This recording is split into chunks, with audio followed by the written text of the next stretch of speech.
Pinaglumaan na kayo. Oras na namin to. Pupulbusin namin ang bawat isa sa inyo.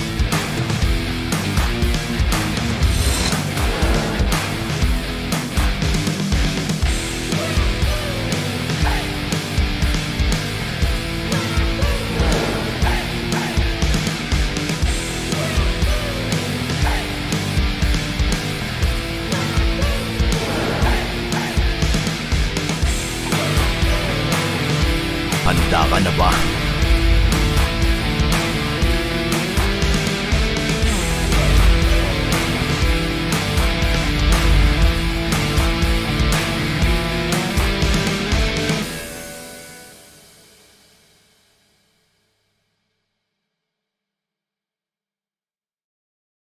Did you know that you can switch networks but still keep your number? Now you can go with the Philippines' fastest and best mobile network. All it takes are 3 easy steps. First, secure your unique subscriber code from your current provider. Visit our website or any smart store near you. Lastly, activate your smart MNP SIM And you're ready to go. Unleash the power of the Philippines' best mobile network. Switch to the power of smart. When you're in moments that matter most, At last, we time. Live them fully with Smart Power All 99. for 99 pesos, get 8 gigabytes of all-access power. To play, To laugh, to love, plus unleash TikTok. and only text. Live in the moments that matter most. Today, with Smart Power All 99. Sa 8 gigabytes, ang dami mong masishare. Daming kontenta. Ganyan pagsikat. TNT Double Giga Stories Plus. 8 gig, 50 pesos lang. Load na!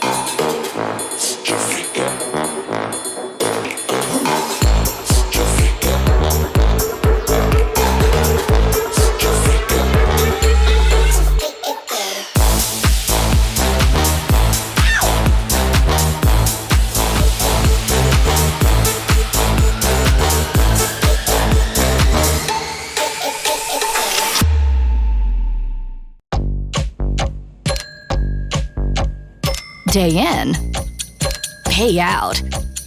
Choose the bank that gives you interest every day with Maya.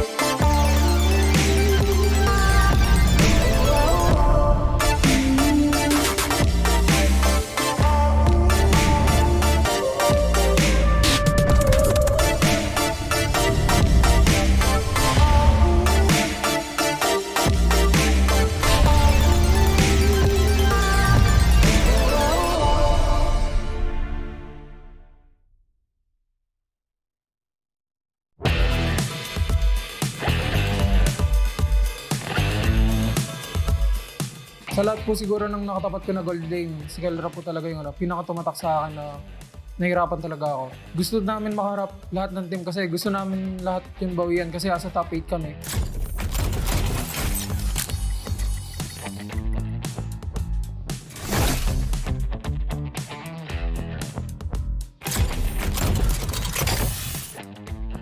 Hi, ako si Innocent, ang gold laner ng TNC at i-breakdown ko sa inyo yung nagawa kong play sa second game namin laban sa next play. At si Poyet DR ang nasa gitna. Si Innocent kailangan talaga mag-step up dito sa depensa na to at yung Lord pupulang nila pa kaliwa. Tapos yung minions kailangan i-clear. Pero yung next play Evos naghanap ng perfect moment na talagang bibitawan nila lahat. Pero ang bilis ng clear wave ng TNC. Pero kasi, o, diba? Uy, naku! Ay! Si Brusco DR may times turnip naman para iligtas sa kanya sarili. Baysak! Nagbe-baysak na sila. So kala siya ay napatumpahan. Dito na nga si Innocent. Hindi na siya Innocent sa pagkakataong ito. Pinipilit ang next play Evos pero mukhang na-discrash sila doon. Kompleto ang TNC. Dalawa lang ang dedepensa. Ito na ba ang katapusan? Isang siege minion lamang ang pumipigil. Here comes a feather dare strike. Depensa doon sa nag-iisang cannon pero si King Kong ata napasobra. Dalawa ang dedepensa sa kanya pero ang kulat ni King Kong at binibase lock na lang. Tore-tore lang ginagawa ni Innocent. Wala siyang pakialam. This is a 5v2 situation and TNC walang plano na umuwi ng luhaan. Itutuloy pa rin nila pero ang ganda ng depensa. Men! Isang minion na lang! May wave! Tutuloy ito ng TNC at mukhang hindi nga talaga sila magpapatapos and we have a game number 3! Yung mindset lang po namin nun dahil alam namin yung lakas ng isang Moscow sa pagdedef lalo na sa late game. Confident kami na madedef namin yung Lord na nakuha ng next play kaya yung focus lang namin dun is alalayan lang ako ng mga kampi ko, ipoprotect sa mga pwede mag-engage sa akin tapos ako, ifo-focus ko lang yung Lord para madef namin kaagad. Nung pagpasok na po nung Lord sa base namin, yung command ko lang sa mga kampi ko nun is i-zone out yung mga pwedeng maging threat sa akin habang binaburst out ko yung Lord. Yung pagtapos po namin maburst yung Lord, yung plano namin talaga dun is ipahuli yung Digi sa Arlot. Patience lang ako hanggang lumitaw yung Melissa. Dahil yung second skill na Melissa, logi talaga Moskov dun dahil dun sa range. Pag nahuli yung Digi, ma-out of position yung mga backline ng next play. Kaya yun lang po talaga yung hinihintay namin. Kung mahuli man nila yung Digi dun, yung gagawin ko lang is hintayin pumasok yung Melissa. Pagkapasok ng Melissa, doon lang ako mag-engage. After po namin ma-3 yung kalaban namin nun, yung mindset namin is ayusin yung flow ng wave. Endable na kasi yun. Kasi alam namin yung capability ng isang Moscow. Kaya tapusin yun. Kahit magkaroon lang kami ng isang maliit na opportunity, kahit makapasok lang yung isang minion. Kinaman ko sa kampi ko nun, dahil pakito pati Farsa yung natira, Farsa lang yung magiging threat talaga para maklear yung wave nila. So yung ginawa namin nun, ako yung nagpo-flow ng wave, tapos yung mga kampi ko, nag-advance na sila para hanapin yung Farsa dahil yun lang yung threat para ma-def ng next play yung base nila. Magta-tower lock lang talaga kami once na pumasok yung minion wave namin sa base nila. Yung pinaka-challenge po siguro yung Melissa, Farsa, pati Digi. Hirap na talaga yung mga kampi ko dahil natutunaw sila sa sobrang sakit. Yung mindset lang talaga namin doon is tiis lang hanggang ma-def namin yung Lord. Tapos pagtapos nun, doon na kami gagawa ng play para magkaroon kami ng opportunity makambak yung laro. Yung mindset po namin bago mag-start yung game, yung mga error na nagawa namin ng game 1 is malesen or alisin na talaga namin. Gusto namin makaharap lahat ng team kasi gusto namin lahat yung bawian kasi asa top 8 kami. Sa lahat po siguro ng nakatapat ko na gold lane, si Kelra po talaga yung pinakatumatak sa akin na nahirapan talaga ako. Sobrang hirap po talaga niya katapat. Yung map awareness niya ganun, sobrang bilis niya talaga mag-farm. Ang masasabi ko lang sa mga teammate ko is, simula nung week 1, sobrang laki ng in-improve natin at kitang-kita naman yung mga improvement natin ngayon at kayang-kaya natin. Tiwala lang sa isa't isa, makakabawi din tayo. Ang masasabi ko lang sa sa ating lahat sa TNC, pagpatuloy lang natin yung pag-grind natin, yung extra effort na ginagawa natin, magbubunga din lahat ng pagod at puyat natin. Kaya tiwala lang sa isa't isa, laban lang, kaya natin to.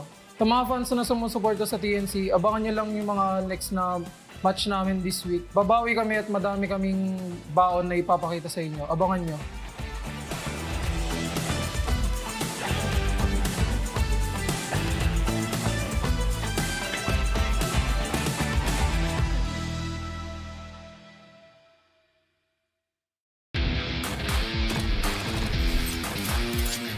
Mayong adlaw sa inyo tanan. Ako nga pala si Santi at ito ang ating top 5 plays for week number 5. On our 5th spot is Super Marcos Beatrix burst play nung day 3 laban sa Smart Omega. 10 minutes in the game, lamang na lamang ang Smart Omega in terms of economy at minion wave management. May nanakaw na Lord si Cal TZ sa kakatapos lang na Lord fight, kaya balak itong i-capitalize ng kupunan ng Bren. Makukuha ni Miko si Flap TZ with the Way of the Dragon, pero buburahin siya ni Super Marco mula sa bush gamit ang Renner's Apathy. 3 versus 4, sasabunutan ni Ogwen si Ryzen gamit ang Grab at tutunawin siya ni Super Marco with a shot of Renner at ang tuloy-tuloy na bala ng Nibiru. Kelra will enter with a Blazing Duet along with Storm with the Arcane Shade para tunawin si Rafyu at Super Marco. Flickering out, mabubura ni Super Marco si Storm for a triple kill at makakatakas pa siya ng gahibla na lang ang buhay, making way for his team to turn things around. Kuha ng kill. Anong nangyayari? And our fourth spot is nothing but nets nung day 2 laban sa Smart Omega. Almost 15 minutes in the game with a 2k gold gap from Smart Omega, naghahanap ng timing ang buong kupunan ng ONIC para baliktarin ang laro. Mag-i-initiate dito si Kekedut ng hila kay Miko gamit ang Divine Judgment at sasabayan ito ni Nets ng Nibiru's Passion to burst his enemy down. Dashing away with tactical reposition, ilalabas nito ang Bennett at magpapakawala ito ng Bennett's Rage para pigilan ang pursuit ng Smart Omega. Finding a safe place para magpalit ng Arsenal, kukunin niya ang Renner at buburahin si Kelra sa mapa gamit ang Renner's Apathy at isang basic sniper attack. With their main damage dealer killed, mapapaatras ang barangay. Mamamatay pati si Renjo at makakahinga ng maluwag ang mga hedgehogs. In our third spot ay ang idol ng mga kids, Kapitan Fuse MVP play gamit ang Julian ng day 2 laban sa Echo. 17 minutes in the game, magaganap ang third Lord fight ng laban. With a large economic advantage over Echo, malakas ang loob ng Bren Esports na maganap ng team fight. Magko-conceal play dito si Ogwen to check the bushes. Mukhang magkakaroon ng bangayan sa top bush ng Lord Pit. Makukuha dito ni Yawi yung 3-man knock-up pero papakainin dito ni Fuse si Sanji ng enhanced sight at tatapusin niya ang pangungulit ni Sanford gamit ang enhanced chain. Carl TZ will go down as well for a triple kill mula kay Few at mukhang makukuha na ng Bren Esports ang inaasam nilang ganti laban sa defending world champions. Champions! Tapos sa ata to! Palag-palag na lang yung Red Esports! Pulado si Yawi dito and wipeout! Ubus! Pati ban! Tubos! At sinong number 1? Sinong number 1 sa simula ng Leg 2? Walang iba! On our second spot is Edward Balboa with his Paquito flank ng day 2 laban sa TNC. 11 minutes in the game, magaganap ang unang sayawan sa pagitan ng dalawang koponan para sa unang Lord ng match. As soon as ma-pinpoint ng TNC ang pwesto ni Super Red sa mapa, they decided to go for the aggro to pick him off. Pero Oh My Venus will go for the save with a Cult Altar at pagbabangayan ng dalawang koponan with 2 Cult Altars at the same time. With their HPs low, mapipilitang mag-back away ang TNC pero the agents will continue to pursue. Meanwhile, Edward, after clearing out the top and middle lanes, will go for the backup at isa-isa niyang pinagsasapak ang members ng TNC, leading his team to a swift victory.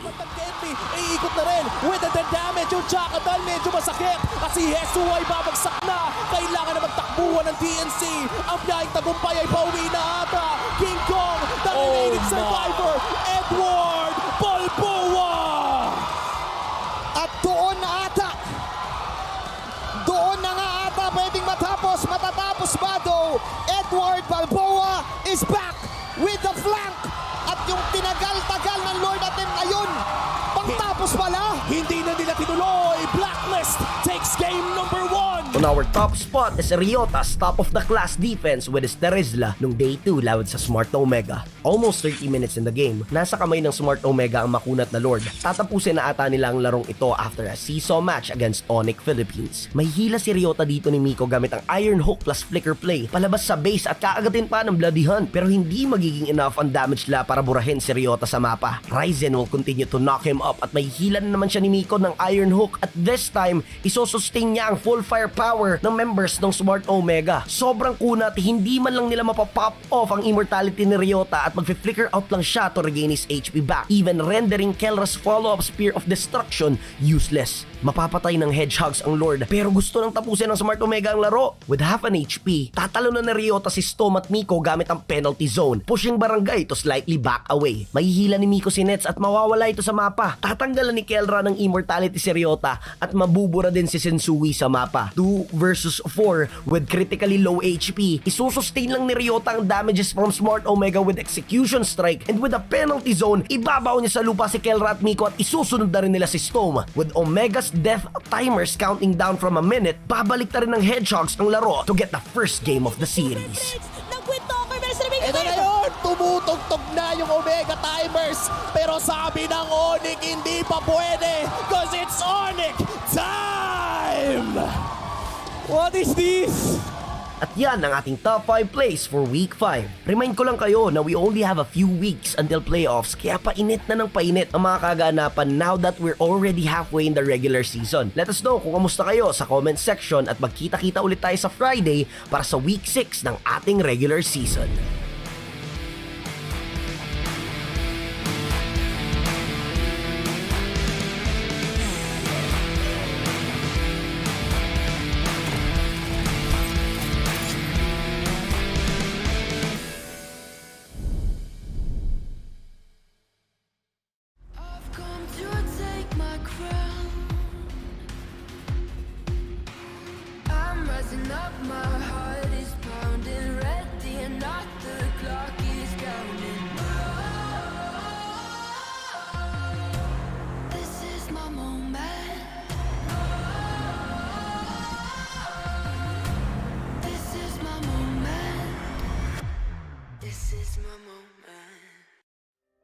Hi, ako nga pala si Sanford Binuya na mas kilala sa pangalang Sanford. Ako nga pala ang ex-player ng Echo.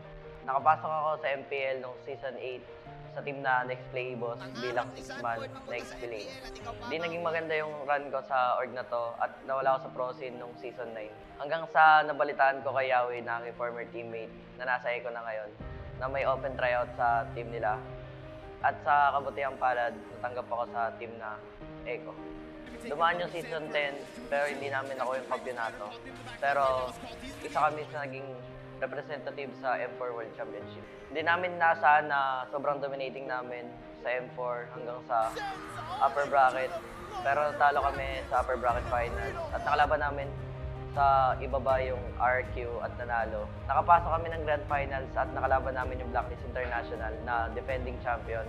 At ngayon kami na yung world champion. Siguro yung favorite pro player ko is si Carl Tizzi. Kasi isa siya sa mga greatest player of all time. Ang favorite food ko is spaghetti kasi lagi ako present sa mga birthday. Kapag wala akong ginagawa or pag nasa bahay ako, ginagawa ko is maglalaro ng billiards or manood ng anime. Una ko nakita yung Mobile Legends sa social media at tinry ko itong larong to kasi mahilig ako sa online games.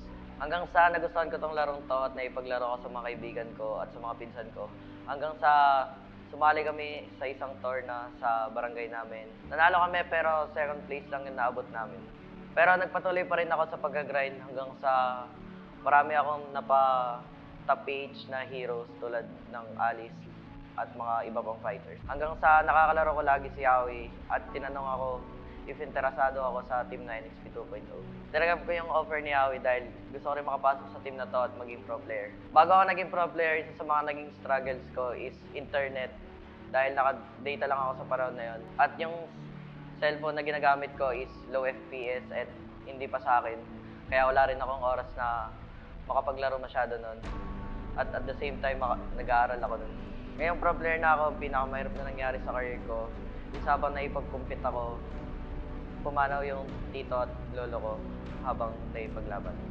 Bago kami pumunta sa Indonesia para may pag-compete sa M4, stop yung papa ko at ginusto ko mang hindi pumunta pero sinabi sa akin ng magulang ko na pumunta ako para sa pangarap ko. Masakit nun para sa akin, ginawa ko na lang siya motivation at doon nakuha namin yung M4. Salamat sa pamilya ko na sinuportahan ako sa career na pinili ko and sa mga fans ko na sumuporta sa akin mula umpisa hanggang ngayon. And gusto ko din magpasalamat sa teammates ko, sa coaches, and sa management sa pagtitiwala sa akin na wala sa edad ang paglalaro ng Mobile Legends.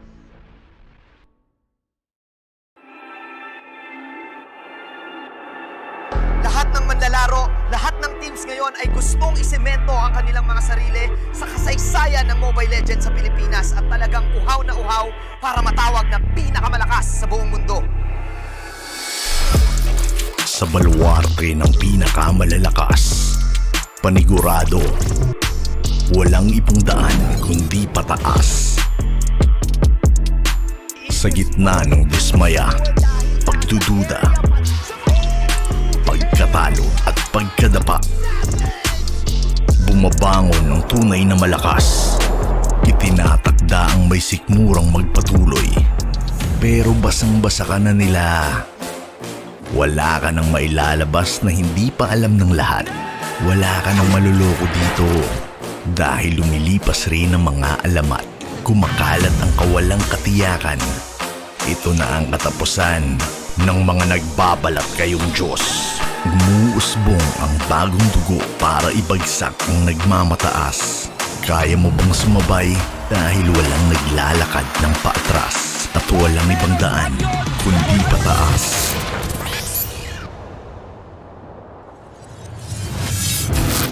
Papaalala ko ulit sa inyo kung bakit brand ng malakas.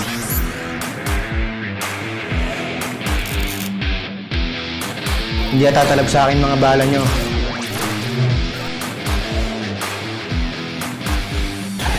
Ang pagbangon namin ay ang simula ng pagbagsak niyo.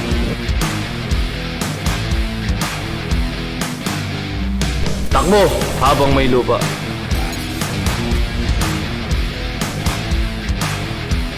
Walang dakil-dakila dito sa MPL. Ngayon nyo makikita ang tunay na lakas ko. Hindi nyo alam kung anong klaseng bangungot ang kaharap nyo. Naglalaban lang kayo para second place.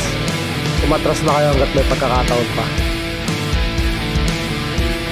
Pinaglumaan na kayo. Oras na namin to. Pupulbusin namin ang bawat isa sa inyo.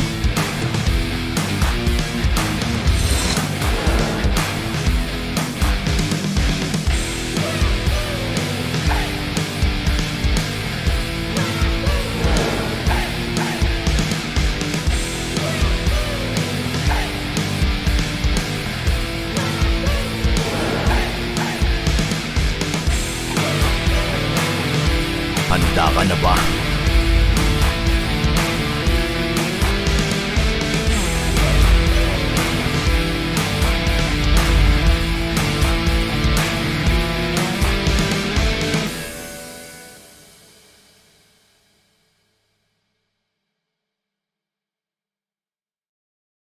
Did you know that you can switch networks but still keep your number? Now you can go with the Philippines' fastest and best mobile network. All it takes are 3 easy steps. First, secure your unique subscriber code from your current provider. Visit our website or any smart store near you. Lastly, activate your smart MNP SIM. And you're ready to go. Unleash the power of the Philippines' best mobile network. Switch to the power of smart. When you're in moments that matter most, At last, we time. Live them fully with Smart Power All 99.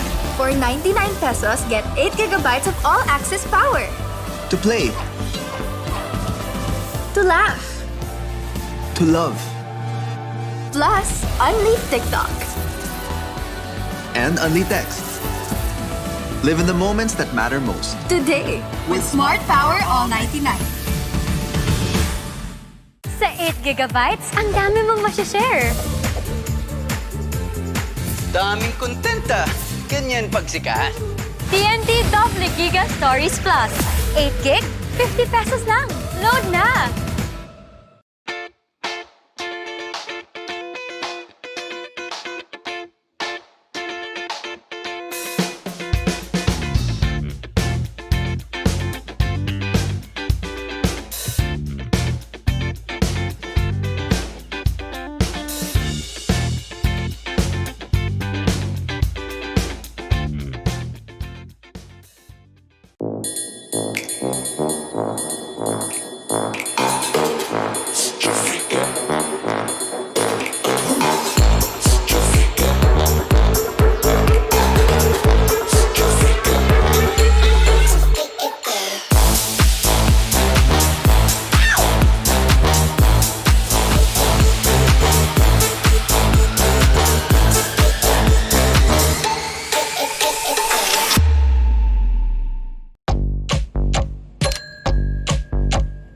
Day in, pay out.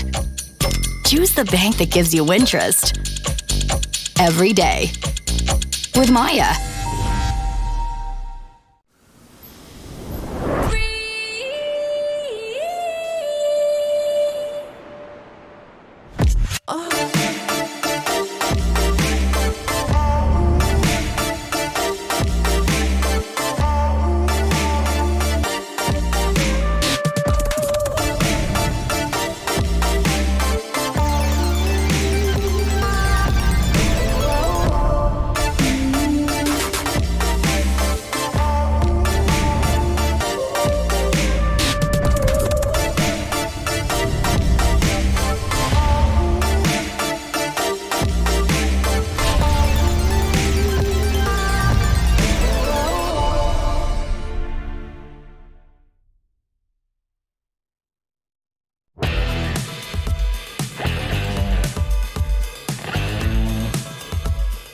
Sa lahat po siguro ng nakatapat ko na gold lane, si Kelra po talaga yung pinakatumatak sa akin na nahirapan talaga ako. Gusto namin makaharap lahat ng team kasi gusto namin lahat yung bawian kasi asa top 8 kami.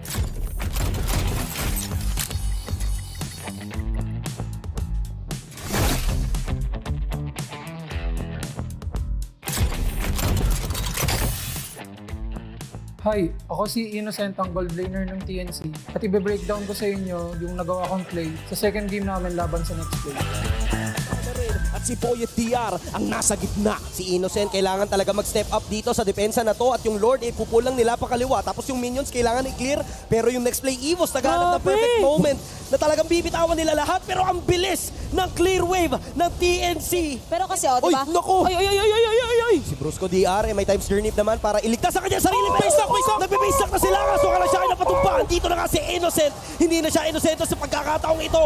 Pinipilit ang next play Evos pero mukhang na-discrash sila doon.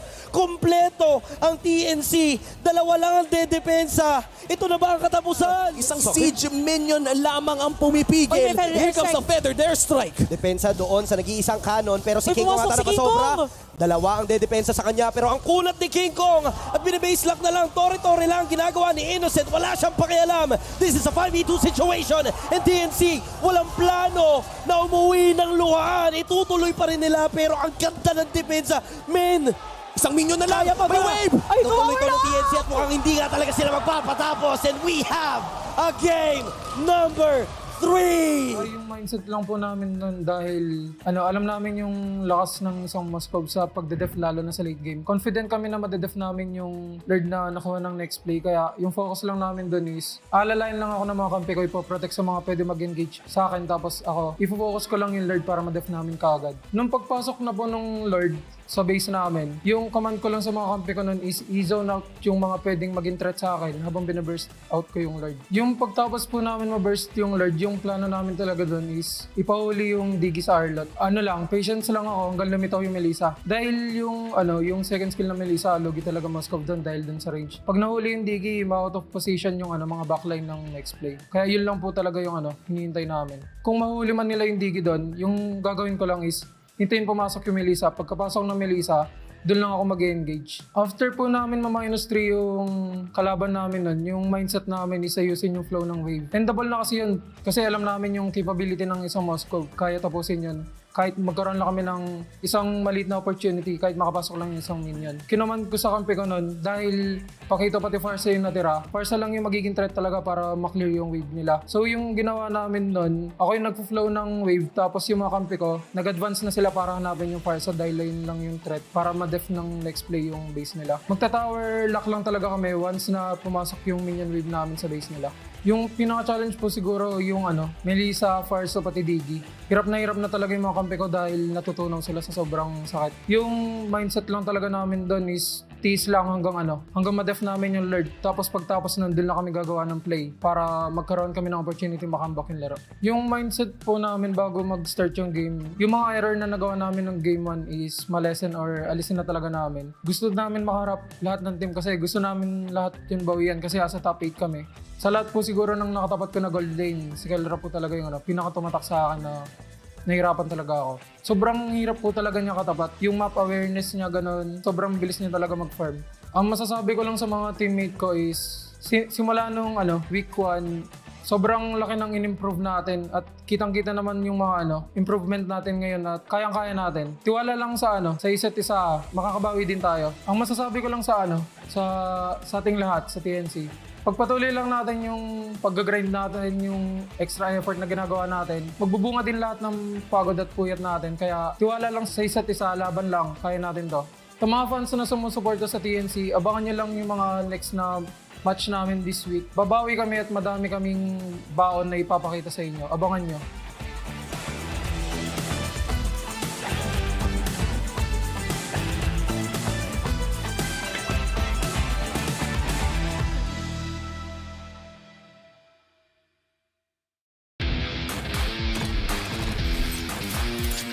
Mayong adlaw sa inyo tanan.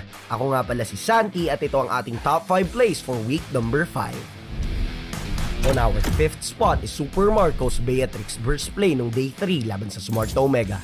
10 minutes in the game, lamang na lamang ang Smart Omega in terms of economy at minion wave management. May nanakaw na Lord si Cal TZ sa kakatapos lang na Lord fight, kaya balak itong i-capitalize ng kupunan ng Bren. Makukuha ni Miko si Flap TZ with the Way of the Dragon, pero buburahin siya ni Super Marco mula sa bush gamit ang Renner's Apathy. 3 versus 4, sasabunutan ni Owen si Ryzen gamit ang Grab at tutunawin siya ni Super Marco with a shot of Renner at ang tuloy-tuloy na bala ng Nibiru. Kelra will enter with a Blazing Duet along with Storm with the Arcane Shade para tunawin si Rafio at Super Marco. Flickering out, mabubura ni Super Marco si Storm for a triple kill at makakatakas pa siya ng gahibla na lang ang buhay, making way for his team to turn things around. Kuha ng kill. Anong nangyayari? On our 4th spot is nothing but nets nung day 2 laban sa Smart Omega. Almost 15 minutes in the game with a 2k gold gap from Smart Omega, naghahanap ng timing ang buong kupunan ng ONIC para balik na rin ang laro. Mag-i-initiate dito si Kekedut ng hila kay Miko gamit ang Divine Judgment at sasabayan ito ni Nets ng Nibiru's Passion to burst his enemy down. Dashing away with tactical reposition, ilalabas nito ang Bennett at magpapakawala ito ng Bennett's Rage para pigilan ang pursuit ng Smart Omega. Finding a safe place para magpalit ng arsenal, kukunin niya ang Renner at buburain si Kelra sa mapa gamit ang Renner's Apathy at isang basic sniper attack. With their main damage dealer killed, mapapaatras ang barangay. Mamamatay pati si Renjo at makakahinga ng maluwag ang mga hedgehogs. On our 3rd spot ay ang idol ng mga kids, Kapitan Fuse MVP play gamit ang Julian ng Day 2 laban sa Echo. 17 minutes in the game, magaganap ang third Lord fight ng laban. With a large economic advantage over Echo, malakas ang loob ng Bren Esports na maganap ng team fight. Magko-conceal play dito si Ogwen to check the bushes. Mukhang magkakaroon ng bangayan sa top bush ng Lord Pit. Makukuha dito ni Yawi yung 3-man knock-up pero papakainin dito ni Fuse si Sanji ng enhanced sight at tatapusin niya ang pangungulit ni Sanford gamit ang enhanced chain. Carl TZ will go down as well for a triple kill mula kay Few at mukhang makukuha na ng Bren Esports ang inaasam nilang ganti laban sa defending world champions. At tapos sa ata. Champions! Tapos sa ata to. Palag-palag na lang yung Red Esports. Pulado si Yawi dito and wipe out. Ubus, pati ban, tubos. At sinong number 1? Sinong number 1 sa simula ng Leg 2? Walang iba. On our 2nd spot is Edward Balboa with his Paquito flank ng Day 2 laban sa TNC. 11 minutes in the game, magaganap ang unang sayawan sa pagitan ng dalawang koponan para sa unang Lord ng match. As soon as ma-pinpoint ng TNC ang pwesto ni Super Red sa mapa, they decided to go for the aggro to peck him off. Pero Oh My Venus will go for the save with a Cult Altar at pagbabangayan ng dalawang koponan with 2 Cult Altars at the same time. With their HPs low, mapipilitang mag-back away ang TNC pero the agents will continue to pursue. Meanwhile, Edward, after clearing out the top and middle lanes, will go for the backup at isa-isa niyang pinagsasapak ang members ng TNC, leading his team to a swift victory. Iikot na rin with the damage yung Chakadal, medyo masakit at si Jesu ay babagsak na. Kailangan na magtakbuhan ng TNC. Ang biyahing tagumpay ay pauwi na ata. King Kong, the remaining survivor, Edward Balboa. At doon na ata. Doon na nga ata pwedeng matatapos ba daw? Edward Balboa is back with the flank.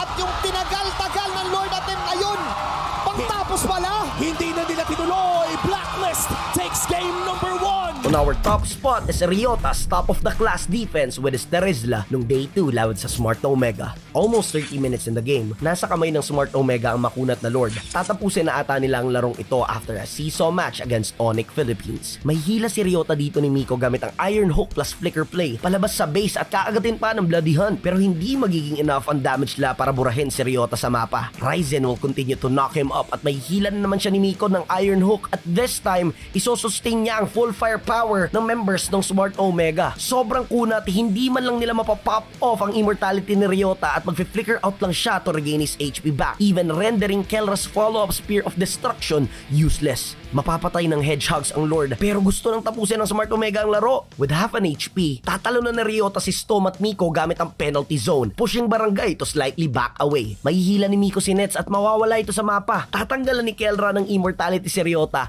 at mabubura din si Sensui sa mapa. 2 versus 4 with critically low HP.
The 11th season of MPL Philippines is brought to you by the following sponsors.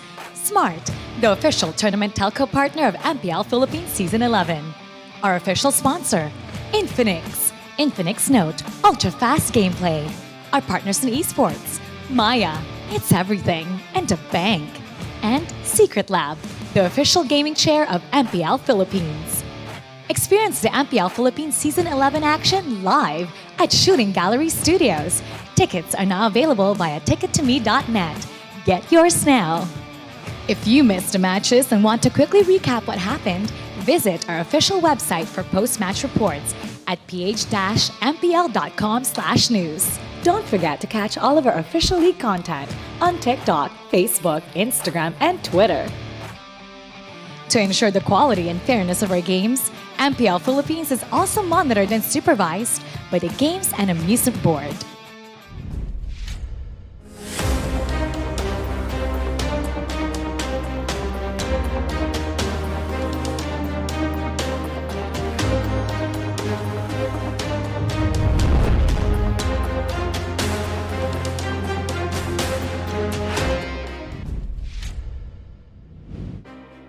Good day, Philippines! Magandang araw sa inyong lahat and hello to everyone who's tuned in to witness the greatest Mobile Legends Bang Bang players in the world. I'm Mara Aquino and you're watching MPL Philippines Season 11. Tatlong nagbabagang bakbakan ng ating matutunghayan sa 6th week ng ating regular season. Bilang na ang araw ng ating mga koponan para itaas ang lakas. Kaya kung meron pa silang itinatagong baon that could potentially redefine what Filipino meta is, the Philippine meta to what we know now, there's no better time to reveal it than now. Especially sa mga captains ng ating first bout for today. Their performances in the past were true testaments to their capabilities. We saw them grow and we saw them dominate, but lately, they've been struggling lately. We know how they can mount advantages, but they've been losing fights that are supposed to be theirs to win. Ano nga ba ang nangyayari kila Light at Bentings? That is what we're gonna find out. One of them will win for today. Ladies and gentlemen, this is TNC Pro versus RSG Slate Philippines. Let's get it started. Casters, pasok! In life, either you go big or you go home. In this match, backing down is not an option. RSG Slate Philippines has a title to defend, and on the other hand, we have TNC Pro Team who needs to go triple time to get back up. Now let's find out who's going to rise and who's going to win to take back a raid. Now, welcome back to the English Desk. My name is OSX. I'm with Rockhart and Midnight for the match of week 6 in day number 2. Right now, it's about keeping the playoffs dreams alive, gentlemen.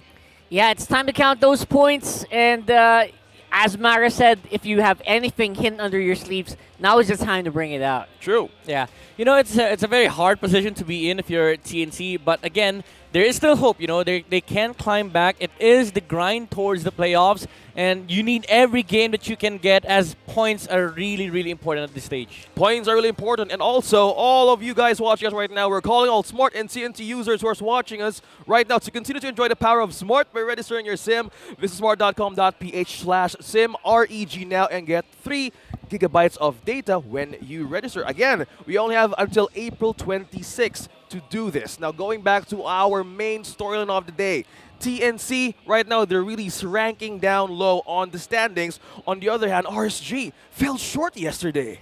Yeah, which is a little surprising because I was expecting a lot from RSG yesterday. With that performance, though, I mean, they cannot be ashamed of that. I think it was a very close matchup. Yeah, honestly, I think RSG, they're still at momentum mode. They mentioned it last week when they won against a few teams, but it's hard to deny that Omega has been keeping up with their performance recently. Again, this is the storyline of Omega for so long. You know, for so many seasons, it has been that poison that the Barangay has. Yeah, to be fair though, True. I mean, this is exactly what happened to Echo, right? They experienced a loss, but they jumped back to form right away, right after that match. So there is this RSG slate is still in a pretty good spot. Yeah, both these two teams has this mindset to reset right away, because our headline of today is what's happening to Ben Things and Life. The rumors of these two teams. They're both doing good. They're both doing fine, but a bit of a discussion on how they went yesterday. There was a bit of a challenge. There's something new, and there's something they needed to fix. And knowing that Coach Panda handles his team really well, goes in for a good loving and scolding back in the boot camp. Well, who knows? Maybe we're in a good mood today for a win.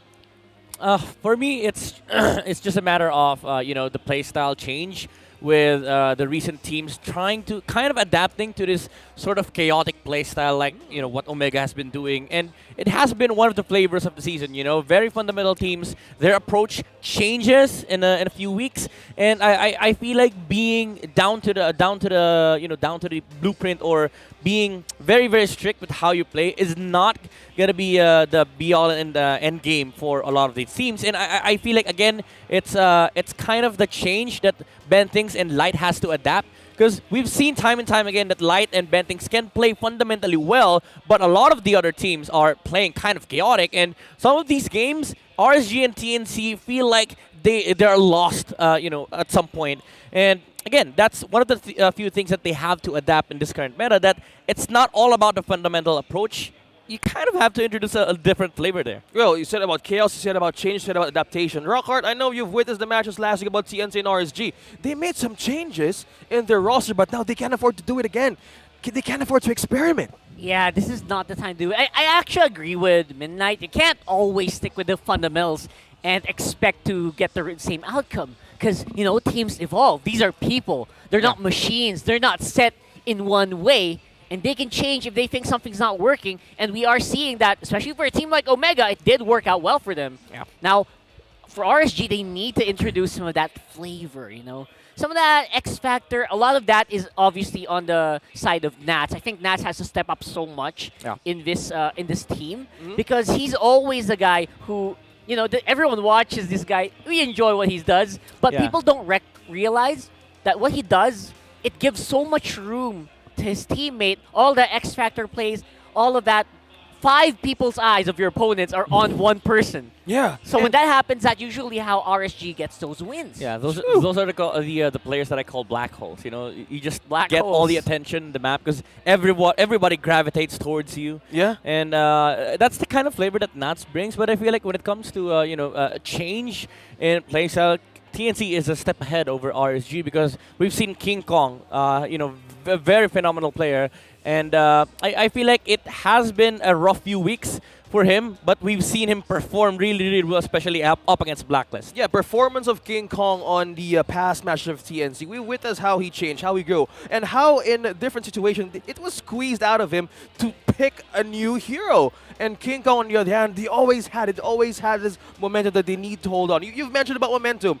They like the chaos, they like the surprises. Yeah. The Zilong picks. Very, very. And the patch right now is getting me really intriguing. Like, are they going to use something new? Are they going to change something different? Because right now, experimentation is not really good, right? And it needs to be prevented. But right now, let's call on our insider backstage, Sona. What do you have for us today for the first match of week number 6, day number 2? Go ahead and tell us about the story.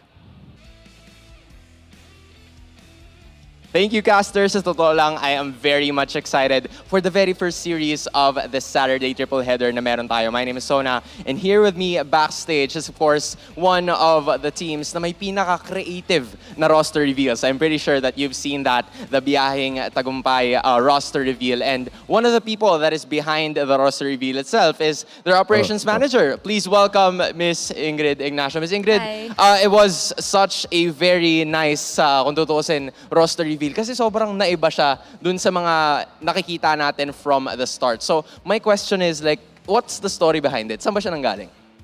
Okay, so yung story talaga niyan is from the story of Escalera. So yung boss kasi namin, nag-iisip na siya noon before kung ano yung maging roster reveal namin, and what better way to introduce our players than with a true story. So that's where we got the idea from. Tapos, yung pagiging creative niya, sinulat na lang talaga namin kung ano yung babagay sa mga players, ganyan. So, ayan. Kasi coming from last place last season, we don't want people to think na, ay, last place kasi in TNC last season, hindi na mag-e-effort yan or hindi na palo yan. No. Mas palong-palo pa kami ngayon and sa susunod na season, abangan nyo. Right. Now, speaking of the players, I'm glad that you've mentioned that. Kasi parang very serious sila pagpapasok dito mismo sa MPL. Pero outside, you see them all over social media. Sila yung isa sa mga pinakamakukulit na players na makikita natin. So, what is the reality behind these players? Kamusta sila aside from being an esports player? Besides from being an esports player, our players are actually young, wild, and free. So, kasi syempre bata pa sila and we allow them to be like that. And we support na yung pagiging nila, dancer, ganyan, tiktokerist, lahat yan, support yan ng TNC kasi bata pa sila eh. So kami yung nagiging second family nila and important yon na hindi nila ma-skip yung kabataan nila. Yeah, we actually saw a little glimpse of those, TikTok boys from the back. Pero ayaw na masyadong magpakita. Ms. Ingrid, maraming salamat. Thank you. This time, we're now going to be talking to the coaches na madalas ding nating nakikita. Kilala nyo sila because of their monikers. So let's call on Coach Lift and Coach Right. Papasok sila ngayon right over here on to my right. Coach Lift, isa ka na sa mga kilalang coaches dito sa larangan ng esports scene. So I'll throw this question first kay Coach Right. Kasi Coach Right, you're one of the newer coaches that we have here in the MPL. San ba nanggaling yung pangalan na Coach Right? Sinadya ba talaga para mag-match kayong dalawa ni Lift? Opo, sinadya po ng boss namin. Okay. So confirmed, sinadya po talaga para mag-Lift Right combo talaga sila. Now, my next question is for Coach Lift. Kasi Coach Lift, kung titignan natin mismo, just put a closer look on the style that the two coaches have, is they really do have the polo. Yung iba na naka-blazer pa, naka-coat pa, pero sila, hindi. Straight up polo talaga. So, what's the story behind just the polo, the long sleeve, and also yung pagtanggal nung isang botones? Kasi parang palagi kong nakikita sa inyo yan eh. Yung sa polo, mukha kasi siyang malinis. Kaya kahit mukhang madudumi yung kaming mga coaches, nagmumukhang malinis dahil dun sa polo. And yung sa botones, nanalo na kasi kami ng isang beses, kaya magtatanggal kami ng isang botones. Alright. Okay, so we get to slow it down, right? Tapos sa mga susunod pa na laban, kung mananalo man kami, magtatanggal pa kami ng botones. Oh, sige, wait lang ha, silipin muna natin. I would like to call on one of our representatives from the caster desk, Renmar. We've seen what Coach Right has done, right? Okay, so what did he did? Ano yung medyo tinanggal niya? Okay, that's good. So, one button has been removed. Tapos, Coach, ano ang mangyayari kapag nanalo ang TNC for this series? Neto, sa mga series na nasunod pa, magtatanggal pa kami kung sakaling mananalo pa kami. Okay. So magtatanggal pa ng isang botones, no? Tapos kung mananalo pa naman kami ng susunod pa. Magtatanggal pa ulit kami ng isa. Sige pa. Kaya mo pa yan. Pag nanalo na lang muna. Manalo na lang. Okay. Pag nanalo na lang ulit. I got you. Renmar, ano yung mangyayari pag nanalo ulit sila ng pangalawa? Alright, you get to remove the second button as well, right? Pag nakatuloy-tuloy, pag naka-win streak, Coach Right, ano kayang posibleng mangyayari? Baka magubad na si Coach Lift. Ikaw yun! Ako ba? Ikaw yun. Tinan mo, binalik mo nga yung pangalawa eh. Basta yan, mapupunta. Kailangan mong i-manifest kasi sa ngayon, talagang win streak ang kailangan ng TNC. So ngayon, Coach Lift, since ikaw naman ang connoisseur ng Buttons Club, anong mangyayari pag nanalo kayo ng pangalawang series? Kasi diba, bakit hindi? Hindi, yung una. Kaya tanggal to kasi nanalo na kami noong una. So, pag nanalo, dalawa pa. Tapos kung mananalo pa man ulit. Okay guys, bago maging delikado ang sitwasyon, ibato na muna natin sa ating mga casters, ha? Kami na muna dito. Thank you so much, Sona and the TNC gang. Right now, I'm just checking my buttons on what's going to happen in this match because this time around, TNC is really feeling the heat today. Wait. I actually like it because it's really hot right now. Oh, yeah, really man. That's true. Considering now, it's summer in the Philippines, so we're feeling a bit of heat right now. I win you over, though. I have so many buttons here. He has a vest. I have a vest. I have a polo. I also have the suit. This is for Brens if they lose a lot. Yeah. For loss. For the loss, right? But for the context of that interview, for all our folks watching us right now, the challenge or the story behind Coach Lift's button being unbuttoned for every match that they win. That's how they do it. They have a button challenge that they need to remove because the story behind it is no matter how dirty they look, because of their clean polo, it makes them look sleek and fine. Now, in terms of how and winning the game works, they need to unbutton one until the end of our regular season because right now they need the points to win. TNC is ranking at 6th or 7th. And this is the challenge right now of the Phoenix Army. I mean, it's very reminiscent of how Filipinos really are, right? Yeah. We work very hard, but we always look very well, and we try to do our very best to look as clean as presentable as possible. It's the winner's ritual, honestly. Yeah. If you have nothing to throw away, just have fun, do what you need to do, and just have a game. Yeah, and the identity of TNC, no matter how they rise or they fall, they just keep on smiling, do their dances, and this is what the personality of Filipinos. Win or lose, they smile. And right now in the chat, just say "Pogi ako." It means you're handsome, right? I'm handsome. You're handsome, right? So now let's call on these two teams right on stage: RSG Philippines and TNC for their walk-ins of the day. Let's go.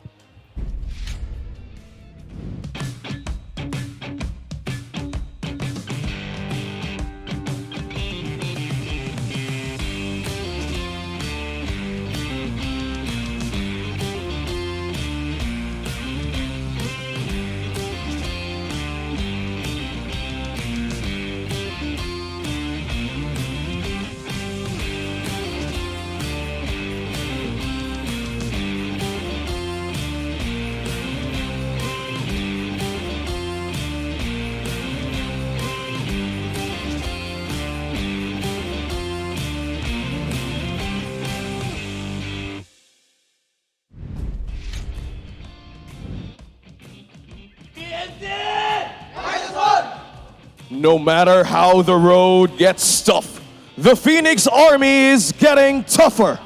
Will they be able to finally take flight as they conquer the Kings of Sea? Rise, rise, rise! TNC Pro Team!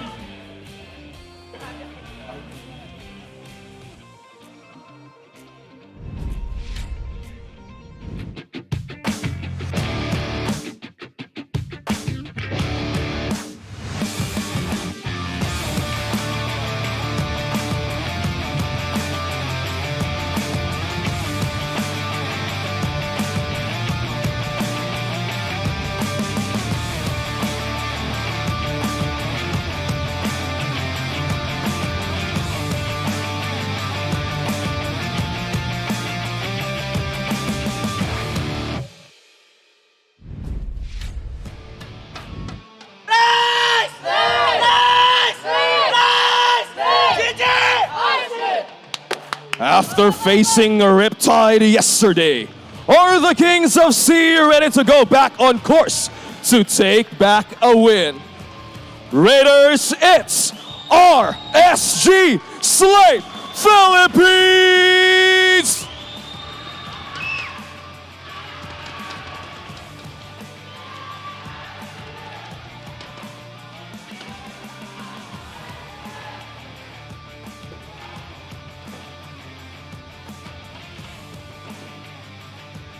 And their coaches, Coach Panda and Coach Lift. It's CNC versus RSG. Who will strike back?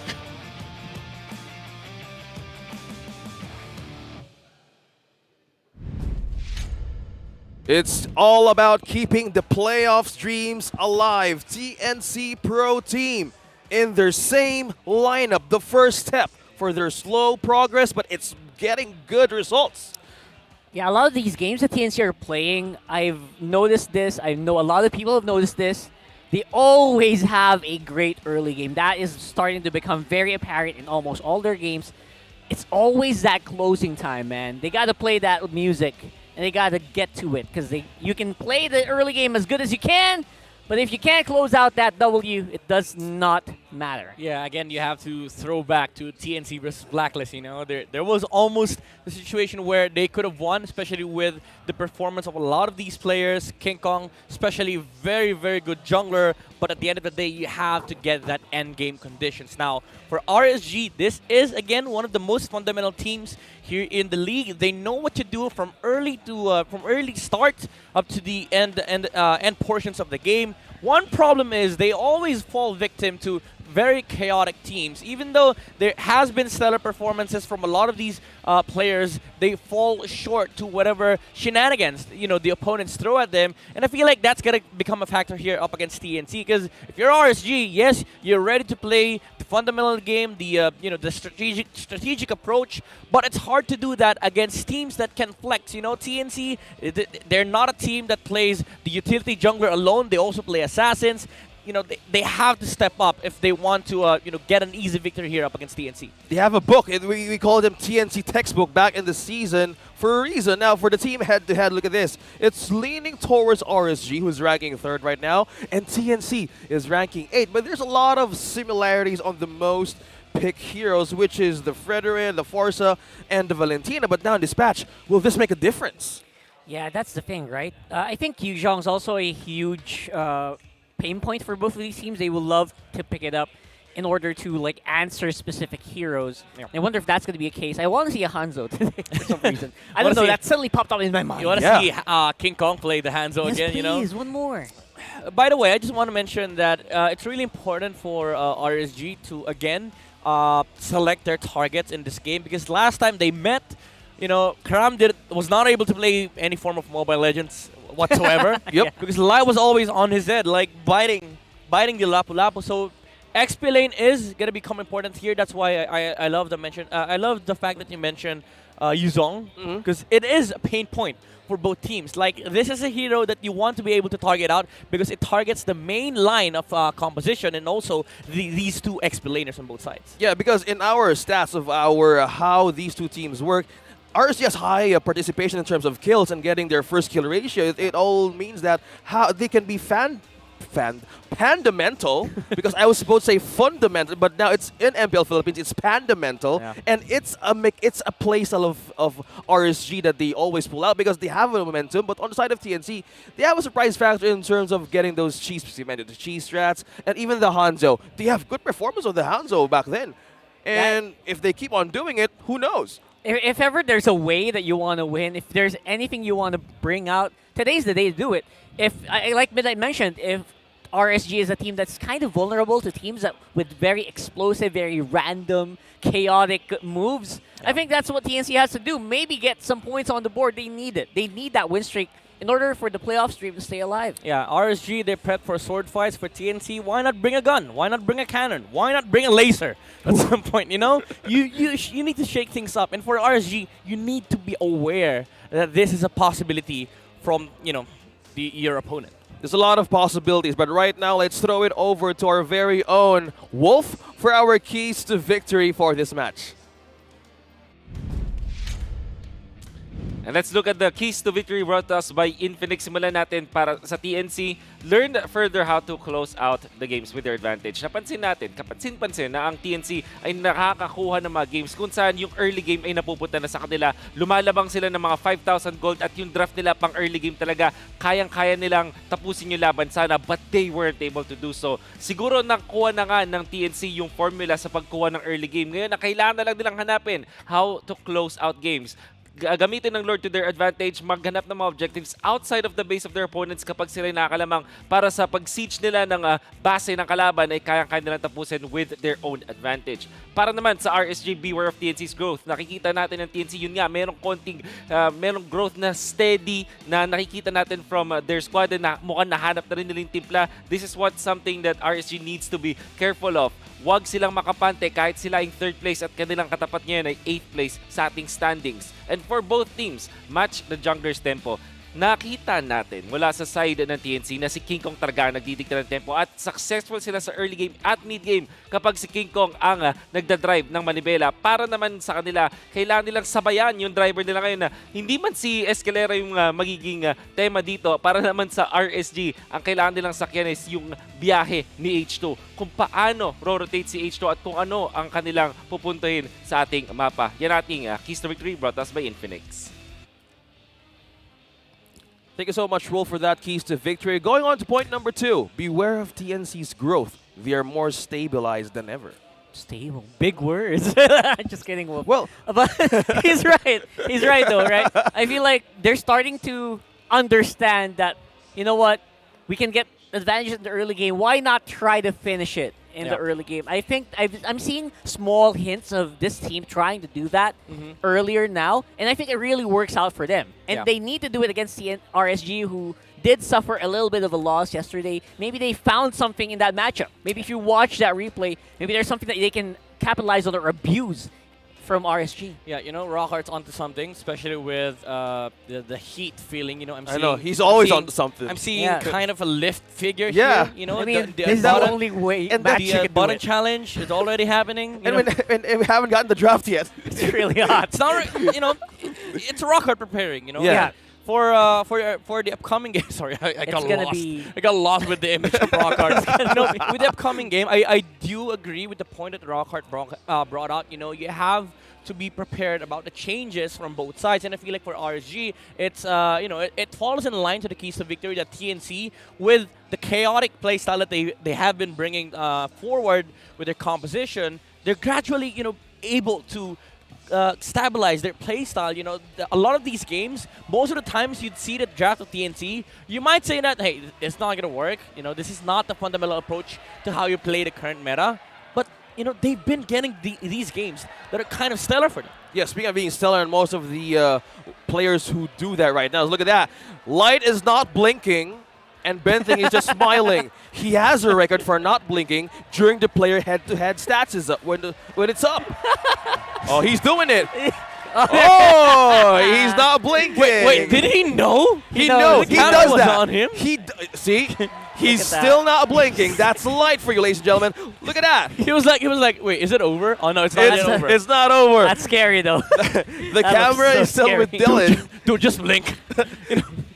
Now, it shows his focus, right? Yeah. And they really need that. Because I think the analyst brought it up very well, right? This is, you know, XP laners like Nats, who enables them, right? Yeah. A very stable mid-game, which is controlled, obviously, by the roamers. Yeah, and to go back on the history on how these two teams met on the first half of the season, look at this, RSG 2-0 TNC in week number 2. Because our headline of the day, we're talking about play size. Midnight, you mentioned about Chaos being stabilized. This goes down to the roamers of the teams right now. We have Benthings and we have Light. And we saw, you know, just Light demolish TNC the last time they met, especially the XP laner. Kram was not able to play Mobile Legends that day. He was just food for RSG Slate Philippines, and that was sort of the first outing of RSG with this chaotic gameplay. Not full chaos, but fundamental approach with kind of a little bit of side quest here and there.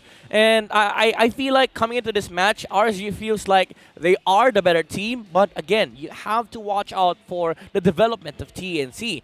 They might are ranked 8th right now, but they almost came close to just getting games away from Blacklist International, and Blacklist has also been developing all throughout this MPL Season 11 regular season, and I feel like at the back of their minds, it is something that might just catch RSG off guard. That's true, man, and I agree with you. And for this specific season, it's so hard to grade a team's ranking from up and down in all of the weeks. Now let's find out who's going to rise, who's going to win. We're going for the draft here, but now TNC is on the first pick. Yeah, TNC's blue. This is, you know, this is really uncomfortable for RSG unless they chose it themselves. I believe TNC chose first pick here. And the thing about this changes is that even though RSG is uncomfortable with their second pick, it's not bad per se, because the current meta dictates that Fredrin is no longer first pick priority, especially with the nerfs coming to the hero. But we saw Ryzen just show yesterday that Fredrin was not dead. Fredrin was still OP. because the damage, yes, it was reduced from his second skill and his ultimate. The fact of the matter is the crowd control is not. It's not touched, it's not affected or anything. It is still Fredrin. As we say here in the league, you can nerf the hero, but not the player. And it always keeps on happening, and they keep on proving it wrong. But right now, the focus is on the XP lanes that you guys mentioned. We were talking about roamers, now we're talking about EXP. Arl is out, Yuzong is out. Who's going to ban out for RSG? Because in the keys to victory, the teams right now who have similar ways of amping up their game is the junglers dictate the pace. That's true. So that's also a reason why the Fanny is also answered right there. Yep. And like we mentioned earlier, at least I like that for TNC, they're not getting a lot of wins lately, but they're aware, right? They're aware that Nats is a very scary player to give these heroes out. They answer it right away. Valentina first pick maybe for TNC. Oh, Glue, yeah, it's open. And the beauty of this is that you can't pick Faramis this week. You know, so RSG Slate Philippines, they don't have any direct counters against this Glue, but Lancelot and Valentina is open. We saw RSG prioritize Lancelot picks over Fredrin yesterday, and I feel like you can do that against Glue because Fredrin doesn't particularly like playing into the Glue because you are a standing wall, you know. You are a stacking charge for the split. So Lancelot is a much better option for RSG Slate Philippines. It does help them secure early game and objectives with the Thornrose Retribution combo. So it's one of the most potent spells out there, you know, most potent combos to secure objectives. And it is something of a choice here for RSG. Valentina for Exhort. It's a staple pick. Ooh, they go. Ooh, I like this. But there it is. They oh do man, it. there it is right away. My concern is they hovered it. Farza is open for TNC. Yes, you are putting yourselves in a position where Farza, yes, it gets picked, but Valentina is traded on the other side. But the reason why I love it is that you are forcing RSG to get Valentina third pick. And even if RSG's first pick on the second phase, you can remove a lot of the heroes on the second on the banning stage on the second phase. I love the game that they're doing right now. If RSG wants to secure the burst combo with the Lancelot, because yesterday we had a track record on how Lancelot swiftly secures objectives straight. And all of the turtles, I don't know, it just works well. And they prioritize with Ben thinks Franco. Oh, talk about tempo here. I love this. This is personally what I do when there are Lancelots on the field. I love getting that Franco. Even if it's a tank Lancelot, good luck. Just good luck surviving. Yep. You right? don't care. As but long on the as other... the Blood Hunt is there, you know. Exactly, the Bloody Hunt, right? For any mobile hero. But on the other side, I like this Lancelot pick just because. Someone pointed this out on social media, right? Yep.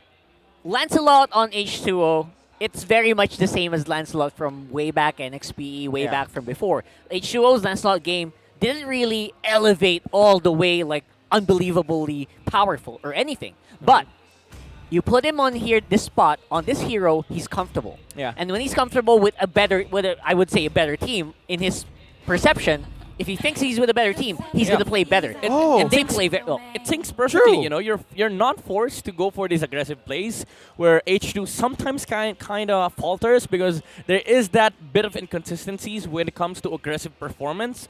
But if you put Lancelot as a tank and your main role is objectives, you know, H2's life is like suddenly very, very light. Like, no pun intended.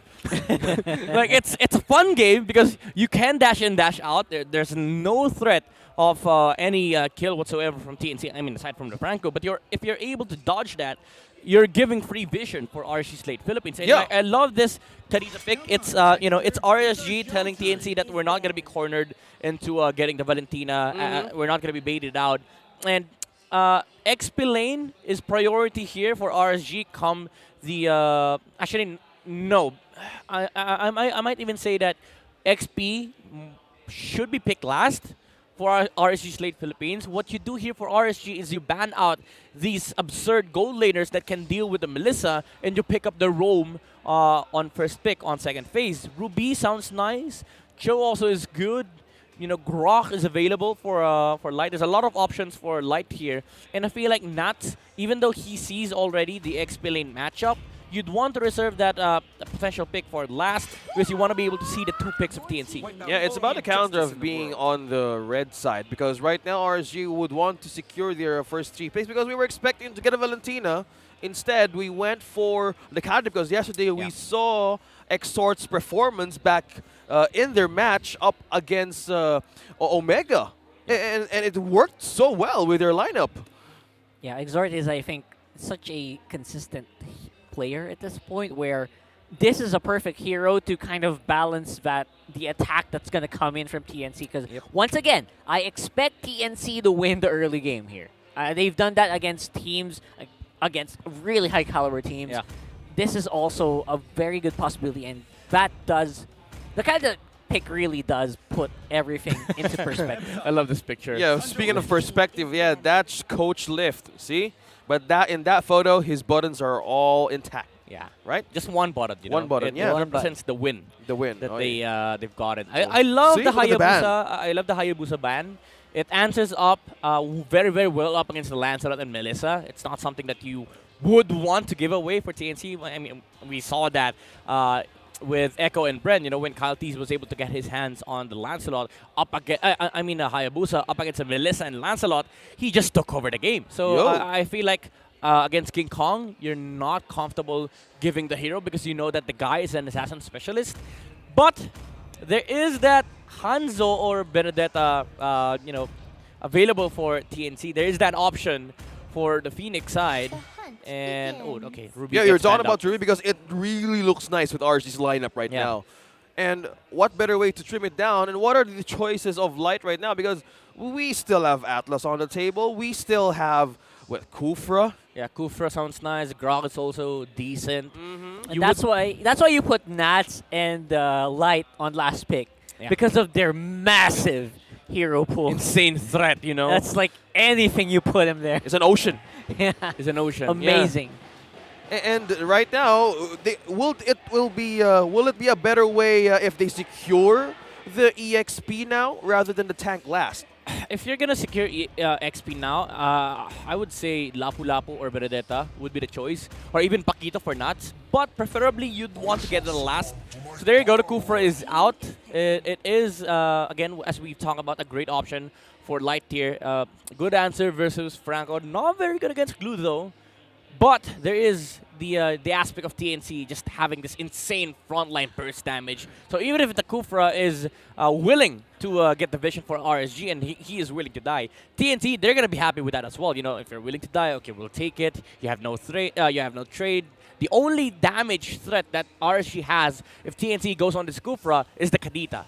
And information and vision is going to be important in this game. Well, speaking of vision right now, we've seen how a Kufra versus a Franco could be counterproductive if you get hooked and suddenly you get a setup from a Kufra. Sometimes you either tell that you would not just do it over and over. You're gonna make RSG happy, but it turns out, Yep.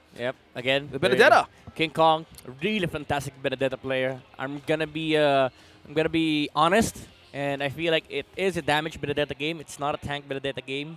Or if he wants to go tank Benedetta route, then the Franco and Farsa will have to do a lot of heavy lifting in this game. But RSG, they do have last pick. I feel like Lapu Lapu, Paquito, even the Phobius is up there because there's a lot of dash on the side of TNC. Actually, that's possible. Yeah, the Phobius. Esmeralda actually is kind of decent dispatch. It's an OP XP laner at the moment, honestly, because of the absurd amount of damage that she has. Didn't she get buffed twice right now? Yeah, she got buffed twice. Nats used it yesterday, and he's not using it today. It's the Paquito that we know. Yeah. And the thing about this Paquito is it's in the same territory as the Esmeralda. It fell off the meta, not because it was nerfed, but because a lot of the fighter junglers have just been OP in a few months. But Paquito, after his short stint in Season 9, he was buffed twice. And then nobody was picking him. Yeah. Up until Nuts was like, hey, what are you guys doing? Give some spotlight to the Paquito. Oh. Yeah, and right now, as we're seeing a lot of changes, well, RSG knows how to handle their cards right. It's a Paquito for Nats, and now, at some point in the game, a Paul will show up. So you only have until the timer runs out. And so comment down your prediction with the hashtag SmartPowers MPL-S11. So make sure you guess it correctly, because one lucky person will win a redeemable in-game code. Remember, keep an eye on the poll, folks. So right now, let's go back to the game. Who's on the better side right now in terms of early game? Because as they say on the keys to victory, the jungler takes the way of starting up their pace. Yep, we're going to have a lot of fun here. I didn't see the Hanzo, right? But everyone else seems to be in their form. Even King Kong on the Benedetta. You're right. I think this is still a damage Benedetta. Because I feel like they are going to need to amp up that early game to mid game. And you do that with a jungle Benedetta. You don't do it with a tank. Yes. They have enough True. tankiness with the glue and the Franco. Yeah, speaking of Benedetta, Rockhart, we have King Kong ranking 1 on the unique heroes pick, 11 unique heroes.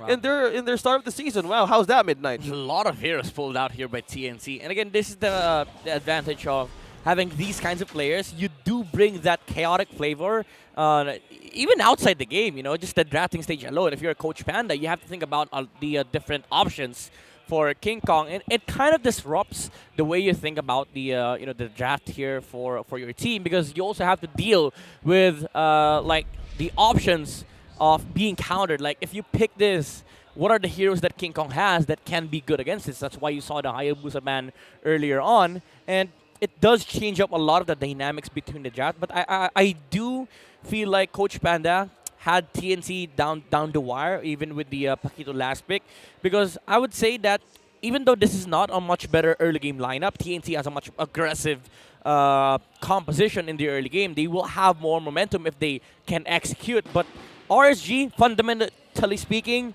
this is a better team fighting composition, because if you think about how they want to fight, TNC has to go all in on a single target, and there's no backup plan. Like, the only remedy that you have is that both the glue and the Benedetta can go on the back line, frustrate some some heroes there, bring confusion to the fight, but they cannot commit.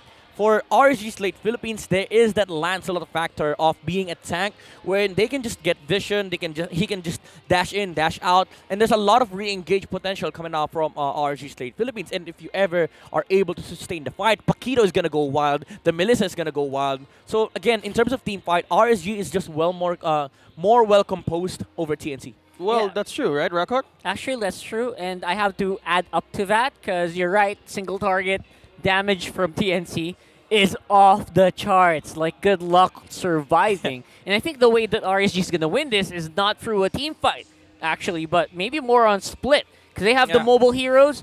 You fight in a team fight as a Lancelot, as a Paquito. You have a Franco. Good luck surviving, right? So maybe don't fight. Don't go to the team fight. Go split up the map. Go around, and you'll have a better shot of not winning the game, not through just 5v5s. But more on just getting the objective. Yeah, maybe just very good point. Picking the lane on who to pressure, because yesterday we've seen Franco gets more like a dependent on to a setup type, right? And if it falls, it's one thing that you need to have a follow-up. And in terms of TNC, how does it? So it only boils with the question, like, they don't need to get pressured on the early game that they want to have for the competition. As you say, every pickoff could be deadly. They have the glue, they have the burst, so why not have a good start for this one? Yeah, to summarize, TNC has to execute in this game. They are the drivers of this game. Yeah, they are the ones. Yep, they are the ones who are. He's right. Making this journey possible for this team. But I do feel that with RSG's confidence and the way they play the map, they are just gonna get a lot of resources of this game, and be able to put Eman on this pedestal wherein he can just solo carry in this match. But again, the end game conditions for both sides are very, very clear, especially with having a Franco and Beatrix and even a Farsa on your lineup. Whatever farm Eman gets, you always have that window wherein you can still win. If you are able to snipe out the gold laner for against RSG, then you make that window bigger. And I feel like, again, Rockhart brought up a very good point. Split is going to be the name of the game here, not just for TNC only, but also for RSG, because you have to utilize every aspect of your game to not be put in a spot where the Melissa is just the sole target. Because in a specific team fight, if TNC can execute, even though Lancelot, the Kufra can engage and re-engage, especially with the Paquito, if they're able to snipe out the Melissa, team fight's over. Well, speaking of team fights, yesterday we've seen Exort with his Kadita, and it's a deadly choice and also advantages for the team because right now they have pressure and coverage because Light and Exort together, and yesterday they just made so much space for their goalie. We're talking about Eman this time on how to making their kill participation work in early game. So maybe this time, how do you prevent something like that? Because in early game, we know RSG is more the aggressive one of picking the right lane to delay something. They know what they can do in order to cross the bridge later on. That still goes into their win condition of the fundamentals, right? They have to basically, if they have to know if they can win the lane. If they can't win the lane, then try something else. Because right now, I believe, I still stand by what we said earlier, that TNC's early game is a lot better. Although right now, with the help of Exort, seems like first blood is on the side of RSG. A very, very big kill here for the Raiders. They get the kill onto the Beatrix. That allows Eman to just have a better, have better resources and have better time on the laning stage with H2, bottom lane. Yeah, it's actually, I don't super like this because obviously it's very difficult. But you gotta put pressure on the glue. You gotta remind him that you can't just do anything you want on the map, bro. Yeah, so we were talking about macro coverage here, macro and micro, in terms of getting the Oh, that's a flicker out. Boom! Goes the Dynamite as Nats expends that flicker to take out Escalera on the bottom side. But looks like RSG still going to be quite happy as they do also get that turtle. This is now how you want to play if you're TNC. I don't know what Bentings is doing top lane. I mean, I understand that you want to protect your gold laner, but this is not how you want to utilize Franco. They have to play like how RSG used to play when they first met. And Light at that time was just all over the map. You know, he was throwing hooks here and there, you know, everywhere. And RSG, they're not feeling the fact that there is a Franco in the game. That's why they're able to pull out moves like this, because they know for the fact that Bentings has been sitting on the top lane for 2 whole minutes. Okay, this is a question for us that we need to leave on the table, because right now it's Light and Exort doing all the vision, doing all the ganks and pokes, and as we are trying to say here is they need to get more coverage and vision, because TNC right now, as 1 kill has been given to the side of RSG, they would need to have a trade for that, because on how Exort and Light is rotating, they're putting TNC on the wall slowly to not respond to the possible threats later on. Yeah, the other disadvantage of having Bentings just basically on the top side is RSG can do crazy stuff, and they know they won't get punished, right? They're not. The other lanes are not scared. The Franco's just on top. Yeah, RSG, they're happy with this. They're happy with what is happening on the top lane. Both heroes that are sitting near Eman don't get any gold or XP from the minions, even though Bentings does that as well. But there is no sort of pressure for TNC on the map. Like RSG, again, they're happy to just sit with what they have right now. The gold is on their side, and they still have the the better objective securing hero, which is the Lancelot.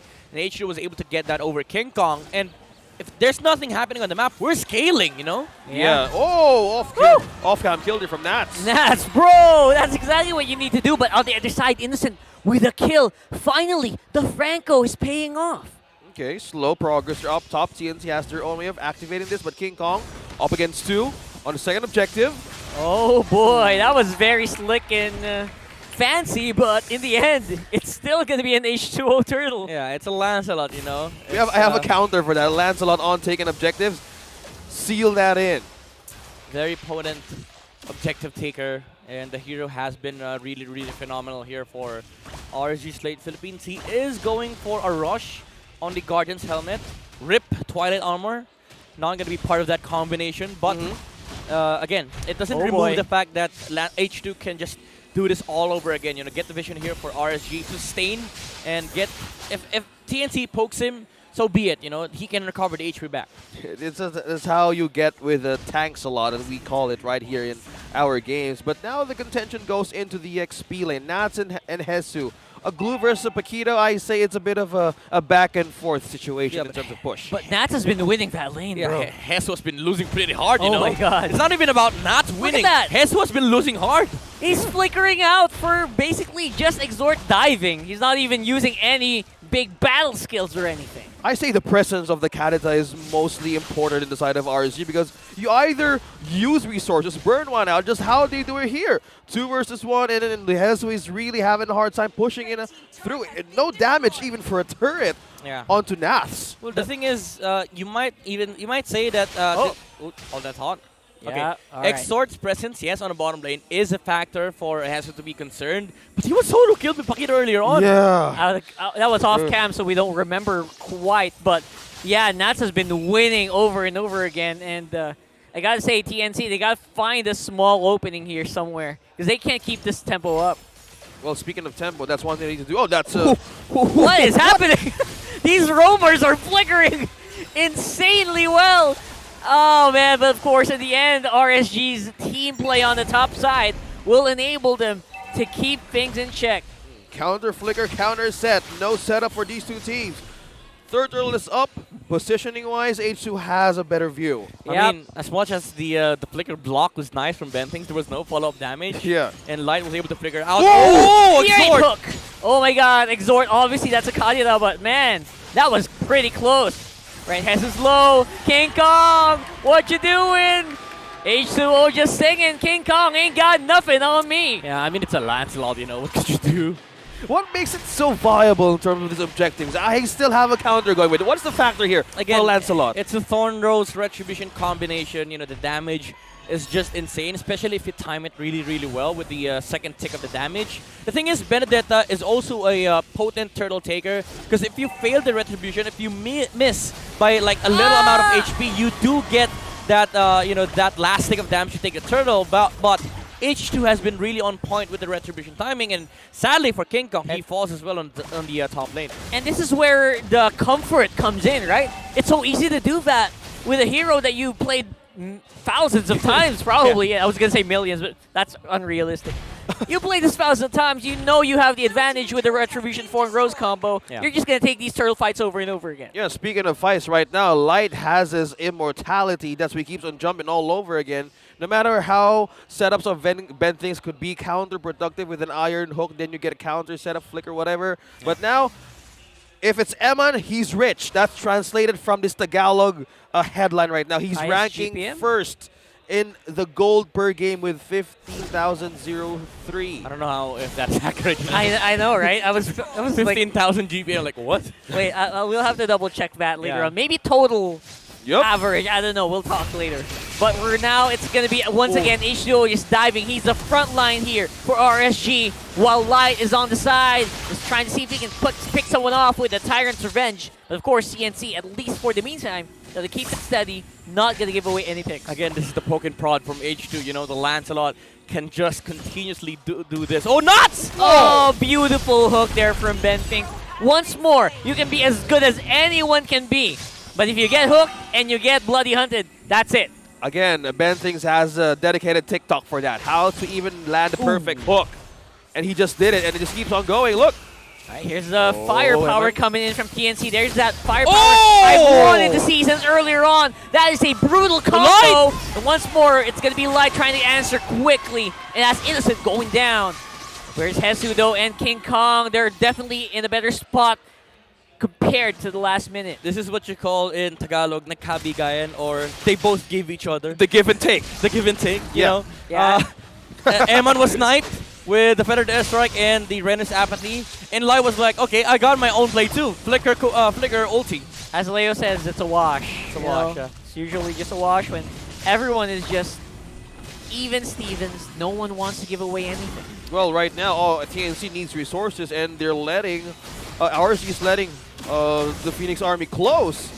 And if they contest this could be a possible danger for TNC, because right now they're lacking of the items in terms of the damage to counter back. Yeah, especially since King Kong is on Molten Essence, which means he is a tank. Benedetta. I'm actually surprised that Light didn't even use Flicker that point. So I guess it was just a short-range jump. I thought he pulled off a Honda Beast there, but it turns out like it was just a normal engagement from Light. And yeah, again, that is the storyline of the team fight. Both teams are eyeing at the the gold laner, especially with TNC having such a long-range nuke with the Feathered Airstrike and look at that. Renner's Apathy. But Eman, Oh, what a huge fight there. Innocent. Target priority onto Emma. That's exactly what you need to do as a Beatrix. Whoa, Exhort could be in trouble. Oh boy, Exhort, you're a Kadita. You're very, very slippery, but how long can you dive and dance away from a glue? And of course, obviously the Benedetta is actually quite difficult. H2? Now you don't have an ultimate H2O. He's caught between three people from RSG. Sorry, from TNC rather. Again, this is the version of the Lancel wherein you can do that inside. Oh, hook! Yeah, you can keep doing that once more though. Nats looks like he's in the better spot. He got hooked, but no Bloody Hunt means he's not going down. I say the positioning of Exhort was a bit of a fail-safe rotation if RSG could wrap around TNC. From some point, maybe the Phoenix Army spelled something wrong in that bush. Really did. I feel like, yeah, slowly but surely, they're gonna want to just take this one bush at a time, which is exactly what they're doing. Look at this. Yeah, look at the position. Look at the control. Nats is of RSG. Is he's practicing the punches. He's dancing around. Oh, light. All right, a little short there, but it's okay. No one saw that. Actually, everyone saw that. Yeah, if that was 2 years ago, the Kufra would have been able to close that gap. Yep. Okay. So there's a space of setup that Alight can make, but in terms of this, they're just letting King Kong be the first one to just go near this area. What's TNC's plan here? It's a downside of having a Franco Bentings. There's a call. There's a call the for plan. TNC. It is a conceal. There's a conceal. Who's it gonna be? Is it game Do they time, know? or are we gonna get another reset here? I don't think they know. They saw this RSG. They know for the fact that TNC is here. That's why Light positioned away from the bushes, because he knows that TNC might just give it to him. Give and take. Nats in the back. TNC sees this. H2 is H2. slowly killing the Lord with the Molten Essence. Yeah, he's just burning. Why don't you Just add look a at the normal attack damage, there right? somewhere? Tanks a lot, and look at that That'll just by definitely help. himself. They're just ringing the bell, just waiting for TNC to Who's strike. gonna pull the trigger? Is everyone accounted for? But look at the position of Nats. That's what they're trying to find out. Exhort misses. The Petrify. Oh no! Misses on the Petrify. That is huge, and now that might be the trigger for TNC to go for it. Lord is very low. There goes Muddles. Is already used up by Eman. Get for the snipe here. Innocent. King Kong gets the Lord. Fight is ongoing, and Ben Things will fall. At least a small answer there for RSG. That was a long dance for a small amount of money. That small window where Ben Things was able to zone H2 away, and Renner's apathy plus Electo final blow into Retribution secured the Lord here for TNT. Even though H2 managed to pull off the Thorn Rose, the timing was not right. And it was because of the pressure that TNC brought in during that engagement, and RSG, they ended up losing that Lord to TNC. That's a direct answer, right? Direct answer to the Thorn Rose retreat. Right there, they have a push. TNC has a window here. Okay, a great way of melting down the Lord, but Light catches one. Find Escalera. Purify is used, so they didn't take out the Farsa at the very least. Yeah, I don't even think that was a Luminous Lord. I think it was the level 1 Lord. Yeah, it was. Yeah. It was just the normal Lord. Yeah, it was just delayed by RSG by a huge window, and it didn't even get to evolve. Yeah, but that, we are seeing progress for TNC. Look at that. The goal is slightly climbing up for the Phoenix Army. How's the damage right now of Innocent? We are on level 14 Beatrix versus a level 14. We have the Melissa. How's the items right now? Well, again, Eman will suffer a lot in this game because of the long-range nukes coming out from both sides. Oh, Light! Long range, the answer for RSG is to just dive right in. They're hunting down TNC members, and that's H2O who is leading the charge. 3 for none. TNC just slightly blinked and they fall down from that attack. Yeah. Again, we talked about how these engagements will work in favor of RSG. If Light is willing to die TNC, they did take it, but they were not in position to take Eman out. The direct answer for the long-range artillery of TNC, RSG says, let's just dive right in. That's exactly what they're doing right now. Base is open. They will secure game 1. And just as that, as Light did not blink in that camera, and then RC Slate Philippines made their way on their first win today. So that's it. That's the answer, right? They have the Farsa long range.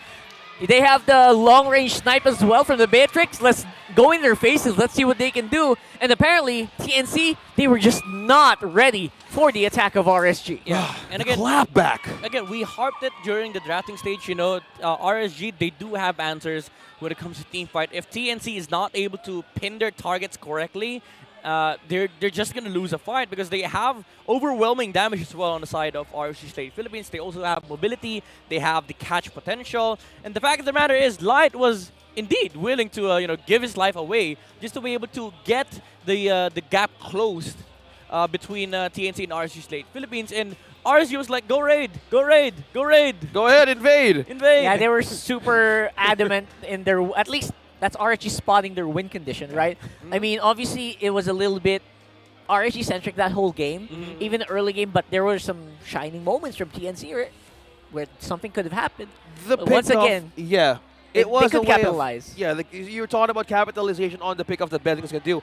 We were talking about the underutilization of the Franco.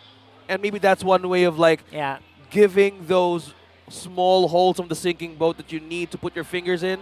Yeah. And maybe that's a big of a problem for TNC they need to answer. That's a great analogy. Yeah, Right? I couldn't have put it better myself. Because that's perfectly well stated. Like, how do you deny the vision of Light and Exort? And it was moving really, really well. And how they put They were pressure. grooving. Oh, they were dancing. And as Rockhard mentioned. They were dancing the night away. Yeah. Well, TNC does it as well after the game, but how do you even counter that? Will they even ban it out of respect ban on the second game? Because right now you were lacking vision. Okay, I have so many questions for game number 1 now. Midnight, it's your time to break things down a bit on what happened to game number 1 with RSG taking the win.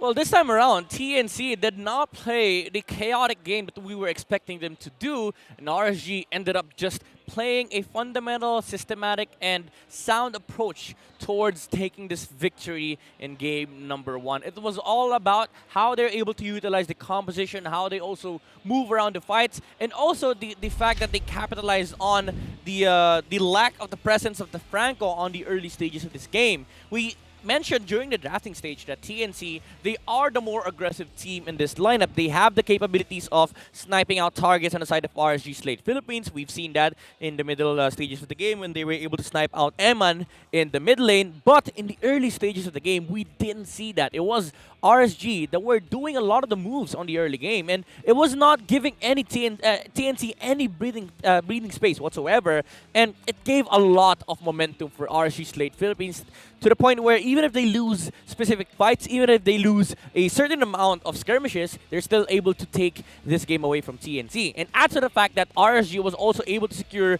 a lot of the objectives on this Lancelot. Again, the Thorn Rose Retribution combo is a very potent one, and even though we don't see the Twilight Armored Guardian's Helmet combo anymore, again, the poke and prod mechanic of this Lancelot just gives a lot of things for RSG State Philippines. Number 1, it's the vision. Number 2, it's the poke damage towards TNC, and if you apply a certain amount of damage to certain heroes, they don't have the capabilities of fighting anymore, and that's what you want if you're RSG Slate Philippines. You have to poke these heroes on the side of TNC, such that if they decide to fight, it's do or die, because there's a lot of damage as well on the side of RSG Slate Philippines coming out from Eman and even Exort. There is also that kill threat from the Kadita.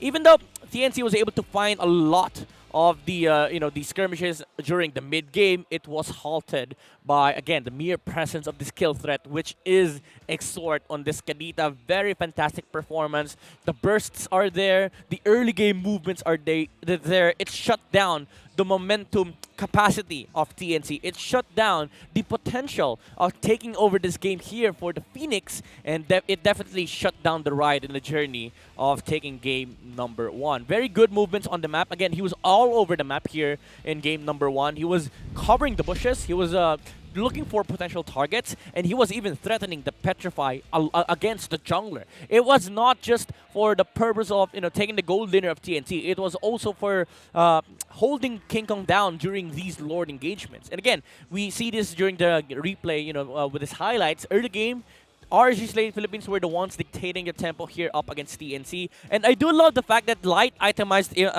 perfectly well. He brought in the immortality first because he knows for a fact that there is a Franco in this game. The next defensive items come much later because you just need the second life, because even if you survive the Feathered Airstrike, even if you survive the Renus Apathy, you cannot engage anymore. And with Immortality, it brings a certain mindset to TNC that it's going to be hard to take out the Kufra because he has 2 lives. And that is what he did on the later stages of the game. Light just came in and raided TNC. I've never seen such a more unhesitating play or very decisive play come out from a team. And RSG did just that. Again, very decisive, very heavy commitments coming out from a lot of the players on the side of RSG Slate Philippines, and that was the sole factor here as as how they took game number 1.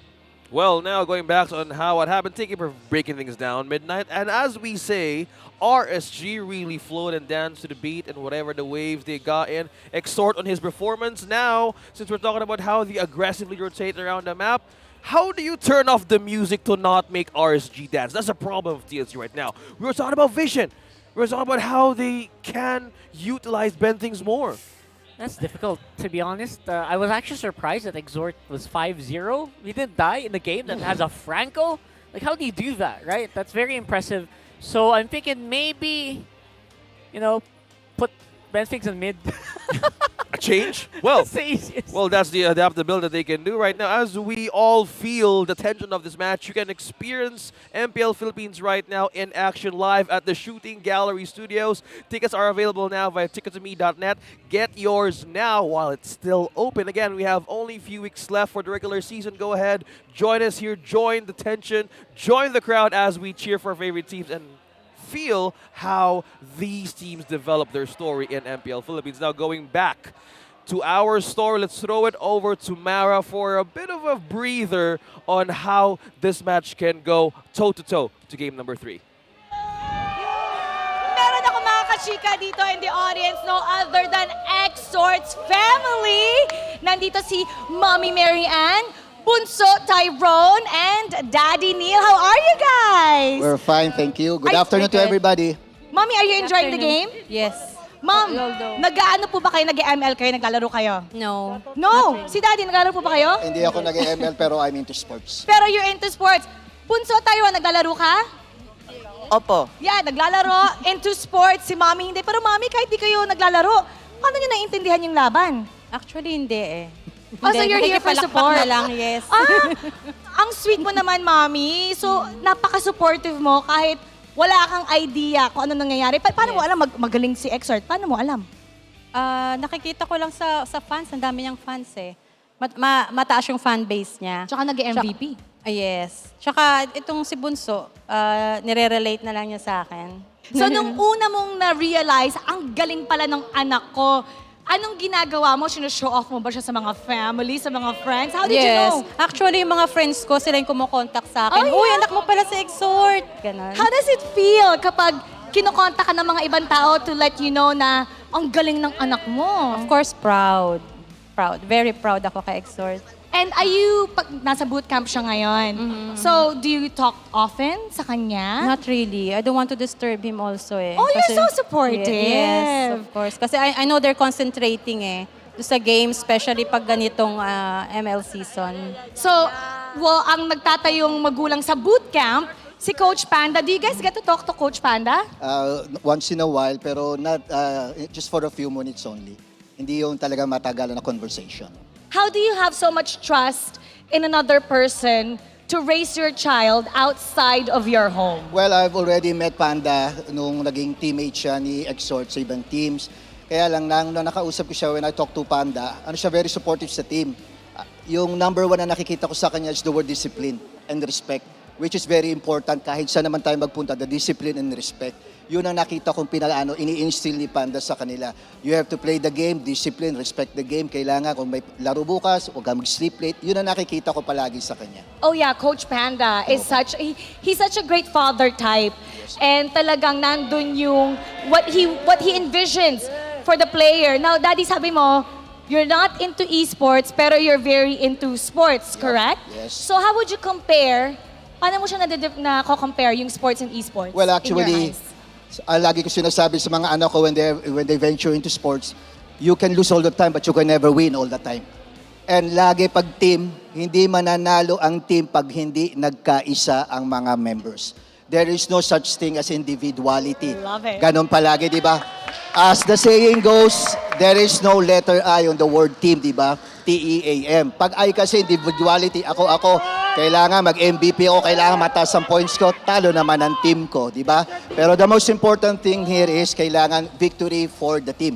Pangit man ang laro mo, nanalo team mo, kasama ka pa rin sa fame and glory. Love Ganon pa rin. it! Daddy Neil, ano po ang vision nyo para kay Exort sa career niya dito sa esports? Well, actually, nakikita ko in the span of years, ang aking anak kasi palagi, kada taon, nag-i-improve siya, nagle-level up. Sa totoo lang po. He's not only a smart player, he's an intelligent player. At syempre po, gwapo yan talaga. Ewan ko kanino nagmana, pero ang inaano ko lang, maganda ang nagiging niya throughout the years po. Yun po. Kaya nakikita ko sa kanya, hindi lang siya nagde-develop at nag-level up siya. Thank you, Daddy Neil. Thank you, Mami Marian. Bunso Tyrone, pwede bang ibato natin sa casters? Sabihin mo, casters, pasok! Okay po. Okay, go ahead, Tyrone. Casters, pasok. Thank you so much, Tyrone, for that pass. But going to our interview back, there were a lot of things to break down. A lot of touching words from the parents of Extort. And shout out to all supportive parents who keeps on supporting their kids no matter what life they chose, what career they choose, no matter how they don't understand Mobile Legends. Well, that's how you support your kid right there. Yeah, imagine Exort, right? I think he's been playing since Season 2. Wow. Yeah, Season 3. You guys are with this. Yeah, so yeah, he was teammates back with Panda. Only he. He was teammates back with Panda. That's when so that's how long he's been in esports and how he's been supported by his parents. He was with Archangel, he was with LPE, now they're with RSG, and the bond between these two guys, actually, I had a discussion with Coach Panda about this. He's really, I wouldn't say that he favors Exort more compared to other players, but there is that type of bond wherein even if there's other choices, he would always consider that he has been with Exort for a very, very long time. He's a dear friend. He is a fantastic player because he loves the guy very, very dearly. You see, but that's how Coach Panda sees potential in every player. Now that he's with RSG, he wants to grow that potential in each of his players that he wants to do because, again, he has a father-like attitude among his players. Now, that's how he does. He discipline, he treats all of them with respect, and now, going into our draft, it's RSG onto the blue side. They're on first pick. Yeah, the blue boys are in the blue side. Huh. Ah, yes. Point. Fredrin! No, I'm just kidding. You always know that, again, we still have an ongoing thing. Blue side win percentage is very, very high. But, it's surprising that TNC couldn't maximize that in the previous series. I wonder if they can do that here. I think there is that potential still for both sides. RSG, again, their first pick. Lancelot might be a priority here, as considering that Joy is banned out. Glue or Yuzong might be an option for these two heroes to consider to either pick or ban. Because for RSG, I mean, even if you want to ban out the Yuzong, you also don't want to limit the hero pool of Nats because it is also a threat against against TNC. So I feel like you throw a ban here, you ban the Hayabusa or the Kaja. They banned the Akai. Actually, that's very interesting. Again, it's sort of a throw ban. Again, explaining what throw ban is, it's not necessarily a ban that you need to do, but it is meant to open up a hero pool of your player and also to just remove meta heroes. Let's see how they discover this, because in terms of speaking or talking about bans, just a bit of a heads up, guys. Fleeting time is banned until further notice. So the item can't be used in our matches, but everything's good because our teams have been informed beforehand and all agreed to not use the item for the meantime. So as we saw the matches yesterday, there was alternatives on how to make the cooldown faster. There's a hybrid way to do it. But in terms of the first stage of banning, they take off the Kaja, which also could be dependent on the fleeting time that Are they squeezing out the Fredrin this time for RSG? Normally, it's 40%, right? 40% is the magic number of the cooldown reduction. It's a maximum that you can get to. Unless you have Enchanted Talisman, it goes to 45. So normally, that's fine for most use. So Fleeting Time being banned out only affects like very specific heroes. Yeah. Angela mains, I know they're crying right now because they can't use that shield as much. Yeah. But other than that, there's no Angela mains in this tournament anyway. So Yeah, I mean, the last time I've seen a hero prioritize Fleeting Time was 2 years ago. You Yeah, know? so, Even to these days, I don't feel like it's a good item to have. It's such a waste of the slot. And I love this coming up from RSG. Now, speaking about slots, this is not wasting your slot. This is maximizing first pick. Okay, if we go Fredrin, there is that glue. And if we want to deal with glue, we have to have Arlot. So let's get Arlot first pick so that even if they get glue, we have the answer. But TNC, again, their approach is very, very different. They have a different round to take. Instead of the glue, they go with the Lancelot and Farsa. It locks out the hero pool of RSG. But it does give Exort the option of going to Valentina, and then Light just picking up again the Kufra. Yeah, the Kufra or even the Franco. So again, the Kadita is still open to the table on this side, but it was one way of dealing on they were dealing on the composition of TNC. So on Midnight's point, could they prioritize the mid lane now and their jungler? Because right now they have eyes on the EXP. That's how they break momentums. I think it's Fredrin time. Hayabusa is also we're great. hovering onto Fredrin. If they want to... Oh, interesting. Yeah, there it is. Again, we've seen this. Lancelot Farsa, they fall victim to the Hayabusa, but they go back to the Fredrin. It's a very interesting choice because it's not the best per se for these two picks. And the fact of the matter is you revealed 3 cores. Like, there's no flex option here. But it does bring up the unspoken rule of MLBB, where if you have 3 cores on blue side, there is that Johnson Kadita on potential on the last pick.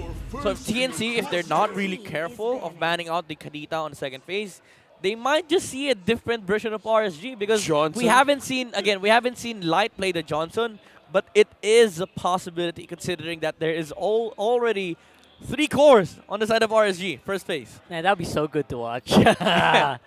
Yes, please. I would love to see the Johnson Katita. People love that. Yeah, and there's very few use cases of that in MPL. Yeah. But when it does appear, it's always a treat. And it's a fun game to watch, and it's a fun game to cast because rarely having a Johnson on your side could open a lot of, well, there you go. momentum, break momentums. And what we have seen on that end, Coach left and right sees the directions of banning out, respecting out the Kadita of Exort. I mean, maybe they weren't even looking at the Johnson Kadita. They were just looking at Kadita, you know. It's not something that is on their mind right now. But again, Kadita is out, so there's no longer the threat of the Kadita Johnson. Melissa ban, considering that they don't have the best ways of dealing with the Melissa, especially with the Farsa going onto the hands of TNC. RSG, they might just have to play up against the Claude. So expect more crowd control heroes on the the last pick, especially the likes of the Franco, the Kufra, even the Grok is also decent against Claude because you do cancel out that Blazing Duet if ever if ever Innocent gets his hands on to that Claude. So Franco gets removed. It does bring us to the the territory where Claude is a priority pick here for TNT. Maybe not priority first pick, but a priority marksman pick on the last the last phase because on the last pick because there is that flex option of instead of going for the Claude, you can go for the Brody. It's a good hero to deal with the Fredrin and Arlott because he outputs so much damage. Yeah, it makes total sense if they would reserve that final pick for the last stage of TNC because right now they still don't have a tank. There's a lot of options that ban things can use because they ban out the Franco. Something tells me they don't want to be disturbed, but what's a better way to freely rotate around this time? Wow, Kufra. Wow. Lots of stolen picks. Lolita, why not Lolita? Why not give out those Lolitas? The Valentina is also pretty prime still. Like, give the light to my life. Yeah. I would have preferred the Ruby, honestly, for TNC. But that is also a case that you can, you can't put for Light. Ruby sounds awesome for RSG Slate Philippines. And then you pair it up with the Valentina. It's such a strong lane in the middle lane. You know, you have the threat of multiple stuns, mini stuns coming out from the Ruby, and there's that Terrify from the Valentina, and there is no way in hell you you outpoke Ruby and Valentina. Yep. And it could be weird if RSG does it on the last phase, but well, Val. Cross that out. They just did. And Show. All right. Huh. Interesting. If TNC gets clawed, Purify for sure. Yeah, because there are a lot of ways of disrupting their positioning here with the Cho. You have something from the Jeet Kune Do, and you also have, well, Way of the Dragon and all of the ultimates that can be stolen. And getting that Valentina on the last choice was really a great pickup from RSG. Knowing that there's a Farsa on the first hand, there's a lot of ultimates that can be used against them. So for the marks that you guys mentioned, will it be the Claude? Will it be... Brody's okay. Yeah, Brody's okay. I mean, you can even argue that Hadith is also decent. Especially with the Purify, Especially with Purify as a battle spell. Up against Arlott, I'm not really sure though, but it does provide a lot of mid-game potential. Oh! Leslie, oh my goodness. It was recently buffed. Oh no. The cooldowns are much better now. TNC Pro Team. You never fail to surprise us in every match. Here's the Leslie. Another debut hero from the first week. We have Zilong, now we have Leslie. For TNC, how's this in the patch right now? I mean, yes, it's a strong hero. It can perform well against the lineup of RSG Slate Philippines. I still have to convince myself that Leslie has to have this Purify battle spell, because if he does not, it's hard to get away from the Cho, especially with the Flicker TikTok play. You know, there is no answer against that. Even if you are very godly with your reactions, it's hard to time that that knockback. So it is it is a problem for TNC if RSG just fully commits on catching this Leslie off guard. But it can work. You know, this Leslie can work. Let's see how the debut pick works with the Phoenix Army. Will this be their chance to get back up and force a game number 3? Because right now we are getting more surprises on how this match can go. Look at this. Early pokes and brawl up in mid. Yeah. Man, imagine if that was a Ruby. I grab agree. and go. There it is. But then again, I think TNC wants to go for the big flashy win here. At least try to get some of that confidence in their team back. So maybe that's why they're going for the classic Ben Things. It's also a very classic pick coming in from Ben Pips. There it is with a Kufra. Beautiful Tyrant's Revenge actually, but again, lacking firepower for the meantime is that Farce. It was honestly weird that Exort positioned himself there, knowing for the fact that both the Farsa and Kufra can catch up when it comes to positioning with the wings by wings, and of course with the jump coming out from Bentix. Light though. I guess that's just knowing the limits of your opponent right now, because they don't have the level 4s yet, and normally you just don't do that normally. But if you know that your opponents don't really have all that flickers, they don't have any like executes or flame shots, you don't need to worry. I mean, it's nice and all, but you did just lose the Valentina advantage because Escalera was able to force him out in the lane, and they're now sitting at both equal XP. Actually, Escalera even has more XP compared to Exort. Yeah, that's true. And how the mid lane works right now, they're getting a slow trade on how to delay each other. But we were talking about how this debut pick, hold that thought. Oh, that was close. Oh, all right, that was a good use of a flicker. Oh, but Escalera, he's still there. Oh, he just said hi. He just looked at like. Wait, that was cute. I was really close to calling that for a kill. Let's go back to my thought right there. We were talking about the debut pick of Leslie. We're talking about if she got the Purify, because the CC right now of RSG is too high, but she got the Flicker. Yep, he is rocking that Flicker, but RSG does have the advantage though. Ooh, light. There it is. There's the Feather Airstrike at level 4. The Farsa, just too good. So that's why a lot of teams really pick it up early on. You have so much control over the team fight. That's happening right here, even without the Feather Airstrike. H2O still secures.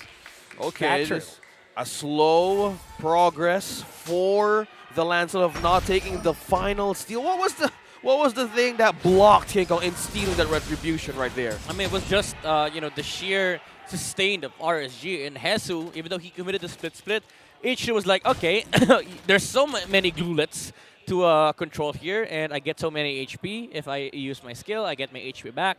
So it's just, again, a sustain of RSG, even though King Kong... Oh! Ah, beautiful assassination though. That's first blood. Going over for TNC. In just 3 minutes, you get the first blood, and the Phoenix Army gets it. Let's say I say Benthinx right now is starting to do a great job in terms of rotation that was missing in game number 1. Yeah, this is also a tank slot from TNC. From the Retribution, just the image of the Retribution, I'm seeing the HP sustain, the Violet Retri, which gives King Kong a little bit of sustainability during fights, and of course that burn onto the heroes of RSG. If they don't burst out the Lancelot, it does provide a lot of space for TNC to make some plays on the team fights, because their composition is mainly the composition is prioritizing the sustainability of their lineup. Another beautiful catch once more. It's spearheaded by Benthinx on that Kufra. Oh, we were talking about how team fights could work. TNC, how they manage to have a front line and an initiator. That's how they completely get RSG off guard. Yeah. Because right now, it's only Light can do vision and setups. But going back to the EXP, it's not still winning this matchup. I'm gonna tell an Arlot and a Galoo, so there is no surprise that Nats is taking over this blue lane. Oh, Benthinx. Ah, Benthinx! Bouncing ball saves him from a sure Shinpo by Light right there.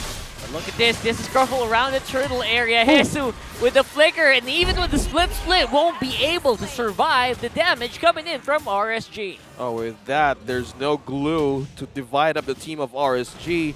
Turtle on the side of H2O. Now, how they can do this? Emon is being sniped down by Innocent. Oh, the ultimate snipe! One more hit would have done it! And in the end, another win from RSG around the turtle pit. They are the ones who secure the second turtle of the game. Such an unfortunate situation for Innocent. Even though he did win that lane versus the Beatrix, it's by nature, it's by design that the Leslie will take over this lane over Emon. But that kill would have been important for this Leslie to snowball. And it's really interesting to see that Innocent, instead of going for the Windtalker, which is the usual build route for a Leslie, he went for the Berserker's Fury first. So more damage, but that does mean that if Emon gets to close the gap, the DPS is much higher on the Matrix. But with Escalera rotating towards top lane, that's not gonna be a concern. Second time's the charm, at least. Yeah. Man, the AoE punish and burst right now of TNC is going hot and ready. Look at that, Light! It's a 4-man dive. A great kick from Light, but it only delays the inevitable. Right there and then, it's Exhort. Oh, he's the one who actually went for the Tyrant's Rage. Oh, no dash, no puncture. No dash and puncture means that it's gonna have to back off for the meantime, though. So you do see RSG, they're suffering. There's just so much raw damage coming from TNC on this top lane. Again, the story is if they are able to protect the Leslie, then it can work. They have the damage needed to take down the heroes on the side of RSG Philippines, and they can do that because they have the the Lancelot with the poke and prod. They have the Kufra to jump in. They have the glue to sustain, even though they didn't have Heso in that specific fight. The damage is enough from both Innocent and Escalera to just take out the targets on the side of RSG. Well, speaking of taking out, I say the setups from Bending is pave enough. Now for RSG, there's a lot of ways that they need to counter this, because right now the defense could not suffice the damage. Oh, wow! Wait! Oh God, Escalera! 2 shots! We were talking about defense, and that burst from right there from Escalera is just showing off. Yeah, 2 shots, and Emma was sitting at 1/4 HP. Oh, really good, at least, is that gold lane for TNC. But it's still a toss-up in terms of who takes the objectives. RSG seems to be very, very happy with where they are right now. With no marks from the side of TNC, I think 3 members can do it, but inside of RSG, they have more potential to secure with the damage. Let's see how they separate the Raiders from here. It's a swap. Leslie's not available here, which means that RSG might have more members to secure that turtle. It is a 5-man secure from RSG. Even though Escalera did do some damage, It's not enough to slow down the Raiders. Okay, no casualty. All on the progress. RSG has eyes on the mid-game spike that they needed to have against TNC. Not wasting any time for clashes because right now they're missing up something. They need defense, they need damage because in TNC, they want to hold this line if they want to make this a win. How's the items right now? I mean, there's a lot of budget meals happening for a lot of the heroes, but Ben thinks. Yep, that's a lot better right now. Basic maneuver there coming in from the Kufra. No fancy movements needed. They get that kill very easily. At the other hand, though, Eman starting to build up that damage on the Beatrix. But it also is happening on Innocent. You know, the Leslie has the endless battle. So more cooldown reduction, more true damage. And again, with the recent buffs on Leslie, reducing the cooldowns on the skills, this is gonna have a huge impact in this game. If RSG cannot catch this Leslie, she is just gonna move around the fights and kill off heroes, put more damage onto the Fredrin because even if the Fredrin gets a lot of armor and a lot of HP, Innocent doesn't care. Yeah. She whenever she crits, she outputs through damage. So what? She's like a Natalia with a gun. Yeah. See? Yeah, that's basically it. It is. And they just keep rotating freely around this map. And this is a huge change for TNC to make progress. It's actually very aggressive for TNC. Imagine if they get this turret in mid, it's actually pretty big for their map control.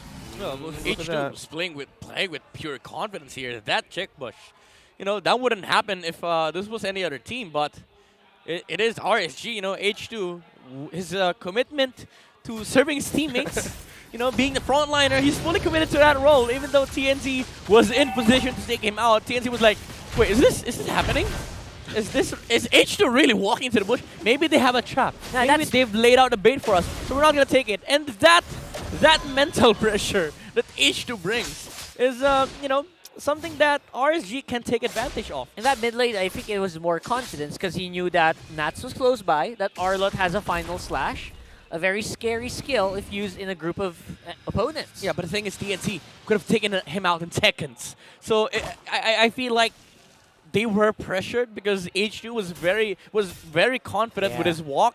And RSG was not in position to take the fight, by the way. Yes, Arlott was near, but it wouldn't have been enough because everyone was far away. 2v4, yeah. And how Fredrin walks is just pure confidence walking in the hallway of like being in high school, because right now in TNC would take that chance. They have the power to do so. So there's a lot. We're seeing hesitations from TNC. Yeah, I mean it's a little thing, but it shows the indecisiveness of TNC at the moment. You're at a very huge lead, even though the gold is not saying it. You're just leading by 200 gold. At some point, they were leading by 3 gold. You have all the damage that you need. Meanwhile, on the side of RSG, yes, they do have damage, but everything is killable. Ben thinks. Missed the ultimate again, TNC. This is the end game that you need. You need to close it out. You need to have better engagements. Imagine the Leslie and the Beatrix difference. Like excused. See? Ooh, okay. What is happening with TNC? A lot of decisions coming out from the Phoenix Army. Flickers, ultimates has poke been used. Just go. Don't be too scared. Okay, right now we're looking at how TNC could do this. They can do this. Try to shake things off a bit and just do yourself, fam, because not to... Oh, they see the Leslie. This is important for RSG. They see the Leslie. He did just farm the crab, so they know that Leslie is on the right side of the Lord. That can be pinned down. That is information, by the way. Oh no. At the very least, TNC do have their ultimates back up. They're ready for round 2. And H2O's not done dancing with the Lord just yet. Again, this is just Molten Essence versus Lord. H2's just guarding the Lord. Very classic. And finally, they go for the jungler, and it's King Kong going down. That means no contest for that Lord, and RSG will take it. Oh no, TNC is going to retreat back. Look at that. TNC, you had the lead. They had it. You had everything you needed, and you blew it. What were they waiting for, Midnight? What do you think? What do you think they were waiting for? I mean, again, the reason why I harped that early moment wherein they didn't commit on H2, it's the mindset. TNC, they're not ready to fight. They're not prepped to fight. And that explains why the Lord was stale. And at that moment, RSG knew that TNC is not fighting. It's just the mindset, There's no other explanations for this. TNC, they were not looking to fight. in any form whatsoever.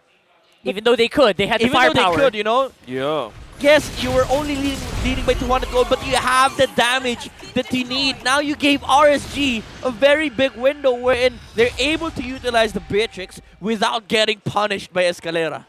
This is the hesitation. We're just totally shearing off the frustrations on how TNC could progress from that match because there's a lot of open windows that they can actually do. They have the toolkit, they have the way on advantage in terms of team fights, they have initiations, they have good crowd control. So a lot of things that we're seeing here is underutilized. It can be counted against RSG. And just as that, that's a quick 5k gold lead right away. Yeah. Just imagine Ben Things jumping on a single target on RSG.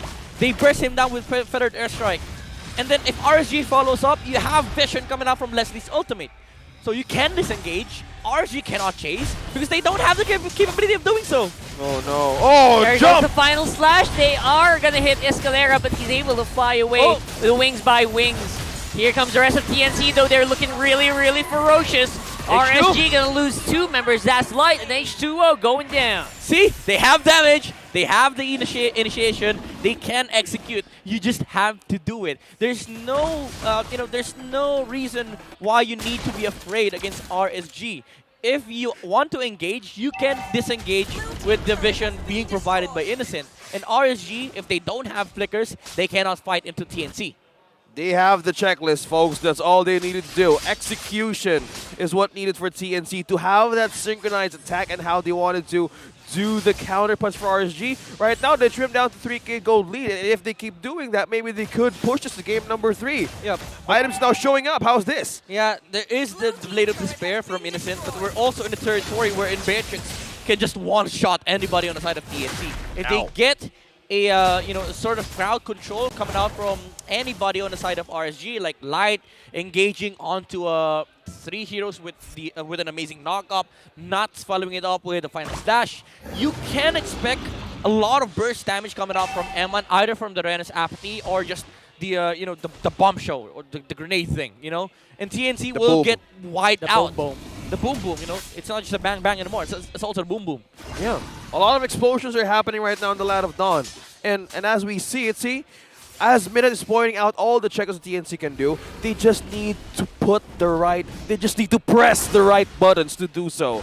See, and just as that, the gold is leveling to 1.7k into RSG, and they need to have the perfect targets in this game. Yeah, honestly, it's not even about just pushing the right buttons. Just push the button.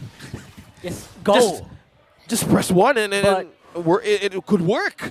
But as good as that is, I mean, TNC's damage output will start to fall in the later parts of the game. Yeah, that's why you have to commit now, because Eman is getting to that territory wherein he can cosplay Benecutie, Cosplay. Get one-way ticket towards the base of TNC. And there goes the fight. This is what we're talking about. TNC, they're getting the kill on the H2O. That would mean that's a free Lord. What is RSG going to do about it? They're still hesitating. There's a wraparound. There's no jungler, but TNC still hesitating. Fight, TNC. TNC. I think they have to go for it. They don't have the jungler. Is this going to be reset? Light! Oh, Light. He's going to fall victim to Innocent. Some really good snipes coming in from the Leslie. Here's the Renner's Apathy. Still no retry available for RSG. Means that it's going to be a TNC Lord. And there they go off to the races, going off. Trying to escape is going to be RSG, and they are going to escape with only one, maybe 2 members. That's going to be That's going down as well. Nobody's going safe. With trade of 3-0 plus the Lord push. TNC winning that one. Yeah, TNC, they finally were able to capitalize the fact that they are strong at the moment. And it took a mistake from RSG. Glue and Beatrix was not there in the Lord fight, and H2 was taken out. And by the way, TNC did not know that. Yeah. Yes. They could have went for the all-in. You just go. That's how you win fights. This time around, TNC looking really, really good. Finally living up to some of that expectation that a lot of their fans have right now. And they are pushing up on the mid with Lord on top. Exartis Nat is almost back. Now they have a push. TNC has a push up top in the lead. They have the rope now. What's going to be the plan of the Phoenix Army? There's waves coming in. But look at Light. Light is on the back line. They don't know where Light is. Oh, now he's back. 2 inhibs going down. That's actually really, really good for TNC. It's 2.6k gold lead as well. They're awake. you, making the window bigger here for TNC. And again, we're at that point wherein RSG can fight back, but Innocent is also dishing out so much damage, so much true damage from the Leslie. 58,000 damage. And most of it is, dealt towards Brethren. So H2 is not having a fantastic game. He cannot even itemize around it, because there's no item that can help you against a Leslie. Yeah, good If the true damage gets procced, then it's sad face. So you have a savage. You need armor to hold that line. Look at that real time win rate now showing almost 69% for TNC, and it's climbing slowly. Just press the button. You have all the checklist. You have the green lights. Go ahead and do it. TNC means that's nice. That's nice. Correct. That's nice. Correct. So imagine TNC again on that specific Lord fight. They didn't even know. They didn't even know that Beatrix and Glue was not in that fight. They were not participating, and they still took the fight. Imagine if they did that twice now. If they just engaged on H2 at that walk in the middle lane, they would have maybe closed out the game by now, because Innocent would have been so much bigger compared to what he is now. He is now stacked, fully stacked though, but TNC, again, they are really, really strong. But RSG is coming to the point wherein it's just going to be a matter of positioning. TNC took that fight, and RSG was in not in fighting form because they didn't have the Beatrix at that moment. And even though Eman and Nats followed, the Arlot, even though Nats followed up with the skirmish, it wasn't really enough because the President was already taken out. Yeah, and we're talking about how RSG could counter damage the side of TNC. We are looking at Exort and Emon here, right? Exort, Emon, and even Nath. So if those three are out on the line, Ultimate Snipe being used by Innocent. He spots out a huge amount of the map. That's good info for the Phoenix Army. The vision of TNC, we're just talking about how the damage could pull through TNC. So in terms of on being in the ultra late game state, RSG still has a chance for a comeback. Yeah, this is still Beatrix, Yeah. You can never count out a Beatrix on the late game, especially with the Renner. And just one catch from RSG, and one snipe can take out anybody on the side of TNC. A lot of pressure on the Benfing. Oh, they see the make choke? these picks happen. Oh, the kick was used. Wait, What? the Wave of the Dragon was, the green light is no. out. TNC, why are you backing off? TNC, There's no kick. you have info. You have info. There's no kick. This is the time to do it. Okay. Oh, There's no. a different plan for TNC. They want to get this Lord. They want the 50-50. I don't know why, but now again, this is another info, bro. There you go. They saw the Matrix on top. You have the ultimate from Leslie. You don't see the Beatrix. Go all in on the Fredrin. Go all in on the Fredrin. Come on. What? I don't know. H2O. Fredrin strike was used. Whoa, no, my God. All right, Light is in trouble, though. He might be, but his Way of the Dragon is back off cooldown. Okay, H2 What still is alive. happening? Still alive against King Kong. This Lord has been really, really patient with the junglers, TNC's With definitely everybody. being very, very careful. Oh, there's a snipe coming in from Emon. There's the energy eruption. They pull down Hesu and Benfings, but those are very tanky heroes. No Renner's from apathy. TNC. That means that they're still in a pretty good spot. They can still try to contest if they want to. Benfings. He goes for the revenge. He doesn't miss. Oh, that's doesn't hit two. the target. That's free members being hit by the final Light! strike. And there it is, Light. He will go down with the immortality in tow, but Innocent gets deleted off the map. Nats is chasing off on the free members of TNC all on his own. Beautiful movement coming in from the Arlot, and he takes out Escalera. Oh, TNC. 2-man down, and it's 22 minutes. What did I just watch? I get why Midnight is.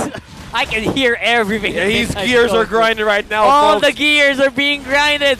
This I know why. is the comeback potential of RSG. You force out resources, you force out the ultimates, take out the mistakes from bad positioning, and that's how they gain chance up against TNC. Now will they do it again? So much info. Hesu goes straight into the face of Eman, exactly what he should do. That's going to be immortality being used on the Beatrix, and he will go down. Finally on a pretty even fight here, but Hesu does have his ultimates. Will he use it though? I think he has to. He has to go on the Nats. There goes the final strike again.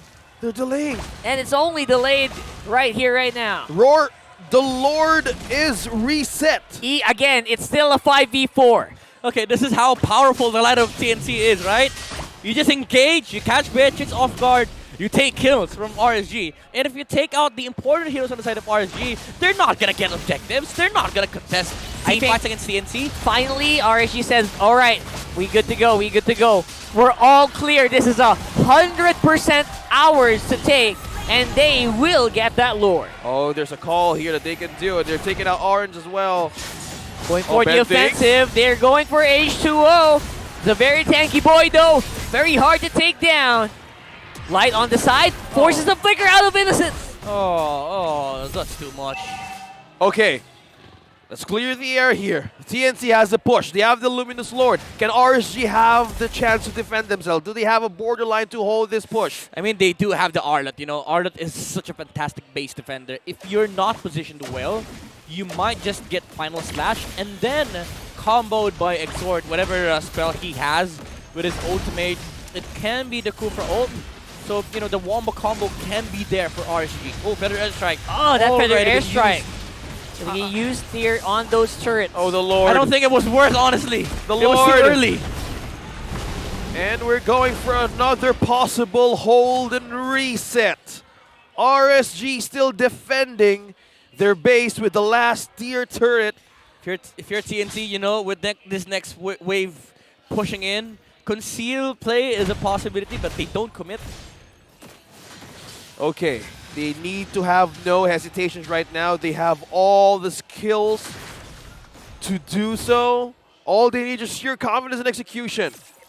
And now items are all locked in. This is the ultra late game. Yeah, this is the ultra late game. Is there a difference? Is there a switch up on how they wanted to do this? Honestly, for International, I'm surprised that they're... Oh, by the way, Twilight Armor is now counter against Leslie.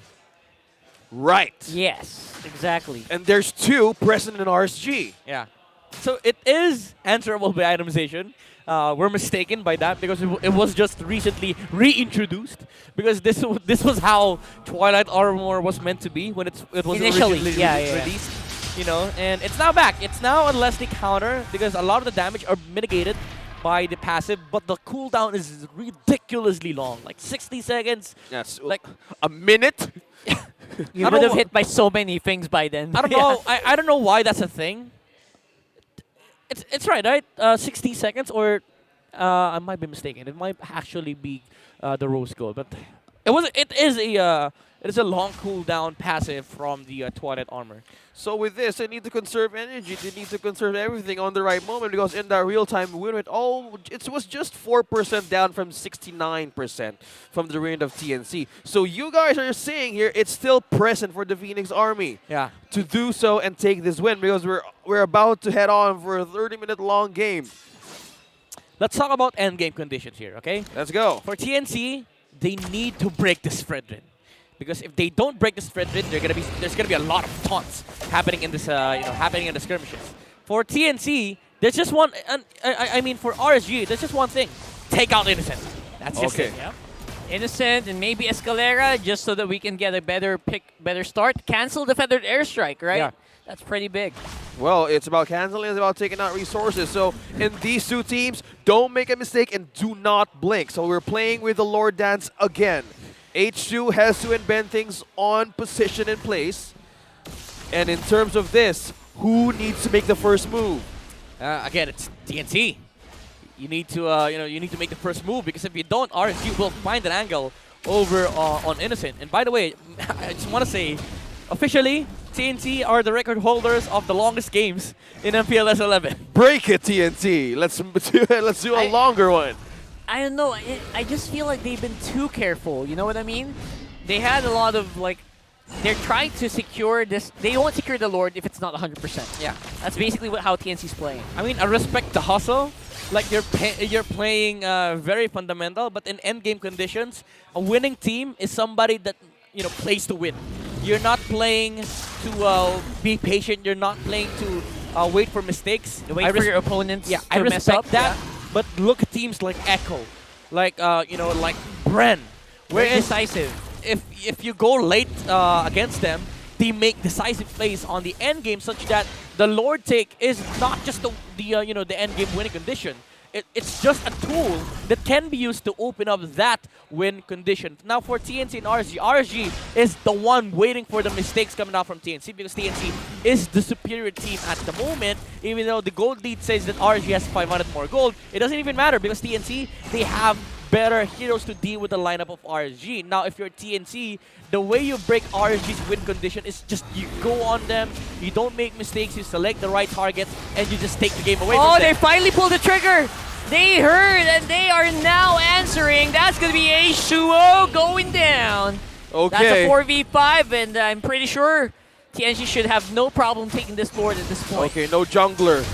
No jungler for RSG. H2O is down. There's a jump. And there it is. There's Ben Finks. Oh, they get knocked up by the Lord. Nuts! Look at Nats. He's playing on the back foot. He's hunting down this Leslie, and he gets to take it out.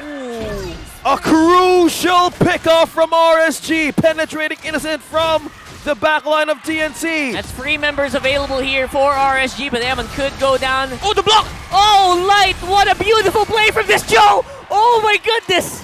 That was huge! Oh, almost got King Kong as well. By the way, may I just say, Exort stole the feathered airstrike, flickered in, used the feathered airstrike onto the Leslie because Nuts didn't have anything at that moment. And again, Light, with that block onto the jump of the Kufra, could have taken out Eman. Oh my god, RSG. Again, these are the plays that are possible because RSG is put in the spot wherein they're still able to fight against TNC. And it is because of the indecisiveness of TNC in the the mid game. But they still have the lead. They can take this Lord. HU is gonna respawn in 1 second, but they're not gonna be able to be here for the Lord thing. But Nuts though. Look at Nats just walking confidently right in 4 of TNC. This is the X Factor. This is the X Factor we're talking about with Nats. But at this point, yeah, TNC has the clear advantage. Light! They're gonna get slowed down. That is gonna be the way of Dragon committed to the Lancelot, but Lancelot is still quite healthy.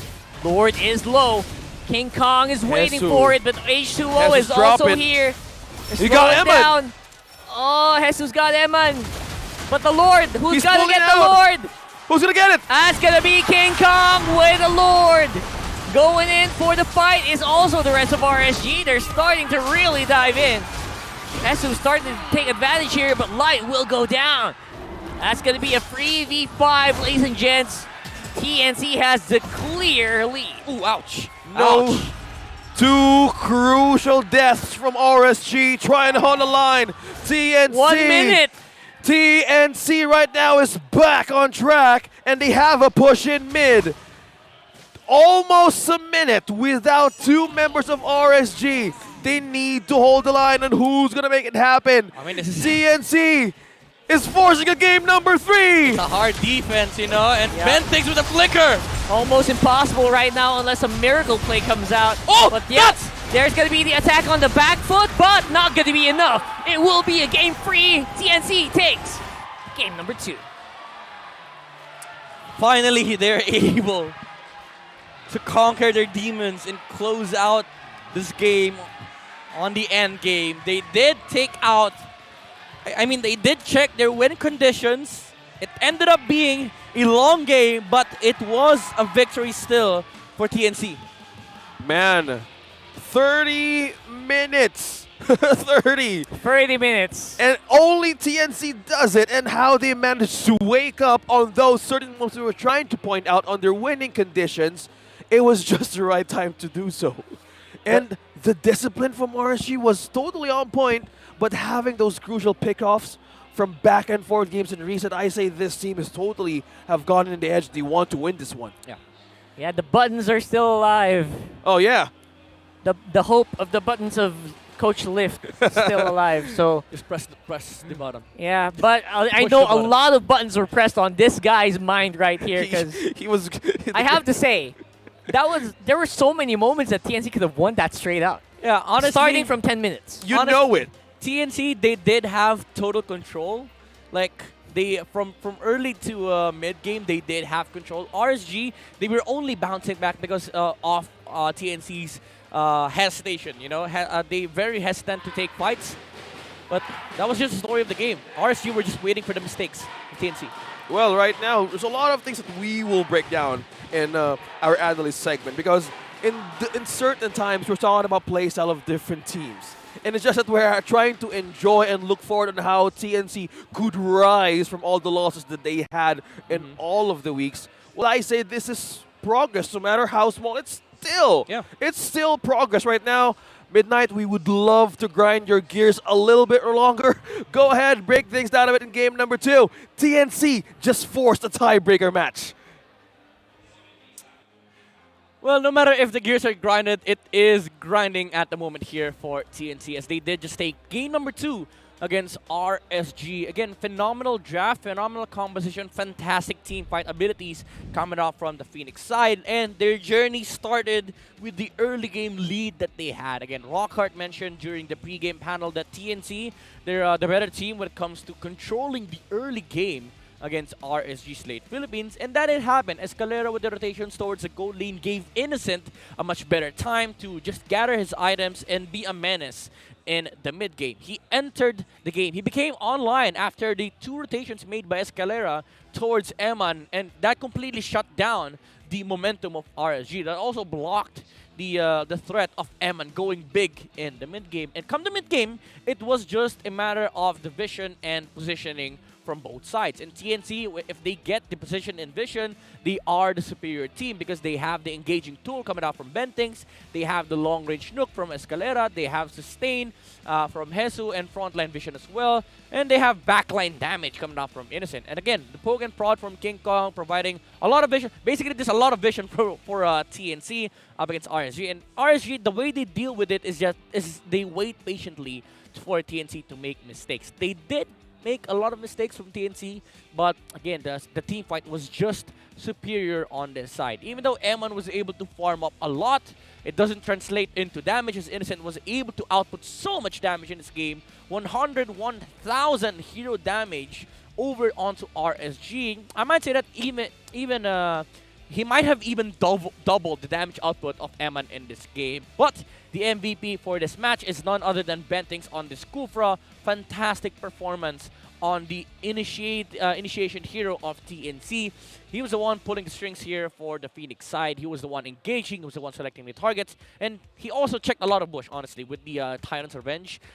With the jump, he's making sure that RSG is not making any aggressive moves onto them. And he was forcefully pressuring RSG to also react when it comes to controlling the information and the vision. And that gives a lot of playing space for Escalera to just punish the heroes on the side of RSG Slate Philippines. And it also gives a lot of space for Innocent just to be able to farm up and provide vision as well with the ultimate. Again, superior vision is the key here for TNC. Even though come the mid to late game stages, they didn't abuse it as much.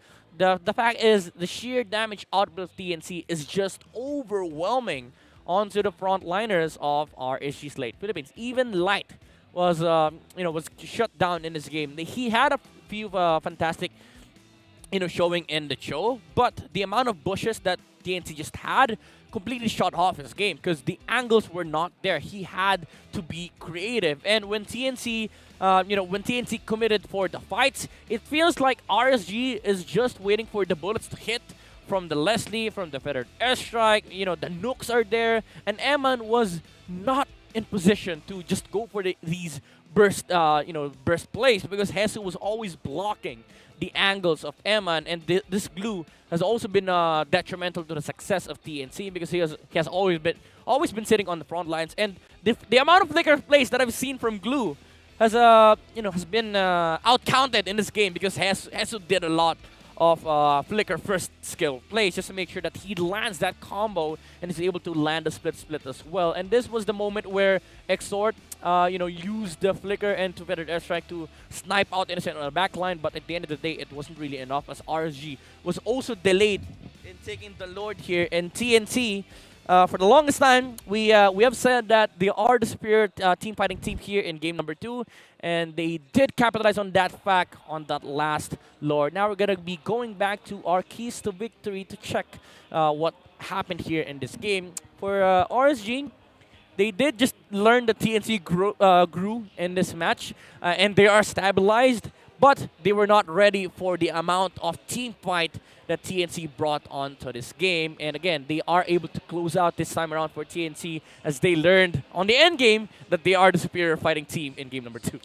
Beware of TNC's growth, gradually stabilizing now. Well, that answers our keys to victory checklist. Thank you so much, Mida. We are used to seeing you there, back on the analyst. Now you're here with us. Thank you for gracing this table and breaking things down a bit.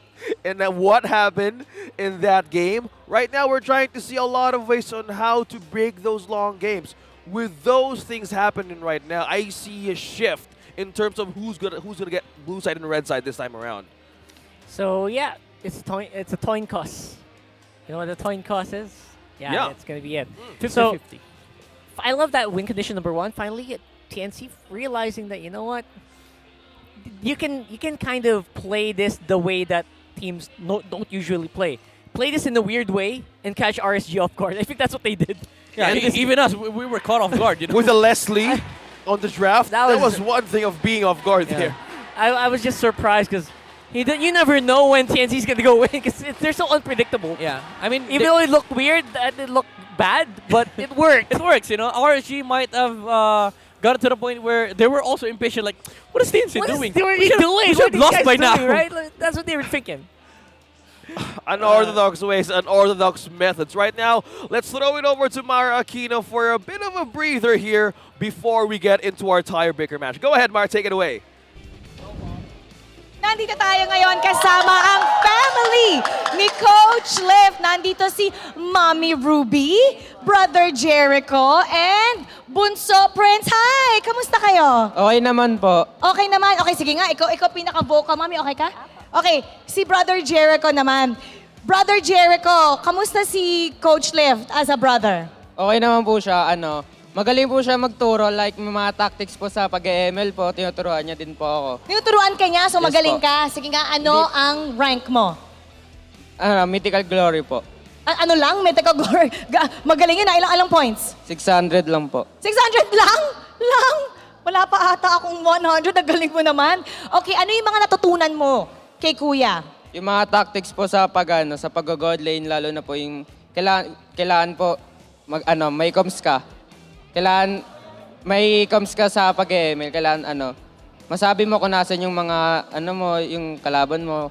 So, ikaw ngayon, pag nagpa-5-man kayo, ikaw yung coach nila ngayon? Hindi po. Yung roamer po namin. Okay. Dapat ikaw yung coach. Brother mo si coach eh. Okay, gusto mo ba maging coach din? Player po.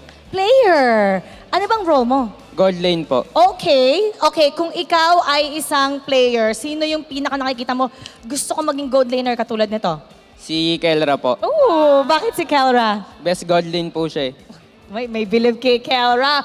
Balang araw, kung nakapasok ka sa TNC, tapos si Coach Liv, yung coach mo, sa tingin mo gana yon kasi brothers kayo, or do you think he's gonna be strict? Paano ba siya as kuya? Di naman po siya strict. Strict po siya pag nasa game na po.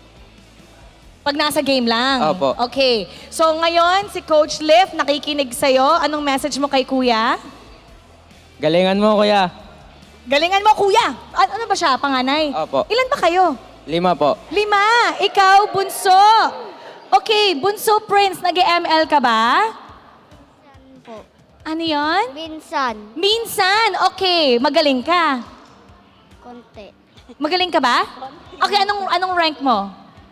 Legend. Wow, legend! Oh, legend! Okay, pag si kuya bumibisita sa bahay, ano yung pasalubong niya? Anong pasalubong ni kuya? Multo po. Ano yon? Sima. Natatakot? Ay, sorry. Okay. Anong pasalubong? Anong pasalubong, mami? Kaltok raw. Kaltok? Grabe naman si Kuya Liv. Mami, kanina, si Coach Liv, may sinabi siya na kada panalo daw nila, magtatanggal siya ng betones. Una, isa, tapos all the way. Anong reaction mo doon kanina? Nag-unbutton mo, anak mo? Humalakhak ho. Humalakhak ka. Sana magtuloy-tuloy. Sana magtuloy-tuloy pagtanggal ng bitones. We're gonna wait for that. Now, meron po ba kayong message para sa anak nyo? Kasi ngayon, ganda ng laban nila, Game 2. Anak, coach, galingan mo pa sa mga player mo I love you. Ang sweet ni Mami. Okay, eto. Mami, bato po natin sa casters. Lagi po tayo nagsasabi, casters, pasok. Kayo na po. Prince, ikaw na lang. Oh, ikaw na lang, Prince. Sige, casters, pasok. Ano po yun? Okay, ito na lang. Caster, pasok. Thank you so much, Mara Aquino. Those were the family, the mother and the brother of Coach Lift. Man, it's a family day right now in MPL, in the shooting gallery student, and that's how you support your kid. And on to the context of that interview, Coach Lift has a challenge onto the buttons if they win. They unbutton one. Wait, let me check. Let me check the buzzer rock card. No, not me. I'm not. I have no stakes in that. It needs to be in a white. No, it's the Coach Lift challenge. Yeah, it's for him. It's for him. Should be a TikTok trend, you know? Yeah, and this is how the personality of Coach Lift right now. It's a growing and a shared mentality among the players of TNC right now. Again, they forced the game number 3. Will the errors be polished this time around since they have more of the capability to do so? I mean, for me, TNC, honestly, I'd consider them a really, really strong team. But what they lack is what other top teams have, you know, that decisiveness, that no hesitation play, that commitment. And I feel like if they do that in game number 3, if you go 50-50 in the draft against RSG, and if you're more heavy commitment, if you have more heavy commitment, then you'd stand a better chance of taking out the Raiders in the series. The important thing is, at least, even if TNC weren't aware, right? Coach Liff was watching that. I'm pretty sure that he already told his players, all right, you guys saw that, right? Yeah. So at least there's that info. And at the very least, even if they don't have that decisiveness yet, at least they're winning the game, the early games, the mid games. Yeah, but I know what you mean, right? If you want to be part of the top teams of the MPL, that has to be given already. Yeah. Here's the thing. RSG, they didn't have the right to bounce back on that game. Because the damage output was just overwhelming on the side of TNC. And if you face teams that are really capable in pulling off plays like that, like just imagine TNC Omega, you know, TNC, if they did what they did on game number 2, had a fantastic early game. Omega suddenly bounces back on game number 2.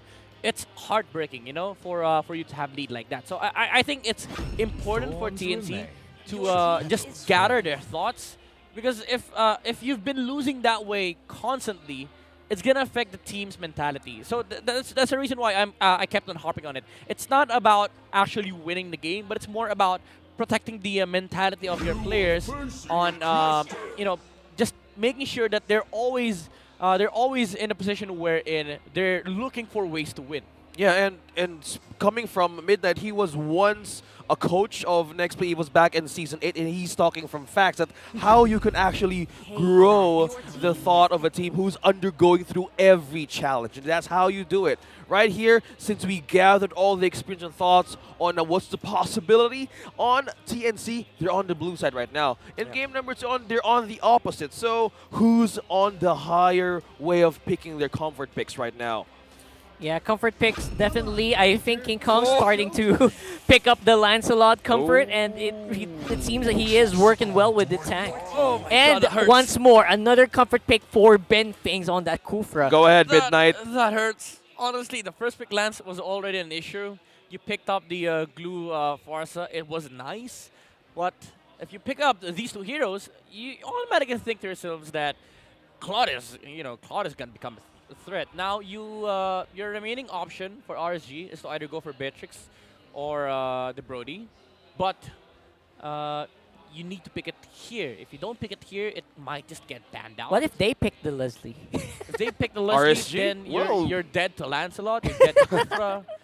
Even though you have the Farsa. Actually, Yuzong is banned, But there's a lot of heroes that can deal with the Lesser on the back line. Waiting for too long. What? But they pick on a carry. Wait, yeah, I Is was... this a safe route or this was the other idea? What's this? What's coming into the line of Coach Panda right now? I mean, that's cool. it's a Claude carry matchup, so that's number one. All right. Number good two, luck it's a with late that. game. It's a late game monster, and if Lancelot's not careful, if he doesn't have puncture, can just get deleted in the fights. You know. Surprise. Yeah, I know what you mean, though. It's still surprising. My main concern is Escalera has three heroes that are really good against his lineup. Number one is the Eve. Oh, yeah. Number two is the Kagura. Number three is the Kadita. The Kagura would be a great pickup for TNC, knowing that there's a lot of backline. Kadita gets removed. Oh, so they sense it? They're sensing it. RSG respecting the fact that it could be a possibility. It's nice they're attacking Escalera's pool because that was the guy who was giving a very hard time to TNC, to RSG last game. Yeah. He's also the main threat here in this game. Because if you think about it, Claude is a big threat, but you have ways of dealing with him on the early stages of the game. Lancelot is a big threat around objectives. So if you think about the weakness of RSG's lineup, their weakness is that if they're susceptible to dying, they're not enabling themselves to fight the Claude late game. And that comes from either the XP or the mage, but usually it's the mage. So Escalera has a lot of heavy lifting to do in this game to shut down either the Farsa or the carry, but he is shown to be capable of doing that, you know?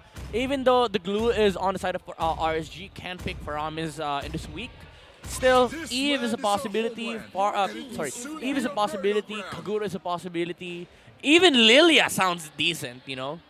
Oh, yeah. A better way to force out ultimates, stay in the mid lane. That's one way to pull it off. If you're Escalera, there's a lot of ways that we're thinking what could be the option. But on the side of RSG, they're pinning down or shortening down the choice of the EXP lane. Well, TNC doesn't have it yet for Hesu, so Lapu Lapu is out. Since it's a good counter for Glue, so what leaves a new or an old hero open for the book for the last two picks of TNC? Because they're under the last choice of banning one favored hero of RSG. Yeah, I dare say... Okay, Fredrin gets banned out. Edith is a very good explainer on TNC for this game because of the fact that you overload so much frontliners that carry is gonna get confused. Like, who do I target? Who do I actually burst down? How do I fight the Lancelot if Edith commits his ultimate? So, there's a lot of problems on the side of RSG already. Even if you pick up the Martis now, a hero that can deal with the Kufra and Lancelot really well. Actually, Martis sounds awesome for RSG. Still, your problem is if TNC decides to go for the Edith route, she's not going to care, even if she gets bursted out with a Decimate. Good luck getting her to that range. Yeah, and that's one problem you need to answer. So, Lolita, okay, they went in for light. They're trying to secure their last card for H2. But for this one, TNC, man, this is becoming more of a trend of having the Valentina on the last pace of picking. Edith, come on. Come on, Hesu. Possible Edith. Come on. I love the Valentina. I love the Valentina because they saw the Lolita. This would be much more powerful if they go either Thams or Edith. Play the Susain game or play the knockup game. It's a good answer for the lineup of RSG. At the very least, he got pressured into this. What? He goes for the Grok. What? Is this XP Grok? I mean, I understand. Okay, Midnight. What happened from the route of TNC? Is this a more viable one, or this is more of a different shift? I'd say the ideology is different. His main role here is to just get close to the glue, and Lolita can use the wild charge against the caddy to shut her down. Problem is, you're gonna lack sustain. You're gonna lack damage. Claude is like the all-in endgame condition here for TNC. Cool. They do have playmakers on their side, but I feel like against this lineup of RSG, Martis is heavily incentivized, Let's see. It is there Midnight. It is. On to the predictions Beautifully here. called. You got it right. For H2's hero, it really make a good sense. But does this balance everything right now? Because on the other hand, we've seen H2 perform with the Martis. I believe this is a good pickup as well. But will it be effective though? Will it be the will be the right street to go to. I mean, if you look at the lineup of TNC, there's no way they're fighting into Martis early game. Like the amount of sustain and sheer control that RSG has outmatches the Valentina on the early game. Even though Kufra and Valentina is a potent, potent early game duo against Lolita, Farsa, Martis, and possibly the glue running at your face. It's gotta feel good, for TNC. At the very least, they slowed down that scary early game that TNC has because of the threat of their jungler, so RSG might actually have a chance before mid-game starts. Yeah. Okay, so now with the choice of TNC and RC Slate on the board, let's see, we're gonna go back to keys to victory on the start of this match. The junglers could dictate the pace, it could make or break situations, but let's see how they pull this off. Again, we're on a crucial state. Oh. Okay? He loaded into the game, literally. Amazing, amazing. Just to remind you that this is still Mobile Legends. Amazing intro. And now, we're gonna show and see how will they progress this lineup. Look at this. Matt seems very aware of this. Benfing's just trying to slow it down. Lots of flicker being used here. Is Benfing's locked into a wall? I think he almost got locked there. That's first blood. Again, this is what we were harping on the draft. Like, how does TNC fight into this? Yeah, I mean, I don't know, honestly. It's hard. Their life with the Grok is going to be hard here. Okay, so now as we're trimming down the possibilities of this draft, the early game spike with H2's Mortis is becoming a trouble because we know how TNC could survive the vision with Ben Things and also Escalera, right? But one thing that RSG could be independent for is he can freely rotate anywhere. He could pressure lanes, and just how has eyes on the mid lane. Look at this, King Kong and Escalera could be pressured to respond for pokes. Yep, very much in the zone here is RSG. They look like they kind of read into the win condition, or in this sense, the losing condition of TNC, which is this topside Grok. Yeah. It actually has very little utility in the early game. Yeah, the downside is you want to build up damage as an XP lane Grok, but against Glue, it's mostly, magic damage, and you have no ways of dealing with that unless you buy magic defense. Yeah. And again, you don't want that as he is rocking the high and dry emblem. He wants to be able to build up damage to take out the carry. Hesu though. Yeah, Hesu again, he's the guy who's in trouble. As we predicted earlier, he gets taken out by Nats so easily. King Kong will steal the turtle though. That's massive. Yeah, too early retribution here for H2, so King Kong did take the turtle away from RSG, so that's a saving grace for TNC. They're seeing and looking for trades on how they want to leave it. It's because as they were trying to check upon the ways of TNC, that's because of their last pick of the Grok. The advantage of TNC on the bottom side though. Oh. Looking really good is of course that Claude built-in advantage, I guess. Yeah. So going back to the thought, they have their advantage of early game power spikes. We have early game power spike for RZ, which is your jungler. On side of TNC, we're also seeing light for their gold laner, which is the Claude. Innocent. Just pushing away Eman onto base. I mean, it's the power of the Claude, especially with Innocent waiting for the ultimate of Eman, because Eman didn't have his ultimate at that time. So Innocent was just capitalizing on that fact and used the Blazing Duet to both clear the wave and also, just zone Eman away from the gold lane. Pushing away and pressure, seeing the possible winning condition of TNC to make work on their draft. So we're expecting more of an aggressive play or rotation from Extraordination, because in the first game, this is how they do it. They put pressure, they put ganks, and such as this. Look at that, Innocent using the ultimate I'm not right sure on the lane. I'm not sure why nobody checked the eyebush. That's yeah, no one's checking Ben Things, isn't he? That's required, by the way, so Light comes in. But okay, TNC is already in position. All right, Light's in trouble though. He's very, very low. Eman looks like he's charging up some damage. Exor already used up that Feather Airstrike. The flicker. Wow, I don't know where that flicker was, but it worked very well for RSG. I think it also kind of took TNC by surprise there. I understand the flicker play from Knots. You put the first kill, you flicker into it, so there's no delay. The stun is immediate, and King Kong was not expecting that. Okay. This is such a nice, cute.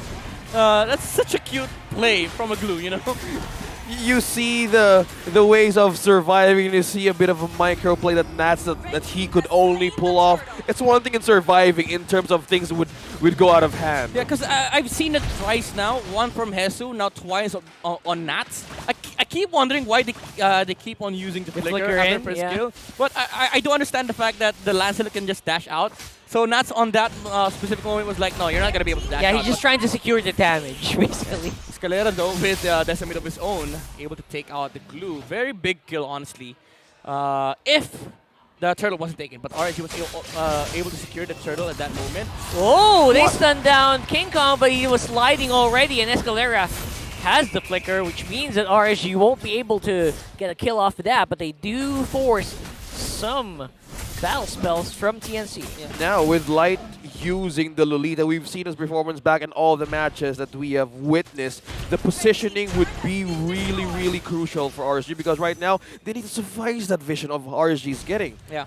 You might say that, you know, the attempt from Light was not necessary, but the thing is, TNC, they're the ones scouring for time in this game. And if you exhaust the battle spells, if you're RSG and you've exhausted your battle spell, but your opponent also exhausted your battle spell, it's a win for you. Because the next time you fight, you're still much stronger, but they don't have any ways of, you know, disengaging. So that is a win on Light's book.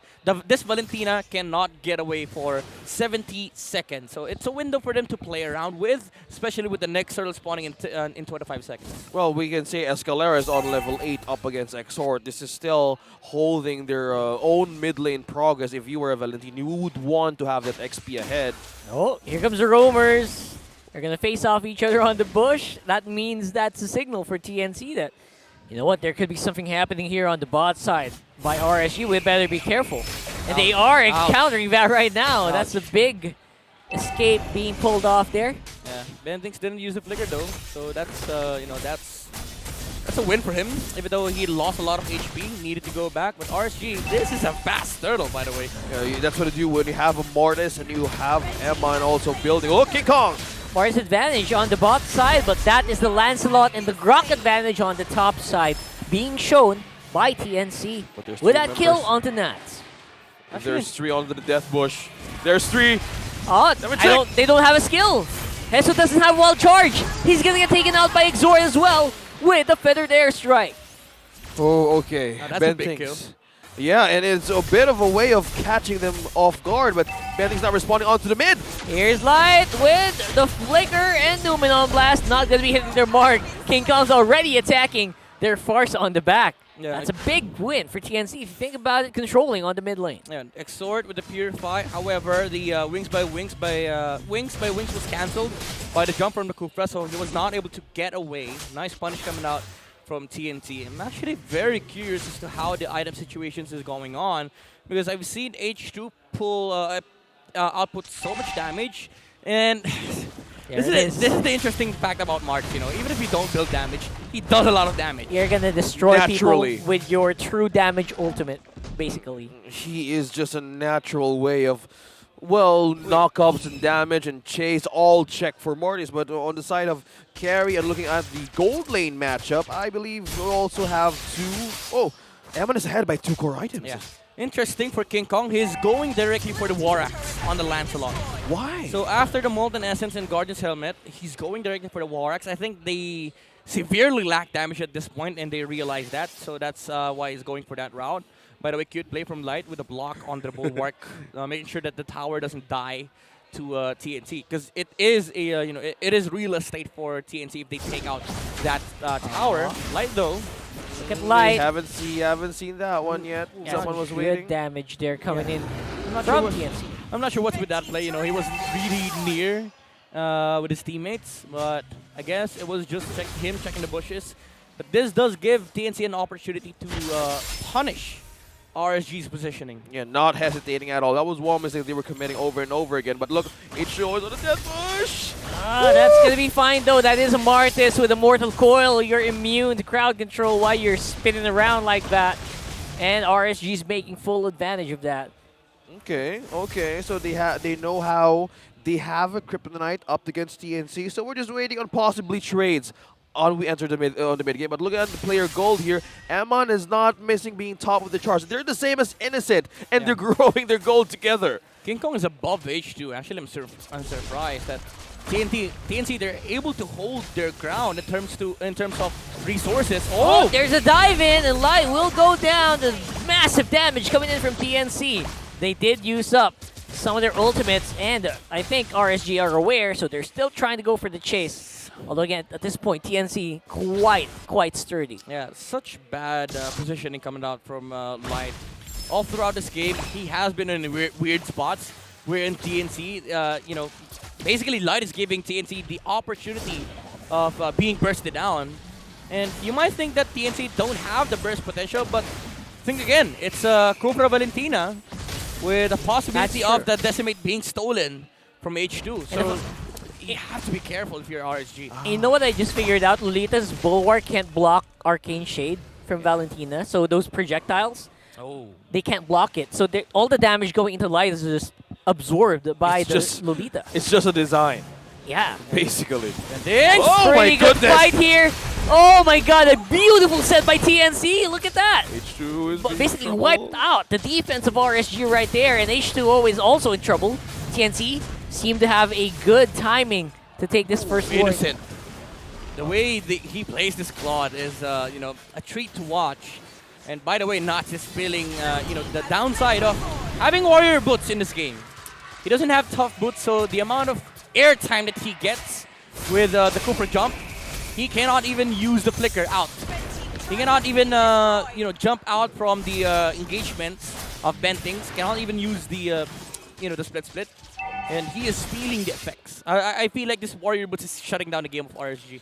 Oh, okay, so this calls for an action for additional damage or armor item defense for Nats in order to split up TNC, because right now the strength of how TNC is invading everybody from RSG is becoming a big of a problem. There's a push up top.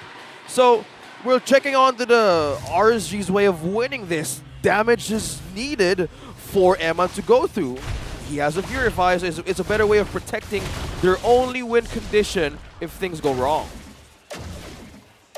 Such cute sounds coming up from I think it was Bentings. changed, right? The Kufra bounces. It's more, before it was more like of a bass. Now it's more, it's a lot of bass. It's like a drum that RSG It's like are a carrying. snare. And it changed. Very good observation. Yeah, it changed because even when you hear those bounces from the earphones, it has more bass. Yeah, I mean, I believe you because you're a tank player. I don't play Kufra tank. I play him as jungler. Oh. Your unorthodox ways, Mr. Neil de Guzman.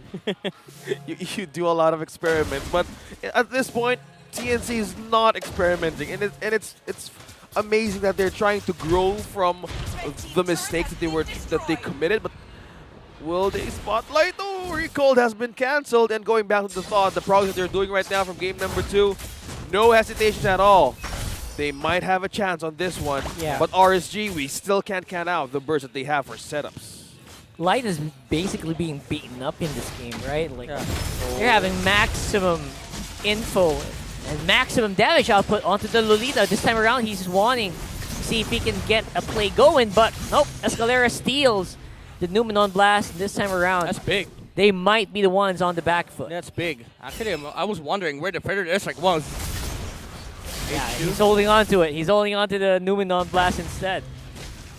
Oh. I mean, we didn't see Exort use the Predator Airstrike. Now H2. Oh boy, H2 could be in trouble here. He's low. And the Wild Charge being transferred over by Hesu means they secure that kill. But the damage is still ongoing. Innocent, very confident against Amon right now. But look at that. Light is too late. Here comes that carry damage. But nope, Light will get taken out in the end. And Amon could follow soon. This adjustment from King Kong, it's paying dividends.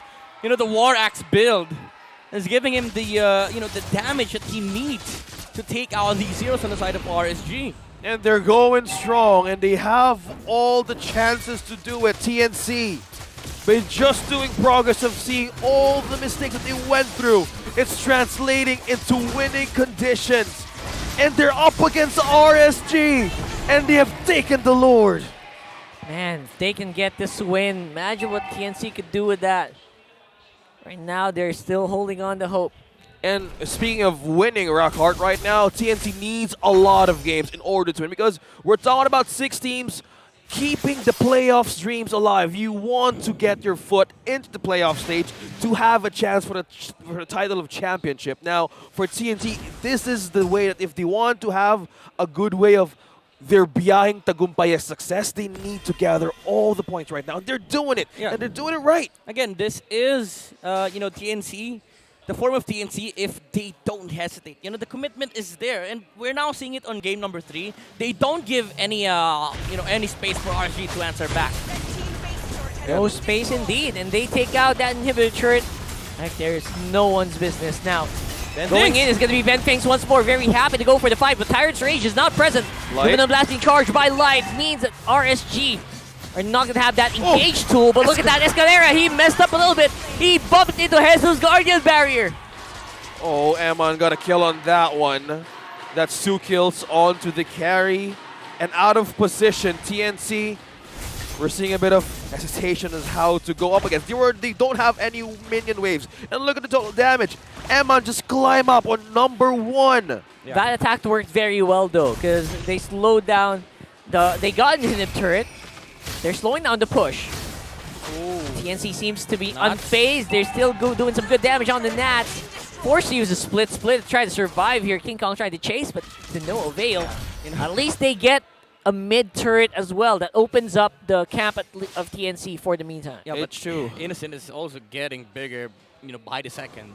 This Claude is going to become a huge problem in the later stages of the game, as well as Eamon though on the carry. So both sides, they do have endgame, win conditions on both the carry and the Claude. It's just about how you, how you start the fight. Because TNC, they've been reliant on Bentinx's initiation, and RSG, we haven't seen a fantastic Luminum blast out yet come out from Light. And it might just be the game changer because TNC, yes, they're leading still, but they have been, they have been utilizing all of their heroes. But RSG, we haven't seen the Lolita perform that well up to this point.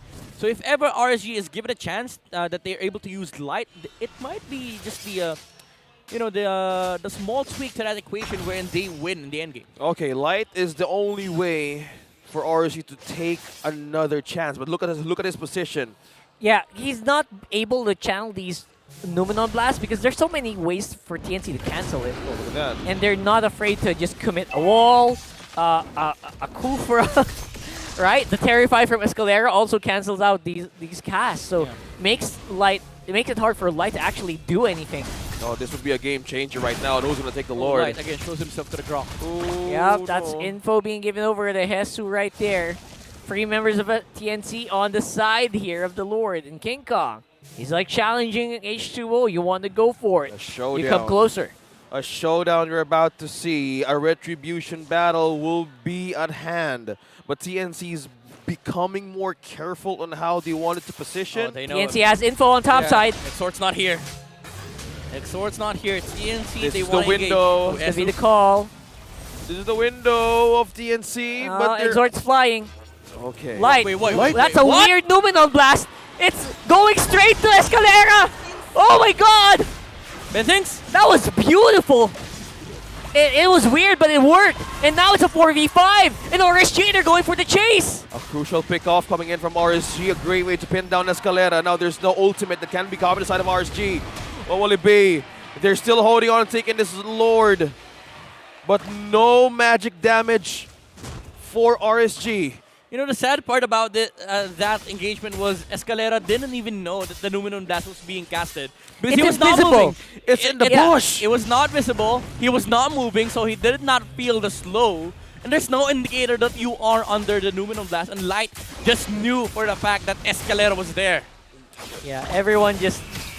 That was a high-level IQ play. That's just a major peekaboo onto the bush. Yeah, Light entered the game, but again, it's not enough. They need to win a fight. They need to be able to take out key heroes on both sides. TNC, they need to take out both the jungler as well as Emma. There's back. Bentinx, he wants to go for the trigger and he pulls it. H2O's going down. Lord is half. Innocent and King Kong are close. Jungler for RSG. And good zoning from TNC means this Lord is going to go over to TNC. Now they're on a crashing situation right now of RSG. There's a push up top. They're gonna call back. Conceal used to retreat. TNC's knocking the base of RSG. They're not even waiting for the Lord. They just want to go for it. Oh no. This is not looking good for RSG. We have 22 seconds for H2 to recall back, but is the damage enough? I say Eman has all the tools to go for, but they need to hold the line. They need to hold the defense for the counter initiations, or the initiations rather of Ben Things. I mean, you're saying that Eman has all the tools. So does Innocent. This Claude is a beast at this point. RSG. If they if they want to defend, they have to somehow deal with the Blazing Duet of Innocent during the Lord push, because it is gonna be done at the same time. Oh, look. This is now the march of TNC all to the base of RSG. We still have minions, but they have a Lord on their side. Who's going to make the first move? Look for Bentings. Who is going to blink? 2 immortalities on the roamers and the XP lane. Look. Really Lord holding is on here. in. Melted down like butter.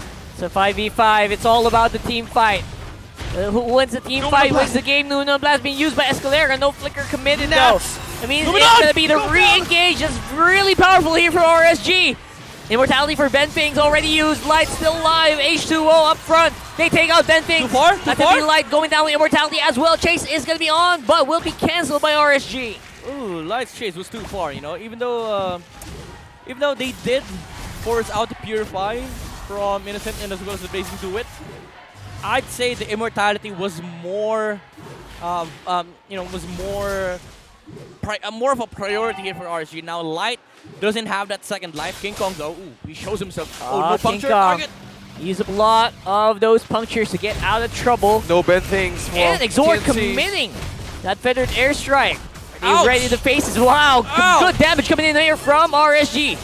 There goes Light. He tried to go for the engage with split, but looks like RSG is happy with just that turret. Ooh, Escalera was happy with that Numinum Blast, but Light was more happier. Eman, the artillery man, the first player to reach 100 kills of the season. You're the man. He's the artillery man. Eman. Eman. Oh, another one. H2 is too big on kills. Now ranked 30 on total kills. MPL Philippines history with 661. Surpassing OHEB 660 kills. Wow. 2 achievements for RSG right now. That was off of 1 kill. Which means when the game started, he was tied with OHEB. He was already sitting near the Filipino sniper. It was like, hey, how much is your kill? 1. Okay. 660. All right. We're the same. I'll get 1. I get 1 more. That was the one that's needed. Seems so. Man, thank you for all the facts popping up on our screens. Oh, look at this. Ooh, they're too far, All RSG. right, RSG. I think they know they might be a little too late on this reset. one. No! Oh, They he let go. He let go. Oh no! And Innocent wanted to hold the Lord. King Kong was like, nah. And Nats is on split. Okay, the rest of the members of RSG were too far on the place of the Lord pit, but that is one mess of TNC they need to fix. And H2 was happy that happened, because they have a way to push some minions up top, because right now the base of RSG is too open for everyone. Yeah, RSG was too far away, even though, okay. It was only H2O, right? Give credit where credit is due. The thing is, the NC did not know that RSG was too far, but still, you could have committed on H2. Yeah. You have the damage. It's still the same storyline on game number 2. You have the damage to take out H2. Okay. Full vision right now for RSG's jungler. The rest of the team are behind. This is such good positioning from H2. Oh, look at that. Gonna win the team fight. I think the Lord will be reset once more. Oh, yeah, King Kong is very... reset. Yeah, that's fine, because Claude is on here. Very happy to go for the reset right there. But this time, RSG will show H2. Their jungler is also in tow. But Escalera has the ultimate. Nats is on the side. Light is also visible. This is a big concern for TNC. Escalera doesn't have Numinum Blast. He has Decimate though. I'm not sure if that could be useful in this Lord fight. Numinum Blast you would prefer, because this is a matter of team fights. Bentings jumping in. They know the Kupra is there. and Nats is again in split push mode. Oh, a lot of things right now. Oh, Exort is on defense mode as well, so that's TNC vision. knows! TNC knows it's a 3v5. Some But artists here's don't. Light with a Numenon Blast Flicker committed as well. No joy for their support. okay. So there's a lot of things the Rs need to take care about. They need to secure their base. They need to have security on the waves from the minions. Oh, knock up on two. Seem to be quite happy to just face off with each other. But Nats is really absorbing a lot of damage. Cancel on that Federate airstrike is massive, but Ben Things will pay for it with the immortality and possibly his life. Emmon's damage is through the roof on the carry. Escalera on the other is too far on the other end. Ben Things is trying to be the casualty. Emma takes the kill. Oh man, they dropped the ball big time. 2 members left to defend the base. TNC committing a major mistake up against RSG, and they're knocking on the base. That's gonna be it. No more defense available here. And just like that, RSG takes the game. The Kings of C prevailed once again. Coming from a loss yesterday from Major Riptide, now they dance their waves and now they're set on course and they take back a win. The jump from Bentings put TNC in a dire spot. And RSG, again, this is the beauty of this type of team. They capitalize on these mistakes. They make the hole even bigger and they punch through the journey of TNC. Oh, now look at the hog coming in from Nats. And those members of TNC right now, they really gave the Kings of C a hard time. And that took a window of mistake to take back RSG's way of winning this tiebreaker match. It was still a very ferocious fight from TNC regardless, right? They're not completely molded as of yet, if you think about it. The way that they took those team fights and the way that they fight those team fights, it wasn't always to their favor. I mean, it looked like they had the advantage, but it gets pulled back right away, and that shows the veterancy, on what level RSG is right now. And again, discipline, man. It's it's amazing. It's both RSG's discipline just to patiently wait out for the mistakes. Because this time, TNC was still the more dominant team. They were the more superior team when it comes to team fights. But RSG, they held their ground for so long and they waited for the mistake. And when it came out, they just pummeled through, and TNC did not have any answers. And I would say that jump from Bentings was that was a boo-boo. Yeah, that was a boo-boo. Because Federer, like, yes, you want to cancel it out, but Innocent was already out. He was nowhere near that fight, and after that, they didn't have any roam. And in front of a carry and a Amardis, after immortality, you're gonna die before even the second starts. Yeah, that's true. And that's a way of amping up the carry, right? Because in the later stage of the game, that is a beast. That is a walk-in winning condition. And to talk about how the damage was showing for Eman to go through all to the defense of TNC, that was purely physical penetration right there. And the window of mistakes that TNC made just gave them back a win. I felt like they could have won that. Yeah. Honestly, TNC. It was so they close. Were so close. That reason on Lord, though. Yes. That reason on Lord. They reset thrice. And that the really- way I see it, That was painful. Some teams would reset the Lord in favor of actually, fighting. Like Echo, they are very good at this. They reset the Lord just for the fact that they want to fight. But TNC, But they when win those reset Lord the fights. They win those Lord fights. TNC, when they reset the Lord, they tried to look for vision, didn't get it. Tried to go for Lord back again. Usually, when we see Lord resets, it's backed up by a concealed play. We didn't see that from TNC. Okay, so there was a lot of underutilized ways of making their play style work. And for some reason, their head was all over the place. And that was one thing that RSG took an advantage for, because those windows, they see the opportunity. That's how they attack. Because there's a lot of ways Light was missing out all the setups, man. Oh, yeah. The flickers used up resources, and that's one way. And even Exort went to base. Yeah, a huge commendation for RSG. That shows that they have a heart of a champion. Because they know they can't always win every team fight. You can't always get ahead in the early game every game. But what you can do is wait for a perfect opportunity for your team to take an advantage, even though you had a bad start, even though you made some mistakes along the way. You knowing and recognizing where those opportunities are for your team to go back up and get that win. That's what defines a championship team. Yeah, and kudos to TNC. This is the first time I've seen Light perform this horribly. Oh, yeah. And it's not because Yeah. he underperformed. It was because Bentix was just catching him. He was catching him off countered. guard. Yeah. He was basically countered, you know? Yeah, we need also to commend how TNC made or gave RC a rough time, because in most of the plays in game number 1, yep, they lost. They were trying to go for a possible reverse sweep, and the vision for Bentix was really showing off. I mean, they're doing small progress, okay, but at this point in time in week number 6, this is too crucial to commit mistakes. But again, we still gotta give it to TNC was for a good trying. game. That was fun. That was fun to watch. And giving us a good show. And it's the Kings of C! Yep. It was almost unpredictable for me. I could not know who was going to win. Yeah. And Like- especially in game 3. Even at the most dire moments of RSG, you know for a fact that they can come back. They might bounce back. TNC might make mistakes, and maybe TNC takes it, but it was RSG that prevailed at the end. Well, RSG Kings of C. Now let's call on Mark here together with the team on their stage for their winning interview.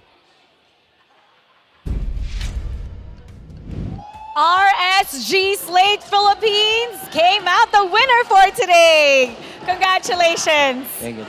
Oh, may drums and all. Okay, Light, you were facing your former teammates. Actually, may mga galawan nga si Bentix na parang ikaw, lalo na dun sa Lord fight na nangyari.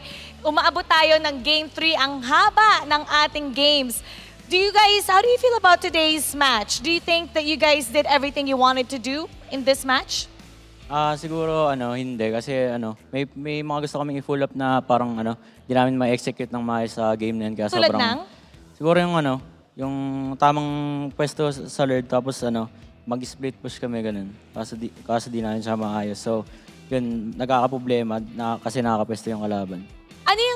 Ano yung tinitignan? Actually, H2, gusto ko malaman kanina, you guys had your phone out. Anong play yon yung tinitignan nyo kanina? Anong usapan doon? Curious ako. Yung may di ako chinek na bush. Nakita sa akin ni Coach. So kaagad-agad sinisilip natin. Okay, actually, yan ang gusto kong itanong. Coach, maybe you could answer this one. There were a lot of games na dapat sa inyo na. We were all sure na kayo yung mananalo. Pero somehow, hindi siya natatapos the way you guys wanted to. What's happening there? What's happening? Is it the communication? And how did we solve it for today? Parang I feel like this week, our game is the worst. Last time, I was really disappointed sa NXP game namin na. Pero this week really was like pinakababa of performance that my team showed. I will find the answer and fix it. Siguro, this week's problem was the team is overthinking too much. Tapos, kulang sa communication and lack sa sync. For example, if you want to play an initiator hero, some players say, sige G, pero other players, yung mga core players who are really the follow-up damage, they don't answer. So kaya we execute, hindi maayos pa rin. So kailangan ko talaga mag-fix yung team ko this sunod sa week regarding sa execution nila and communication talaga. Usually nangyayari to, Coach, in the first week. And before this happened, a lot of people were giving praise that you guys actually changed the meta to what it is now because you exposed yung mga world champs, the strongest team, na expose nyo yung weakness nila. And then all of a sudden, second week, napansin nyo nga the weakness. So in the boot camp, who here takes the lead to wake them up and to fix what it is that's happening? Who's the most vocal in the boot camp that kind of guides the team? Okay, ito yung nangyayari. Hey guys, let's do this. Taking initiative. Ako talaga. Wala eh. I say, let's do this. And, sige, coach. Let's do this. Sige, coach. And you know what, Coach? Even yung daddy ni Exort praises you because of the discipline that you give the players, the guidance that you give the players. So today, when you come home to the boot camp, what guidance are you going to tell them about today's match? guidance. Siguro 2 hours lang of coding today and then 3 hours of coding sa Monday. So ayun, I will make sure talaga that we will be prepared for next week. So please keep supporting us. Thank you. Thank you very much, Coach. And the last time you did that, you guys won, and it was such a great match. And we're waiting for that to repeat. Ito na yung father ko, Bert. Oh, go ahead. Happy birthday din sa papa ko yun. Happy birthday to Light's father. Congratulations. This game is for you, Daddy. Take your bow. And now it's your turn to give the walk of victory. Thank you, Coach. There you have it, RSG Philippines. Kahit sila ang nagwagi, aminado sila that there's still room for improvement, and we're gonna see a lot more of that as the days go by. We're gonna break down that game for you, so we're gonna go back to our casters. Pasok. The Kings of C perseveres through this series, denying the reverse sweep up against TNC. But right now, RSG really accepts that this was a really tough week. On even Coach Panda's interview, it was one of the challenging and one of the baddest performances they experienced. But on the other hand, that's how he disciplined his players. That's how you get a winning team. You win, you still got something to do. Oh, Midnight, I know you have something to say on what happened in game number 3. Go ahead and break things down about how RSG won that game. Well, they did experience a bad game on game number 3. TNC dominated on the early stages of the game on the back of their very, very aggressive lineup. King Kong was leading the charge here with Lancelot, and Bentings was sure with his engagements and initiations for TNC. And that gave them the boost in the early game to be able to capitalize on the fact that RSG, if they don't have the fighting capabilities to duke it out against TNC, you are going to be heading towards that late game battle. And that did happen. TNC did force RSG to, towards the late game area wherein they did have the lead. But the danger of it is that RSG was also having a fantastic time in the late game with Eman on the carry. It is a late game monster indeed, and that is what happened on the late game. TNC, after all the successful initiations and engagements, it came down to the Lord fights, and it was really, really important for both sides to not just take the Lord, but utilize the Lord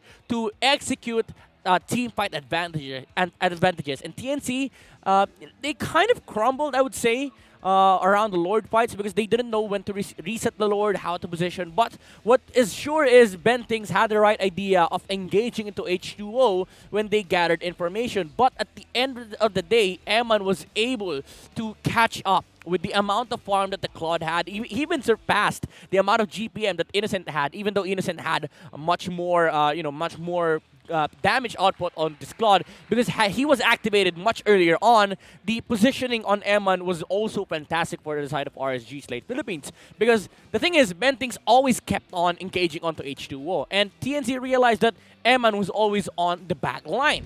And H2O was always near the carry. So it goes hand in hand. If they want to take out the Martis, they have to suffer the damage output that Eman brings into the table. And the late game didn't have any fruitful events for TNC because they didn't have any answers. They don't have the feathered airstrike on Valentina. It was one of the things that we pointed out during the last Lord fights actually because it was important for Escalera to secure that feathered airstrike so that they have a sort of pseudo backline access against Eman, so that it guarantees that Eman cannot fight into the engagements that TNC are starting.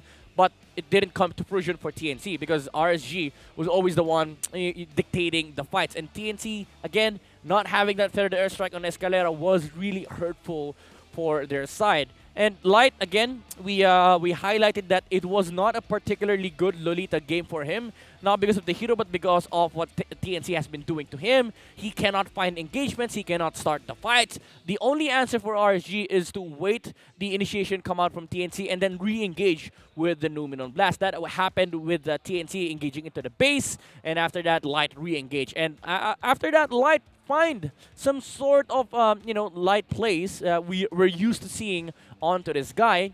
And this was the crucial Lord fight that we were mentioning earlier on when Bentings jumped on the Farsa. it was kind of unnecessary because Innocent was already out of that fight. And after TNC lost to Kufra, they didn't have enough frontliners. They didn't have initiations against both H2 and Eman. And the carry's damage, Eman's damage, translated into a quick victory here for RSG Slate Philippines. It was a monstrous late game for TNC and RSG, but at the end of the day, RSG got their hands on their win condition. It's all about reset for these two teams. For the side of TNC, they need to go cuatro time. From triple time, they need to go 4 times. Cuatro. Yeah, cuatro time. KH cuatro. Yeah, that's how I emphasize it. Cuatro horas. Yeah, because we only have 6 teams to go. And as climbing up the chart is concerned, they need to have more ways of experimenting. But now I see this is a better form of TNC. And if they can hone this, and if they have this mindset, it would be a great way of getting and securing that sweet spot for the Almost playoffs. there. Phoenix Army. Almost there. That's all I can say. Yeah, keep the dream alive because right now, as we go in for a break and all of the action-packed matches, this is serious, okay? We want to remind all the people for the deadline of the sim registration, and that is on April 26th. That will be the last day for the deadline of registration of your sim, and it will, well, be inactive. So all of the things that you work for, all your Mobile Legends, everything, your social media, well, all of it will disappear. So make sure to register your sim before April 26th to avoid the disappearance of your number. Maybe it's one unique way of giving your number to anybody, but now, yeah, go ahead. Be sure to register. But now on the next match, we have Echo versus ONIC Philippines coming right up, the world champs. And remember, ONIC Philippines was the first team to get 1 point up against Echo. All right, good luck with that. It's going to be a fun match for sure. Yeah. It's going to be a big treat to watch these two teams battle it out. And once again, my name is OSX. I'm with Rockhard and I'm with Midnight. Don't go anywhere. We will be right back. Action pack happening right now on Saturday in MPL Philippines. Don't go anywhere. The 11th season of MPL Philippines is brought to you by the following sponsors. Smart, the official tournament telco partner of MPL Philippines Season 11. Our official sponsor, Infinix. Infinix Note, ultra-fast gameplay.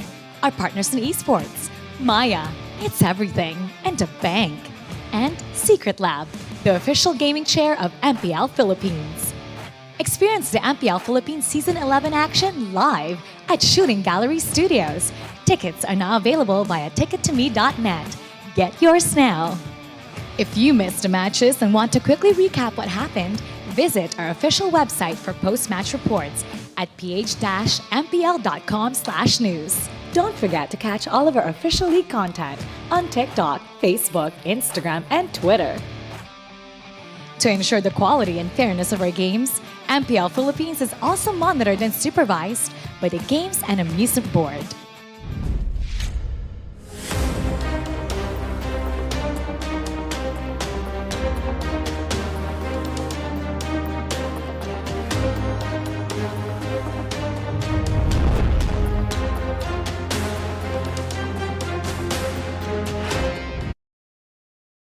Did you know that you can switch networks but still keep your number? Now you can go with the Philippines' fastest and best mobile network. All it takes are 3 easy steps. First, secure your unique subscriber code from your current provider. Visit our website or any smart store near you. Lastly, activate your smart MNP SIM and you're ready to go. Unleash the power of the Philippines' best mobile network. Switch to the power of smart.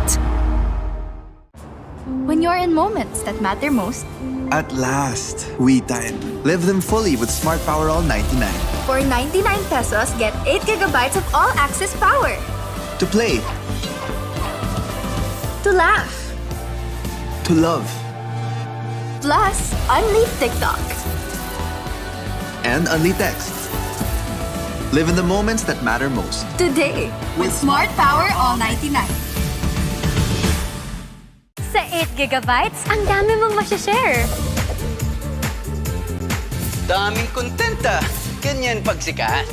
TNT Double Giga Stories Plus. 8 gig, 50 pesos lang. Load na!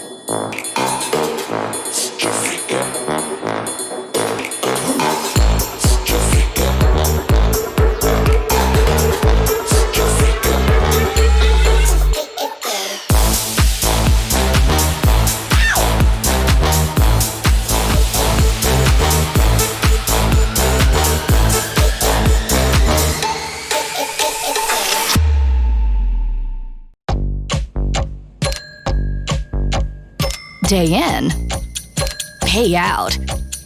Choose the bank that gives you interest every day. With Maya.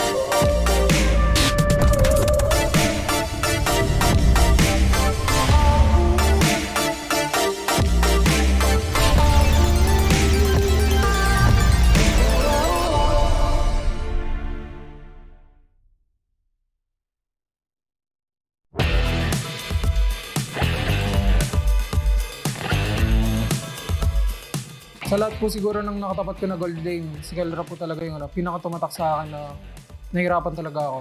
Gusto namin makaharap lahat ng team kasi gusto namin lahat yung bawian kasi asa top 8 kami.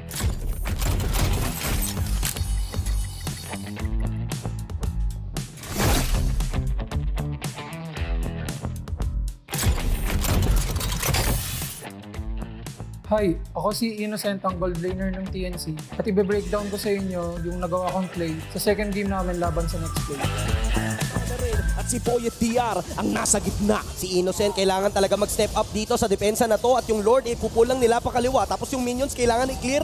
Pero yung next play, Evos naghanap ng perfect moment na talagang bibitawan nila lahat. Pero ang bilis ng clear wave ng TNC. Pero kasi, diba? Uy, naku!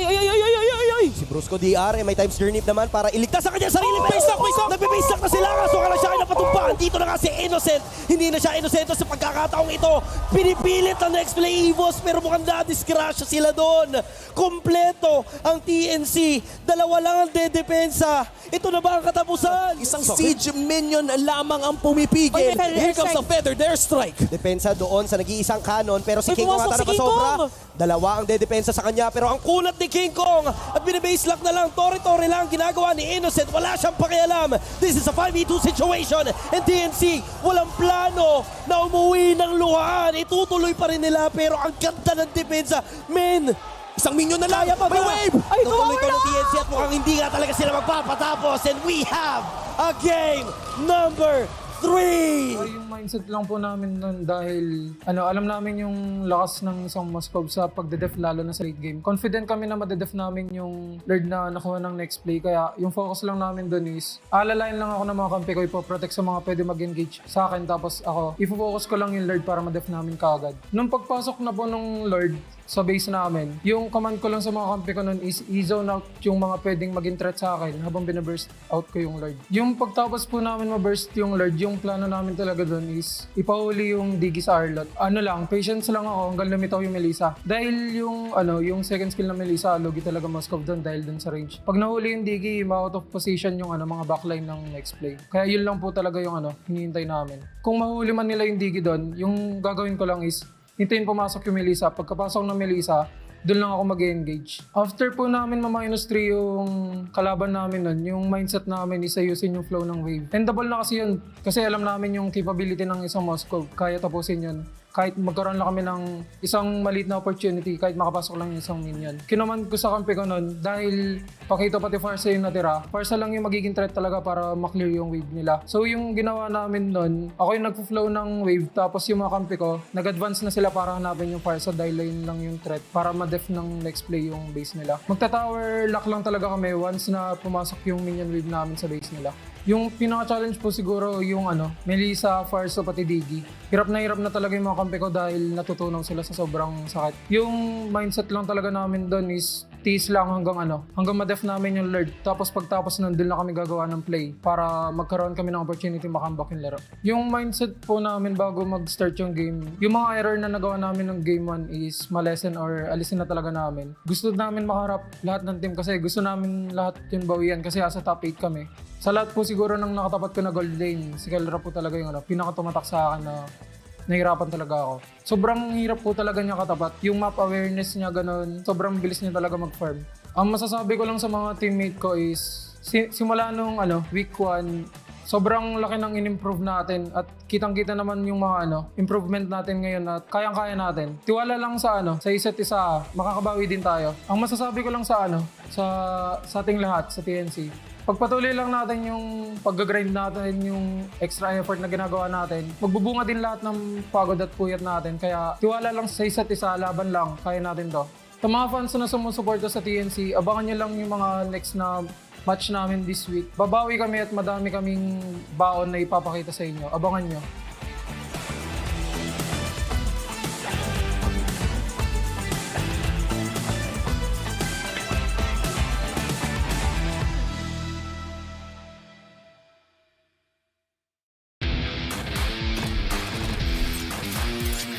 Mayong adlaw sa inyo tanan. Ako nga pala si Santi at ito ang ating top 5 plays for week number 5.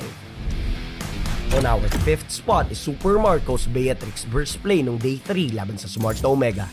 10 minutes in the game, lamang na lamang ang Smart Omega in terms of economy at minion wave management. May nanakaw na Lord si Cal TZ sa kakatapos ng na Lord fight, kaya balak itong i-capitalize ng kupunan ng Bren. Makukuha ni Nico si Flap TZ with the way of the dragon, pero buburahin siya ni Super Marco mula sa bush gamit ang Renner's apathy. 3 versus 4, sasabunutan ni Ogwen si Ryzen gamit ang grab-grab at tutunawin siya ni Super Marco with a shot of Renner at ang tuloy-tuloy na bala ng Nibiru. Kelra will enter with a blazing duet along with Storm with the arcane shade para tunawin si Rafio at Super Marco. Flickering out, mabubura ni Super Marco si Storm for a triple kill at makakatakas pa siya ng gahibla na lang ang buhay, making way for his team to turn things around. Kuha ng kill. Anong nangyayari? Our 4th spot is nothing but nets nung day 2 laban sa Smart Omega. Almost 15 minutes in the game with a 2k gold gap from Smart Omega, naghahanap ng timing ang buong kupunan ng ONIC para baliktarin ang laro. Mag-i-initiate dito si Kekedut ng hila kay Miko gamit ang Divine Judgment at sasabayan ito ni Nets ng Nibiru's Passion to burst his enemy down. Dashing away with tactical reposition, ilalabas nito ang Bennett at magpapakawala ito ng Bennett's Rage para pigilan ang pursuit ng Smart Omega. Finding a safe place para magpalit ng Arsenal, kukunin niya ang Renner at buburain si Kelra sa mapa gamit ang Renner's apathy at isang basic sniper attack. With their main damage dealer killed, mapapaatras ang barangay. Mamamatay pati si Renjo at makakahinga ng maluwag ang mga hedgehogs. On our 3rd spot ay ang idol ng mga kids, Kapitan Fuse MVP play gamit ang Julian ng day 2 laban sa Echo. 17 minutes in the game, magaganap ang 3rd Lord fight ng laban. With a large economic advantage over Echo, malakas ang loob ng Bren Esports na maganap ng team fight. Magko-conceal play dito si Ogwen to check the bushes. Mukhang magkakaroon ng bangayan sa top bush ng Lord Pit. Makukuha dito ni Yawi yung 3-man knock-up pero papakainin dito ni Fuse si Sanji ng enhanced sight at tatapusin niya ang pangungulit ni Sanford gamit ang enhanced chain. Carl TZ will go down as well for a triple kill mula kay Few at mukhang makukuha na ng Bren Esports ang inaasam nilang ganti laban sa defending world champion. At tapos sa ata, champions! Tapos sa ata to! Palag-palag na lang yung Red Esports! Pulado si Yawi dito and wipe out! Ubus! Pati ban! Tubos! At sinong number 1? Sinong number 1 sa simula ng Leg 2? Walang iba! On our 2nd spot is Edward Balboa with his Paquito flank ng day 2 laban sa TNC. 11 minutes in the game, magaganap ang unang sayawan sa pagitan ng dalawang koponan para sa unang Lord ng match. As soon as ma-pinpoint ng TNC ang pwesto ni Super Red sa mapa, they decided to go for the aggro to pick him off. Pero Oh My Venus will go for the save with a cult altar at pagbabangayan ng dalawang koponan with 2 cult altars at the same time. With their HPs low, mapipilitang mag-back away ang TNC pero the agents will continue to pursue. Meanwhile, Edward, after clearing out the top and middle lanes, will go for the backup at isa-isa niyang pinagsasapak ang members ng TNC, leading his team to a swift victory. Iikot na rin with the damage yung Chakadal medyo masakit at si Hesu ay babagsak na. Kailangan na magtakbuhan ng TNC. Ang biyahing tagumpay ay pauwi na ata. King Kong, the remaining survivor, Edward Balboa. At doon na ata pwedeng matatapos ba though? Edward Balboa is back with the flank at yung tinagal-tagal ng Lord natin ngayon pangtapos pala, hindi na nila tinuloy. Blacklist takes game number 1. On On our top spot is Ryota's top of the class defense with his Terizla nung day 2 laban sa Smart Omega. Almost 30 minutes in the game, nasa kamay ng Smart Omega ang makunat na Lord. Tatapusin na ata nila ang larong ito after a seesaw match against ONIC Philippines. May hila si Ryota dito ni Miko gamit ang Iron Hook plus Flicker Play, palabas sa base at kaagatin pa ng Bloody Hunt, pero hindi magiging enough ang damage la para burahin si Ryota sa mapa. Ryzen will continue to knock him up at may hila na naman siya ni Miko ng Iron Hook at this time, isosustain niya ang full firepower ng members ng Smart Omega. Sobrang kunat, hindi man lang nila mapapop off ang immortality ni Ryota at mag-flicker out lang siya to regain his HP back, even rendering Kelra's follow-up Spear of Destruction useless. Mapapatay ng Hedgehogs ang Lord, pero gusto nang tapusin ng Smart Omega ang laro. With half an HP, tatalo na ni Ryota si Storm at Miko gamit ang penalty zone, pushing Barangay to slightly back away. Mahihila ni Miko si Nets at mawawala ito sa mapa. Tatanggalan ni Kelra ng immortality si Ryota at mabubura din si Sensui sa mapa. 2 versus 4 with critically low HP. Isusustain lang ni Ryota ang damages from Smart Omega with Execution Strike, and with a penalty zone, ibabaw niya sa lupa si Kelra at Miko at isusunod na rin nila si Storm. With Omega's death timers counting down from a minute, babalik na rin ng Hedgehogs ang laro to get the first game of the series. Ito na yun! Tumutugtog na yung Omega timers! Pero sabi ng ONIC, hindi pa pwede! Cause it's ONIC time! What is this? At yan ang ating top 5 plays for Week 5. Remind ko lang kayo na we only have a few weeks until playoffs, kaya painit na ng painit ang mga kaganapan now that we're already halfway in the regular season. Let us know kung kamusta kayo sa comment section at magkita-kita ulit tayo sa Friday para sa Week 6 ng ating regular season.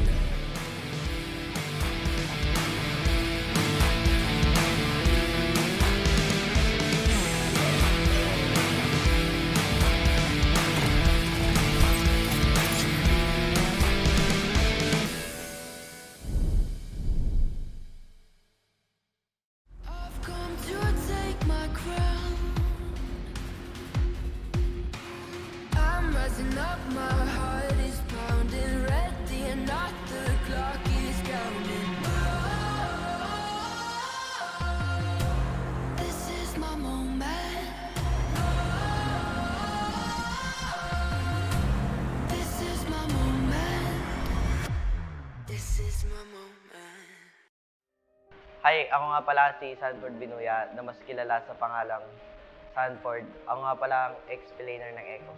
Nakapasok ako sa MPL noong Season 8 sa team na Next Play Boss bilang 6-man na explainer. Hindi naging maganda yung run ko sa org na to at nawala ako sa pro scene noong Season 9. Hanggang sa nabalitaan ko kay Yahweh na aking former teammate na nasa Echo na ngayon na may open tryout sa team nila. At sa kabutihang palad, natanggap ako sa team na Echo. Dumaan yung Season 10, pero hindi namin ako yung kampyonato. Pero isa kami sa naging representative sa M4 World Championship. Hindi namin nasaan na sobrang dominating namin sa M4 hanggang sa upper bracket. Pero talo kami sa upper bracket finals at nakalaban namin sa ibaba yung RQ at nanalo. Nakapasok kami ng grand finals at nakalaban namin yung Blacklist International na defending champion. At ngayon kami na yung world champion. Siguro yung favorite pro player ko is si...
The 11th season of MPL Philippines is brought to you by the following sponsors. Smart, the official tournament telco partner of MPL Philippines Season 11. Our official sponsor, Infinix. Infinix Note, ultra-fast gameplay. Our partners in esports, Maya, it's everything, and a bank. And Secret Lab, the official gaming chair of MPL Philippines. Experience the MPL Philippines Season 11 action live at Shooting Gallery Studios. Tickets are now available via tickettome.net. Get yours now. If you missed the matches and want to quickly recap what happened, visit our official website for post-match reports at ph-mpl.com/news. Don't forget to catch all of our official league content on TikTok, Facebook, Instagram, and Twitter. To ensure the quality and fairness of our games, MPL Philippines is also monitored and supervised by the Games and Amusement Board.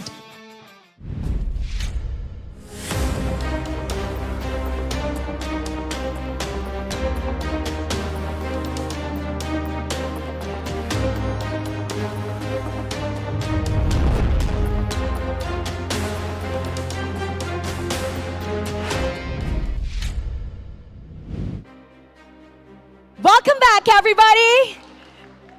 Nagbabalik ang MPL Philippines Season 11. The second match for today features two franchises with a rich history that goes all the way back to the early stages of MPL. Now, these two were once rivals who have shown how strong MLBB players are in the international stage. But for the first time in the league's history, the Sonic faces the possibility of elimination.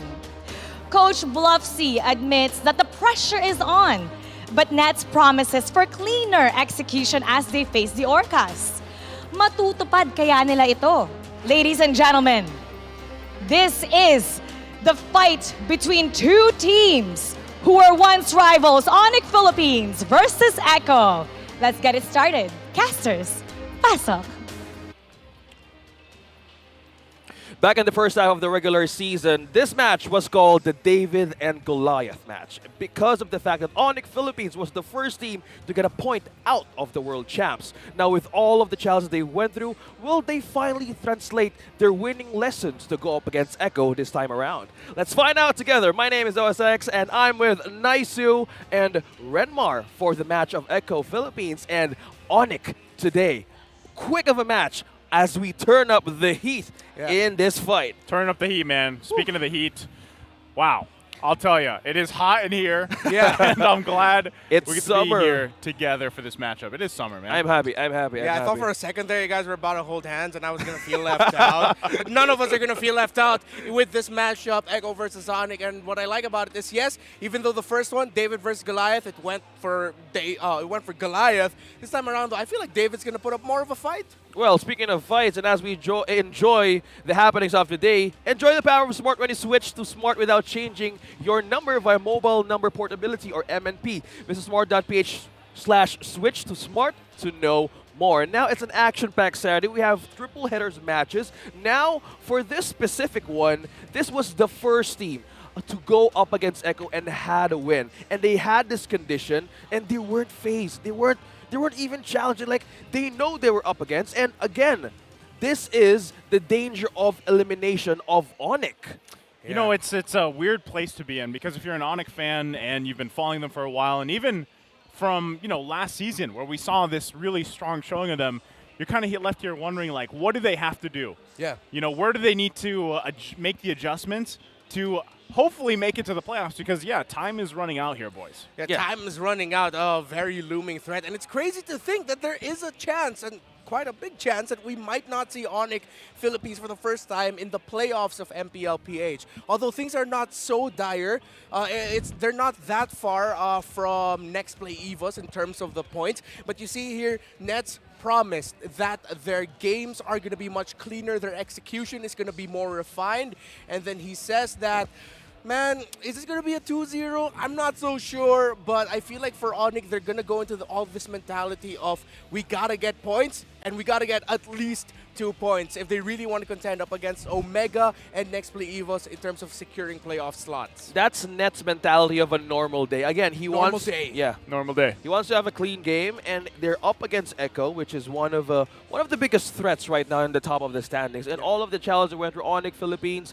there were some ups and downs throughout their matches, but this time around they can't afford to expect. They can't afford to lose this series. Even just getting a win up against Echo, that could make a statement today. I think, even just what we have seen so far, even if a team can get a point, especially the bottom half of the teams in the standings right now, that's going to play a big role as we get to finish this week 6 and then lead into week 7 and 8, right? Where things really come down to pretty much that point difference, and then who knows what is left by the time we're in that last week of the regular season. Man, so we only have 3 weeks left. Time flies so fast. Now let's go on for our insider. What do you have today for us for our backstage bash for this match? Maraming salamat, casters. It is, again, backstage, or should I say, the center stage, dahil makakasama natin ngayon para sa inside report regarding Echo and ONIC Philippines, ang isa sa mga naging kilalang mga manlalaro. And in fact, galing din siya sa amin. Please welcome Chico from MPL Philippines Season 1. It's been a wonderful and momentous opportunity para sa'yo. And my question is, para makilala ka lang din ng ating mga MPL fans, sino ba yung mga naging kakampi mo from before Season 1 na hanggang ngayon ay kilala at naglalaro pa rin? Una sila, si JP, si KelBJ at si Raplesha. Hanggang ngayon nasa MPL pa rin po sila. At saka nasa MDL po si JP ngayon. Tsaka hindi pa rin po sila nawawala ngayon. Yeah, and in fact, nagpapakitang gilas sila. The very first, I believe, na mga back-to-back champions ng MPL Philippines ay hanggang ngayon nagpapakitang gilas pa rin. So now, we're talking about a lot of things here. And bukod dyan ay yung fact na nauuso na talaga ngayon yung mga backdoor plays. Specifically from the two teams na maglalaro ngayon, which is Echo and ONIC PH. What do you think is the strategy? Ano sa tingin mo yung parang nagiging bago? Kasi parang nagiging normal na talaga yung backdoor plays ngayon sa MPL. Nung panahon po kasi namin, way back MPL Season 1, di pa po talaga uso yung pang backdoor talaga. Pero sa play ko po talaga nun, ako po talaga yung nang backdoor talaga, yun yung role po. Tapos nagkataon po talaga, na backdoor ko po yung game na yun. Tapos lagi na rin po siya na backdoor ng Echo ngayon, kaya nag-update po si Munto na magkaroon ng anti-backdoor dahil po sa kanila. Alam mo, buti nga nabanggit mo yan because for everybody's information, para sa lahat ng mga nanonood ngayon, it is based on facts na siya, si Chico, ang pinakaunang manlalaro na nakapag-pull off ng backdoor play. At gaya na nabanggit niya kanina, mahirap talaga siyang gawin, especially with the meta that we have from before. Talk to us about the very first play na nagkaroon ka nung Season 1. Ano yung moment na yun? Sobrang saya po kasi sobrang long game po kasi nung namin nun, yung game po namin. Tapos gabi na rin po talaga. Tapos hindi ko pa expect na matatapos ko po nung game after ng 25 minutes game. Ako po talaga yung tumapos kahit sobrang hirap po talaga. Yeah, 25 minutes. It was already a long game from there. And for everybody else, ngayon, you were a pro player from before, pero ngayon nakikita ka namin sa stage, you're one of the current referees ng MPL Philippines. So paano nag-transition yung career mo from being a player to a referee? Yung Season 9 po talaga, bala ko po ata mag-coach nun. Kinuha po ako ni Doggy nun. Kaso nagkataon po na nakakontrata na po ako sa MPL. Kinuha po nila ako as a player care. Then tinry ko po siya. Then masaya din po pala kasi napadali po para sa akin kasi kilala ko na po halos lahat ng player, kaya madali ko sila alagaan. Tapos pagdating po ng Season 10, pati po ngayon, naging stage referee na po ako. Tapos sobrang saya po kasi sumusunod po sila sa akin. Madali ko lang po sila mapasunod sa mga mga gagawin po. You're still part of the industry ngayon na hindi talaga nagagawa ng karamihan sa mga nasa MPL. Again, a final message, I suppose? Kahit hindi po ako player na po, masaya pa rin po ako kasi part pa rin po ako ng MPL. Nakakasama ko pa rin po yung mga kalaro ko po dati, kateam ko po. Lahat masaya po talaga sobra. Wala na po ako masabi. Yan. And you can definitely hear na patuloy ang suporta, especially from the ones at the back. That has been my report here on the inside. Actually, meron pa isa? Special mention po dahil kay Ate Mitch Liwanag po kasi simula Season 1 po, siya po yung manager namin. Hanggang ngayon, siya pa rin po yung manager ng Echo po. Di pa po siya nawawala, kaya best manager po talaga siya. Consistency is key. One of the reasons why Chico is still here. Maraming salamat. Hope you got a lot of that one, casters.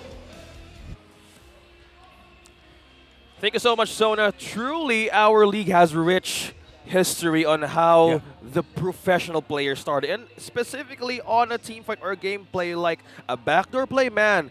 It's ONIC Philippines games that like back in season 3 or 4 when Baloyski and Dilar was up against one another and they pull off a play. What's with ONIC Philippines pulling everything? It runs with their genes. That was like the beginning of that split personality that they played with. Yeah. Where it wasn't a banana yet, I don't think, but where that started, and it's kind of crazy too when you see that gameplay. Back then, that was season 1, I think. Yeah, the season 1 Season backdoor 1. play. That was the first ever backdoor play. First ever.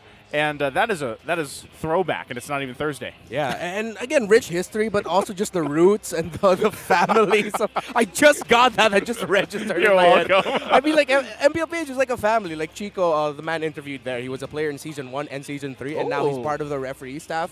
Our awesome operations league here.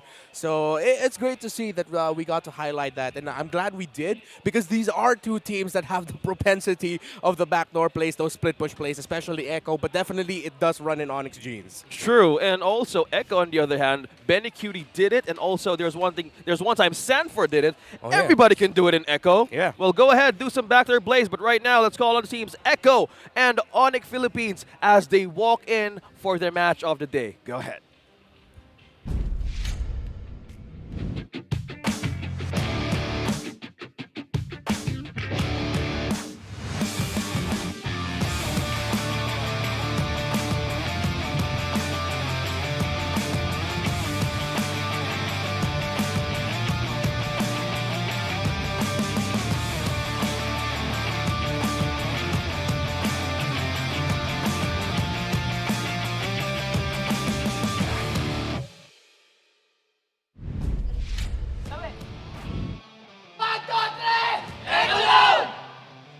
The heart of a champion is weighed not by their victories, but how it be stronger during tough times.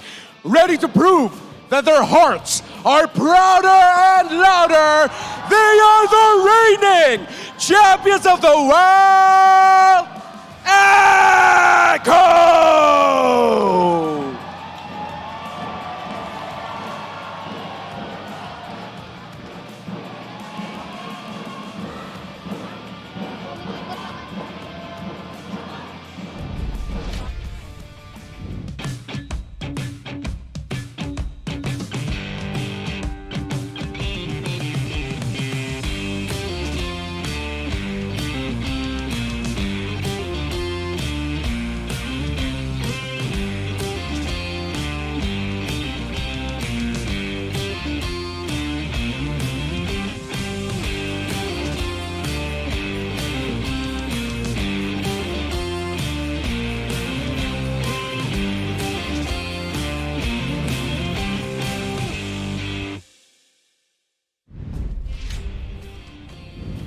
What time is it? It's only time! Despite being outside of the playoff seedings for now, they proved to be one of the most competitive and surprising teams this season. With eyes set into making it for the playoffs, Sonics get loud for your ONIC Philippines!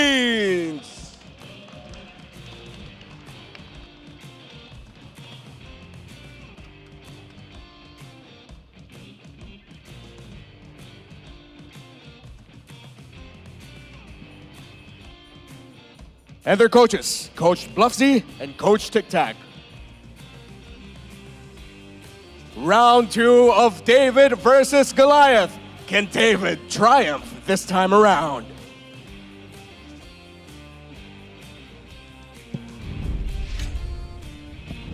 I am loving the confidence of the M3 World Champs. Just imagine, that's Thanos walking out in the form of Yaoi. All the championship rings turns into infinity stones. What's time now? Well, he snapped, by the way, right? So I don't know who's all going out. The M4 snap. Yeah, the snap. But yeah, these guys have played 22 games up to this point in the season, and for the most part, they've been doing amazing. But the teams have slowly found out some weaknesses, whether they have all those rings or not. The thing is teams are starting to figure them out. Now, can they maintain something new, with some of the changes we've seen in the past, yesterday up to this point, we'll have to see if they have something up their sleeves. Yep. Exciting and surprising are the opponents of the M4 World Champs. Here's ONIC on your screens right now.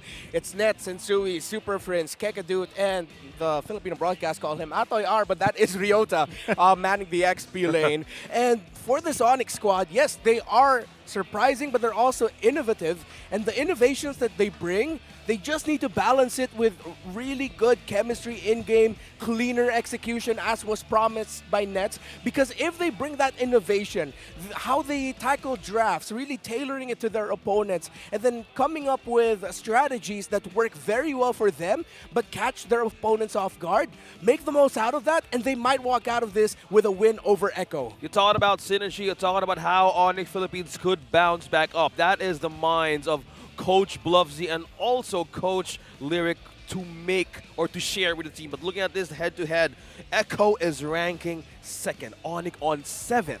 Now, it's a bit of a race, but Echo has the upper hand in terms of points. In similarities, Echo has more an advantage on using Farsa. Yeah, and when I think about these two teams, I think of Echo as a team that's very honest, man. Like, you know what they all bring to the table, position 1 to 5, what their favorite picks are. Of course, sometimes they swerve with the picks of Sanji in the mid lane. But then at the same time, you have ONIC who are surprising. It's what kind of ONIC woke up today? What kind of ONIC are we getting today? Are we getting the crazy roam picks? Are we getting crazy XP or jungle picks? What kind of ONIC is it? Well, one thing I would love to see is, because even looking at the stat breakdown here, ONIC Philippines has to do a lot in a lot of areas, right? They have that one advantage there. We know that they like to fight together too, but I think one of the biggest things here is also contesting the XP lane, because that has been something that teams have done to find that weakness in terms of Echo, right? I mean, there's a lot of things they have to check off there, but that could be one of them for them to start. XP lane is a one big great factor, especially for Echo right now. As we break things down, the possibilities of this match, let's throw it over to Wolf on what you have for us today for this match for our keys to victory. Take it away. Important match para sa ONIC Philippines as they want to recover. Para naman sa Echo, ganun din. Kailangan nilang gawin ay idikta ang tempo quick enough to force rotations from their opponents. Nakikita natin na ang teams ay nagpapanik kapag nakatapat na nila yung Echo system. Kung saan alam na alam ng Echo kung saan sila gagalaw. At minsan pwede nilang i-flip ay switch na i-activate nila yung napakabilis ng tempo with the Echo Express. Both of those kinds of interactions ay makakalamang yung Echo dahil doon nila mapapareact ngayon yung ONIC Philippines. But for ONIC Philippines, flexibility of picks. Gamitin nila yung bluff ni Bluffsy para doon sa draft mas makakakuha sila ng lamang. Echo nga lang ay hindi madaling team na i-bluff sa isang draft, but ONIC Philippines will have to use every single thing that they have para lang talaga manalo sila dun sa drafting against Echo. And for both teams, Nets and Benecuti will determine the advantage of the teams. Gold lane ang target ng dalawang teams sa atin dito. Malaking difference nga lang ng playstyle. We know for sure na si Benecuti naging a certain point naging gold standard din, lalong na sa performance ng M4. So, mahirap na task agad to para kay Nets dahil experience ang katapat niya, pati na rin yung fact na malupit talaga itong si Benecuti. What can he do to dictate the tempo and to help his team na makakuha ng crucial takes dun sa mga objectives? It will start with the draft for sure. Kailangan lumamang dyan ang ONIC Philippines, but for the side of Echo, they can be very, very smart about how they take this. Win the macro battle mula kay Benecuti. Yan ang kanilang keys to victory, brought to you by Infinix. Thank you so much, Wolf, for those keys to victory. Now, to go on point on these two teams have similarity for outdraft Echo. These two teams are known for the flexibility of their picks and bans. Yeah. You know, not only that, but I was just going to ask you, because I know you've been talking about this a little bit. How has this changed the draft, right? I mean, with the recent changes and everything, what is the biggest change so far? The patch. Well, it really is just, well, most, of course, with the, it's not even a patch thing. For me, it's more of the situation with Faramis. The Faramis being banned out takes away a very strong tool for teams such as, well, these two. These two love playing the Faramis and know how to play around it incredibly well. And with the Faramis gone, that opens up a lot of options. But then when it comes to the draft, actually, or for with the most recent patch, it's more on the itemization right now. I love how teams really adjust their item picks. Of course, the adjustments to items such as Twilight Armor, there we go. Yeah. Makes it an even stronger option. I believe Echo, is that called TNC wearing his World Championship ring? By the way, it is. They are wearing they are all wearing it. Ooh, okay. That is cool. Thanks for noticing that. Yeah, and so now, and it's interesting because, again, we go back to the very important matchup that was RSG versus Echo. That really changed the game of drafting because teams even more now are so confident just banning out non-top picks or non-meta picks that much, especially on the blue side. Red side, you still have to get rid of like 1-1. You still have to get rid of Joy. Yeah. But then now you see blue sides even banning out things like the Yuzhong. Yeah. And prioritizing picks such as Tanksalot, the Farsa, Valentina have risen as the first pick. It's not always just going to be Fredrin on the blue side first pick. So there's a lot more room for creativity, a lot more room for flexibility and diversity in the draft now. Well, let's see how they will adjust because these two players, or jungles rather, from Echo and ONIC has focused on Fredrin. Well, let's shake things up. Now it's Echo onto the blue side, which this gives a factor. Well, it's a climbing track record in winning and being in the first pick. Yeah, I like it, right? Not expecting this Diggy to go through here much, especially for these two teams. But I think we're thinking the same thing. You know, you see that if it's not banned out, I think it's going to go in the hands of Carl Teasy, the tank Lancelot. They'll go ahead and play that. But I would love, as someone who was, by the way, at home yesterday viewing your guys' beautiful cast, right? Yep. Thank you. When the Assassin versus Assassin matchup came up, I was like, that's what I want to see, right? I want to see this shift now that we're here in the second, the second phase of the regular season, heading into the playoffs, weeks ahead of us. But I would like to see that, some more of this dynamic in the jungle because we know how impactful they can be early game. And hopefully we're seeing glimpses of that, and these teams adjust to, some of the recent changes, some of the facts that Faramis is kind of banned right now. You can't pick them. So this adds a little dynamic to that draft and seeing what else these teams can bring out because so far, heck, we even saw Hellkurt yesterday, right? Yeah. The lights were out. And I want to see more of that, basically. Yeah, and we might. And that's one of my biggest questions for ONIC now is, are you going to field more Assassins for Sensui? He's played the Lancelot once. Karina, technically an Assassin, but played more as a, it's built with a sustain, not really an Assassin type, more of just like a counterpunch similar to Martis.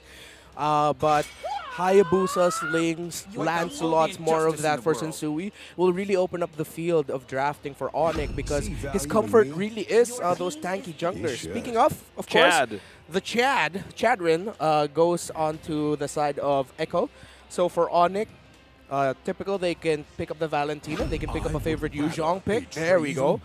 Could be a value Zhang for the first two, and it is. Oh, okay. This is a safer gambit for Echo, or for ONIC rather, to go up against their first stage of picking. And as far as well, I said it's all comfort picks and not wasting any second. Hello, Arlet for Echo. Yeah, Arlet's just been massive lately, rising in the ranks here. Yes. I was going to say, too, this Fredrin, they've knocked a little bit of percentage off. That at one point it was 99%, so we're now down to 95, and the response for that last pick for the second or for the first phase from ONIC Philippines is going to be this Grok, who we've seen pop up more and more. Now, is this you feeling like this is going? Where's this going? XP lane? That's the the Yuzhong's already there. It's either the roam or the jungle, and that's one of the strengths of ONIC when they go into the drafting phase is that most of the time they like going into the second phase with one flex pick. That can really change the picture of the draft. Because if ever that Grok can actually go into the jungle, of course, typically you'd think the Grok jungle as something that contests against the Fredrin well. So I wouldn't be surprised if Echo actually considers to take out the Lancelot to sort of force the idea of that, pushing that Grok into the jungle. They're taking away the carry. They're focusing here on the heroes of Nets now. On the side of ONIC, though, they're taking out the heroes of Yaoi. Yeah, we're going back to the keys to victory back there, and Wolfhouse shared these main points. Echo, they need to dictate something out. They need to force something out for ONIC Philippines, and it's working. Now, both teams present in flexibility. Yeah. We both need to check on what could be their playmaking hero would be, because they have taken out the Natalie, which was a disaster in most of our games, but specifically up against Echo, they're respecting the fact that ONIC Philippines can use this against them. Now they're taking out a tank. They're trimming down the choice of Yawi. Or will, if they continue this route, is it still... what a flex. Oh, What a close-up. I need to stop for that flex. Flex, my goodness. The World Championship rings. Yeah. Now, gentlemen, we have to talk about the elephant in the room, which is that right now, if I'm Echo, I would be scared of going up against the Grok that has a flicker plus the wild charge. But then at the same time, you're going to the second phase wherein Sensui has the possibility of either picking up the Lancelot or more importantly, the Hayabusa. They're up against a Farsa in the lineup of Echo. That's a good point right there. Well, being onto the side of ONIC Philippines, they don't want their team fight to be disabled or disrupted. And they just ban out, focused on two nets, the Brody and the carry. That's two. Yeah, this is something that they know they have to do, right? Narrow that pool down for nets specifically, and it will eventually come down to that matchup, the gold lane matchup too. So you kind of now have this room to work with here. Hopefully, if you're ONIC Philippines, like Renmar said, we're gonna have to see too where this Grok fits in here. But you were asking the question earlier, OSX, you know, which teams have that capability to start that momentum early, because it is one of the keys to victory here, specifically for Echo. And so far with the first phase, they have it. But if ONIC Philippines responds well around that and plays around even this Valentina pick, they're going to do really well, especially if she grabs that final slash. Yeah, another elephant in the room is, will ONIC pick up an assassin, because a Hilda Rome is still available there for the side of Echo. So they go ahead and pick up the Claude first, because if ever they decided to pick up an assassin, Hilda Rome right away is going to be the pickup for Yawi. And now, because ONIC, again, they're going into the second phase with a lot of flexibility. You still don't know what the jungle and or Rome is. Echo, they can just hammer down on the idea of, okay, protect our backline, so I won't be surprised if that's going to be a Melissa for Benny Cutie. Oh yeah, it's open. Yep. And for Yawi, well, I wonder if they're going to go something... Well, I mean, Kufra is actually still available if they want to pick it. Yeah, Kufra is still up. If they want to go heavy pick-off magic damage early, they can go Kadita into the Rome. Wait, Kufra? But the Franco is still open for Yawi. Ah, yes, the Franco as well, too. So there's actually still a lot of picks available for Yawi. Great call there, OSX. There goes the Franco. And for the second time this day and this season, Leslie gets picked up. The second team to use this. Yeah, I like it, right? I mean, even seeing it in the previous series, yeah, she hurts, man. She does, bro. She's got big damn, bro. She's like a Natalia with a gun. Yes, actually, that's a good way to put it. See? Yeah, of course, with the most recent patch, her passive increased base damage, of course, and reduced cooldown for her first skill. So they pick up the Lolita, and again, the power of ONIC, their key to victory of using flexibility picks, especially in the jungle. They flex the Grok into the jungle, and then they pick up the Lolita, which is more of a response towards the Leslie. And of course, great setup. Okay, with the setup now, let's call on our talent predictions. As Yawi collects the Infinity Stones, our smart talent prediction is all in for Echo for this match. Yeah. Given the prediction there, though, I want to say, based on this draft here that we just saw unfold, I like what ONIC Philippines is bringing to this first game, right? I'm just hoping that they actually have the capability to execute it well, because also, like you guys mentioned, especially with this Franco on the table, it is a literally sure way for Echo to hit their key to victory to build momentum. Well, that's how you dictate. We have focus on roamers. Yawi and Kekadu. Let's see how this version 2 of a David Goliath match pulls out. Okay, let's see how it goes. But the flexibility is now brought into the table. Now let's trim it down. Oh, okay. So this is actually going to be the first Arlog game for Sanford this season, if I'm not mistaken. Yeah, most of his picks have been Yuzhong, Lapu, Joy, Benedetta. This will be the first Arlog for Sanford this season. Okay, I like it too. Oh, there's so Apex Predator is still ranked first blood percentage, 68.18%, and that is exactly what I'm talking about, right? Momentum-wise, wanting them to start it off. Yeah. And for ONIC, they really have to time their abilities well, especially with their dive entries. They're up against an Arlot. They're up against a Fredrin and Franco that can be very punishing if ONIC don't time their entries.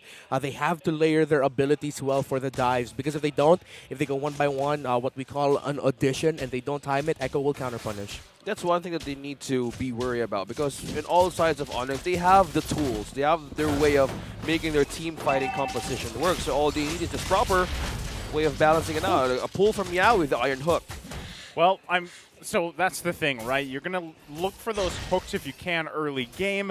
If you can't find them, then at least you have good early damage potential, especially with Sanji. But I feel like all of this, if there's no picks being made here, then we're going to have to see how that first turtle objective kind of unfolds, right? Because still, with ONIC Philippines, they've got great setup potential themselves. Not only can they actually set things up, but they can counter-punch really well as well. Yeah, good evade from the distance of Sensui up against hook of Yaoi. Well, you know how Yaoi lands his hooks onto this Frank, one of his comfort picks. But onto the side of XP, look at this, Ryota and Sanford. There's also a signature pick with the Yuzo. Look at that, pressure onto bottom. Yeah, I don't think there's going to be ONIC's going to contest this. Oh! All right, they already went in with Wild Charge. They're going to commit to this. Sanford, can he get away? He can't. He falls. First blood, Ryota. The battle for the first turtle still going to ensue. Sensui should be able to grab this. Carl T's going to go in and going to get zoned out quite a bit here. And he grabs it anyway. An iron hook comes out. They might get punished here. The flicker comes out. So Echo able to secure the objective, but first blood going over to ONIC Philippines. Oh man, it's like Carl Tizzy got some second wind there. I mean, with how the Fredrin works, got like a little bit burst of regen that really helped him survive through all of that. And I really thought Echo would give that up, but kudos to them for committing because ONIC started that out very well with a great pickoff. We have to look at Nets here, by the way. He's not rocking a Purify, so there's going to be Nets wanting to play aggressive and going to be slippery to catch because he rocked the sprint, actually. So his entries to the Blazing Duets, I think that's what ONIC is really thinking about here, and him being harder to catch, which is interesting because if you want to be harder to catch, you pick up the Purify, but heck, it could work out for them. Well, maybe this still Nets. Oh, this. Okay, I thought they were going to be able to commit on that. Great play there from Yoda, though, to avoid that. Well, Nets onto this Purify. Yeah, so we might see an aggressive Claude and Dexter in terms of getting his first item in. Well, look, Yaoi be trapped. Wow. Okay, he's going to get locked down with Bloody Hunt here. Yaoi not going to be able to escape yet. His own barrier. Actually, no, the barrier from Sensui. Able to lock him down in that position. Yeah, that was a good call by ONIC. They decided to force that issue because now they can get a lot of gold into the gold lane here. Let's see if ONIC can counter punish with this, but look at Nets already maximizing the gold he can get from the energy shielding of the turrets. Well, Sensui could be in trouble here. He's going to get poked quite a bit. Carl Teezy's still going to go in. Priest's Wrath does come down. There's the feathered airstrike. Sanji able to grab the kill here. One falling for ONIC. Still a good counterplay for Echo. It's the pressure up top, right? This could be an unfamiliar one. The hook! Oh. That is going to be crucial here. Kakadut, though, able to survive despite getting hooked. And you saw the burst damage was there, but it wasn't enough to capitalize on the kill. Yeah, Leslie hurts. If you need more proof, well, I feel like we've seen enough with the win earlier today, and with that little sequence there, that's barely any items on Benecutie. That's a lot already. So Echo here, they might actually be able to get this turtle without a problem, but they're going to contest. Ryota with the dragon form, going to try to push people off this turtle if he can. Can they commit to it, though? Still trying to zone. Yaoi could be in trouble. Oh. Sensui able to secure it. They're in a bad position here. Echo going to lose 2 members. Sanford trying to do his best to fight out to survive. Sanji with the backup there. Oh. Another final slash coming out from Super Prince this time. And now they get the Terrify off. Should be able to get another kill. Sanford running with his life. Has the tenacity to survive. Still working on for Echo, but that one way of having a retribution up against Carl T. Sensui is still on point. Yeah, one of the best, again, retribution duelists in MPL Philippines Season 11. Now he goes in with a flicker! Yeah, he's going to get the lockdown here. Nets can't escape that. The damage, like you guys mentioned, already showing the 5.5-minute mark for Benecutie. Yeah, and that's why ONIC put a lot of focus onto that gold lane. They know they want to delay the Leslie for as much as possible. Just a Berserker's Fury on Benecutie, and they're already dealing a truck ton of damage. ONIC, on the other hand, again, we get to see one of the interesting relationships between the Valentina and Arlott. And no, I'm not talking about an actual relationship, but the fact that Valentina can steal away the final slash means there's so much more Sanji has to watch out for. He's very conservative with the timings of his feathered airstrike during team fights because he's waiting for the dragon to come out. He's looking for Sensui, Kakadut, and Super Prince with the final slash. But just hearing that Super Prince's ultimate right now that he can do up against Echo could be a total momentum breaker. Yeah. You know how Echo can become aggressive if they see a possible way of ganking one? That's how they do it. From what I see here, ONIC is capitalizing on these mistakes. that they can do up against Echo. Not only are they capitalizing, but the fact that Ryota has 3 of these kills on this, Yu Zhong pick that he's very comfortable with is going to really put them in a good position as the game transitions, especially later on to the Lord fights, the Lord dances. Having that lead gives them that confidence as well. Yep. Item pickups here. Dominance Ice for Sanford should help with the attack speed that Nets already has. Already built up the Golden Staff for himself, so that's 2 key items for the gold laner of ONIC. Sanford goes in, he gets punished. Okay, he's going to have to final slash himself. The damage, the follow-up just wasn't there, though. Carl TZ does get the taunt off. The hook on the minion. So now Sensui going to go in. Carl TZ able to get the turtle. Thanks for the leash here. He falls, though. So Carl TZ traded, but he gets the turtle for the team. Now ONIC still looking to punish another iron hook from downtown. Yawi grabbing the secured kill here for the hands of Sanji. Classic Franco flicker ult combo. Was that still Echo's win in gaining that objective? Oh, definitely. They got a kill. They got the turtle. Even though they lost Carl TZ, that was a W for Echo. Echo now with the rotation bottom side. You have to know that Yawi also has the anti-harass, so that's a good amount of physical damage reduction being dished out by the roamer of Echo. Oh, Ryota. Oh, look at that. Misses. Benny Cutie just going to push him off further. Off camera kill. Coming out from Sanji again, so even, talking about Ryota having these 3 kills, now Sanji, in the hands of this Farsa pick, going to be even more devastating. Yep, action-packed game. The key to victory for Echo is to dictate the tempo quick to force reactions from their opponents. But right now, Echo, actually, it's quite even in terms of who's the one setting the tempo. At one point, Echo will set up something, then eventually ONIC will try to set up something. But lately, we've seen Echo be the ones more aggressive and eager to initiate by getting kills. ONIC, most of their plays have been called from around the objectives or just around making sure helping Nets get farm. Again, we're going back to the keys to victory. Nets or Binacutie will determine the advantage of their team fighting capability. And we're seeing it. We're seeing it in action, but Ryota is being spotted here. Yeah, he's going to get spotted. Doesn't have to use Oh, the look at Dragon the peel. Ball, though. But the damage, you can already see it happening. You're just going to have to go back to base. Sanford's still in the hunt. Going to cancel it! Not Ryota! Not there! Oh, just when you thought you were safe. Ryota, no way home. Well, now he's home, but he has to respawn. But not that way of going back to base. Now Echo sees opportunity here to take down mid. But there's one opportunity here. It's the objective, the first lord of the game. They had a push, they had good clear waves here. Now it's Sensui trying to block off entrance against Echo. Are they actually going to commit to this? Okay, it's going to reset. Yeah. They wanted to also put some pressure here. Again, Echo with this lead that they have now. This is going to be tough for Echo or for ONIC to pull off. Yeah, ONIC needs to take care of their mid lane, although I like their positioning right now on this Lord. Not bad at all. Very competitive in terms of the positioning, where they are in the specific shrubs. Going to be a good check here by Kekadu. You force back Sanji, so now ONIC has the advantage of that little movement. Sanford gets pulled back. Yeah, he gets pulled back too. So basically both final slashes gone now. Still the Lord dance going to ensue for now. Yep. Sanford quite low, but he's also got the tank emblem. He's got that tenacity to help him out. Yep. Jungler still squaring up here. Very good positioning right now by ONIC. They committed that one little play to make sure that they get a bit more advantage. Yawi, they found out misses the hook. Nice little sidestep now. Benny Cutie in position where he needs to be. Super Prince on the death bush. Got to keep an eye on Super Prince as well. Going to go in, jumps in, pushing Sanji back. Benny Cutie now looking for an angle on the backside. Lord still being worked on. The flicker comes in. Benny Cutie with a clean kill. Lord secured here as well for Echo. It's all collapsing down as they come in. Sensui with the wild charge, looking for the follow-up. Nets is running for the hills though. Double kill already for Benny Cutie. What just happened in ONIC? They had a good setup, they had position.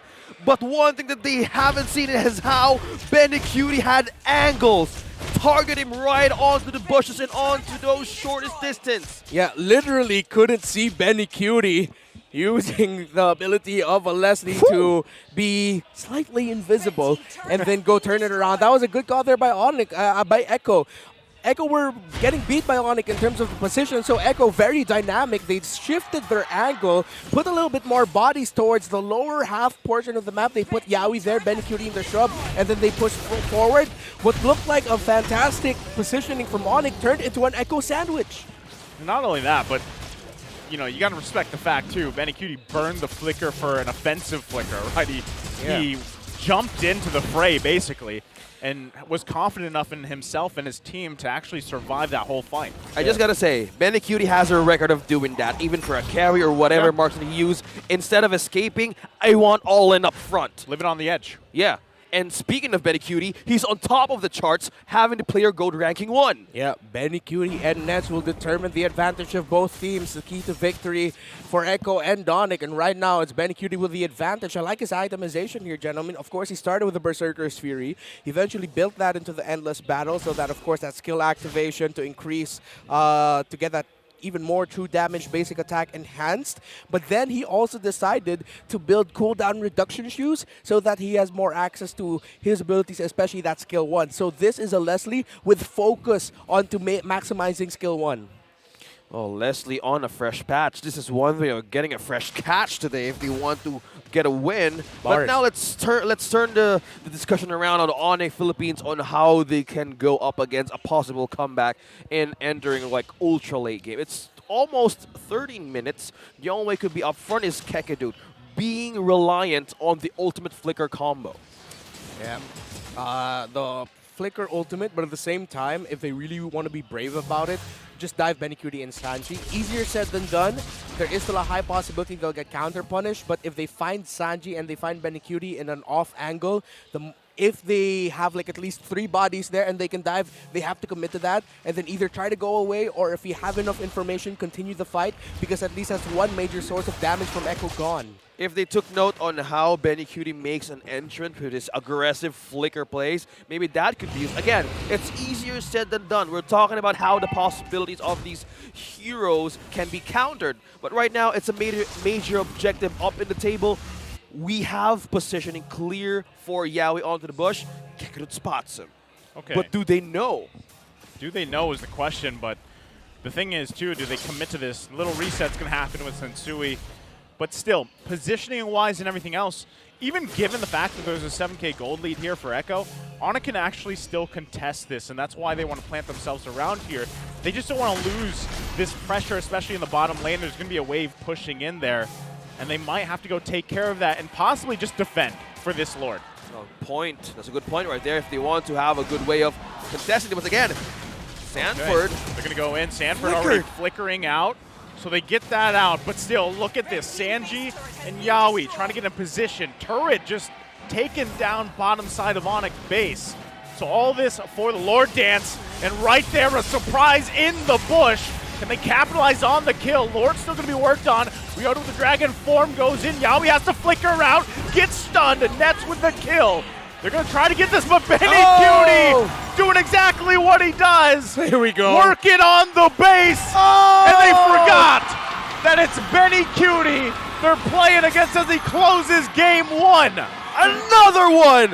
Another one for Benicudi. We're talking about backdoor plays, and hell, put that in the books. Oh, you couldn't write the story any better than this. These are the moments you think, are you sure MPL Philippines isn't scripted? Because the storytelling in the beginning was about the backdoor plays. And then in the first game, Benicudi with a backdoor play yet again. Wait. My goodness. Wait, this just happened fantastic. again. Darn you, Benny. Darn you, Benny. Benny. Our friend Leo was here. Darn you, Benny. He could have said it in all feelings out. Leo right here could witness once again, but man, we did have a camera back in the base of ONIC Philippines. I mentioned it too. I said there's going to be a wave pushing in, and then that's going to expose that, right? You saw kind of the plan of Echo that whole time. They were meaning to keep ONIC there, and then you kind of just expect, hey, this is Echo we're talking about. Oh, Benicudi went on a trip. That was a long crawl by that Leslie all the way to that bottom lane and then eventually to get that. She's pretty fast though, right? She is pretty fast. Cool, fast, undetected. That's the thing, too. Because of the way her first skill works, it's like, well, where is Leslie? Yeah. Where is Benny? And the fact that I was waiting for Sandy to pop up the ultimate, he just waited for everybody. What's the call? And didn't know. Hey guys, check your recall. As Thea would make it in his rap. That's how you do it. It's the classic that Echo does. And again, on the other hand, ONIC does this too. But ONIC or Echo really got a better hand in this one. Okay, let's break things down a bit. Let's take a breather. Renmar, go ahead and break things down what happened in game number 1. Good luck with this. It was perfect because as Benny Cutie was already showing himself in the bottom lane, going for that split push. Thank you for the wish of good luck there, Francis. Very obvious here what Echo improved on for this week and especially this match.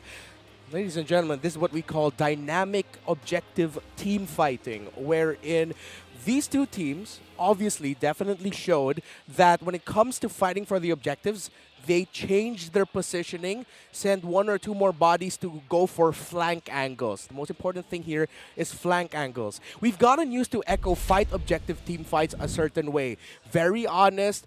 Before, they were more eager to go for those flank angles, but then teams actually got to cover their base as well. This time around, though, Echo were a little bit craftier with their positioning in team fighting. That ONIC in the key objective fights that they lost was because they got surprised by Echo's positioning going for flanks. It's either Yaoi plus Sanji or Yaoi plus Benny Cutie. In that scenario, with the last objective team fight, it was the ultimate flank angle, wherein, yes, Echo decided to put themselves into a flank angle for ONIC in the Lord fight, but the ultimate flank angle was Benny Cutie was flanking the base and going for that split push. We have to talk about his build here. Of course, getting more cooldown reduction items, around 20% is what he was able to build for this Leslie. So of course, this is a Leslie maximizing that first kill.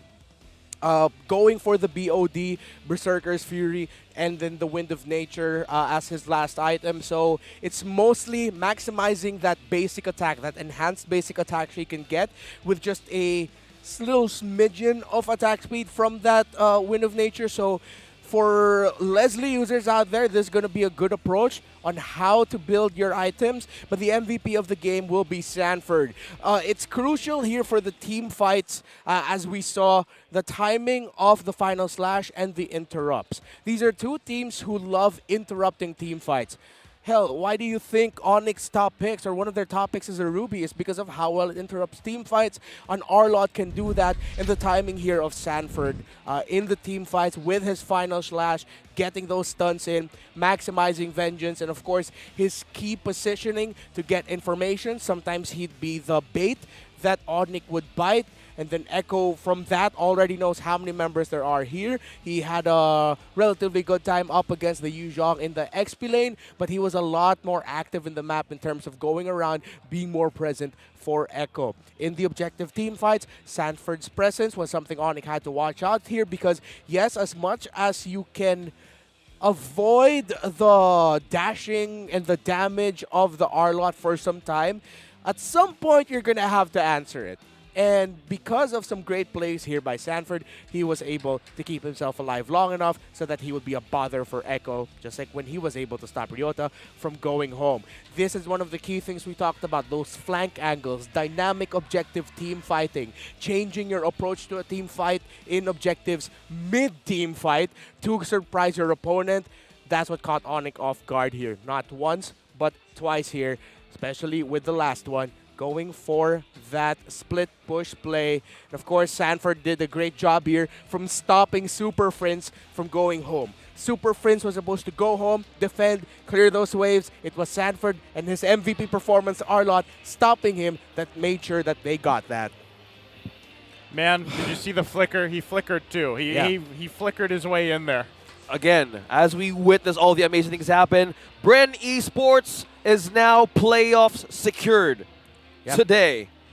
Congratulations. The first team to land a spot in the playoffs is Bren Esports. Yeah. But it's just by Echo winning that up against ONIC. Yeah, with ONIC losing, that means their max points is less now, and Bren Esports is past that point. The magic number was 25, but with this loss, this, I believe, brings it down to a hypothetical 24, 23. Which they're at 24 which they are already, 24 already, and match up Bren Esports is over ONIC. So Bren Esports secures their playoff slot. Congratulations to them. Well, that's Bren Lang Malakas back in form. Bren Lang playoff so Bren far. Lang Malakas. Bren in the then they're the first team in the playoffs, because back in season 10 we were all happy to see them back in the playoffs. Now they're the first one to be there, and they have a spot. Well, okay, it's been a journey basically. Yeah, for Bren Esports, they took it like a champ, and now we're going for the game phase. It's time. Shooting Gallery Studios in Makati, right? Oh, Maris joined the game.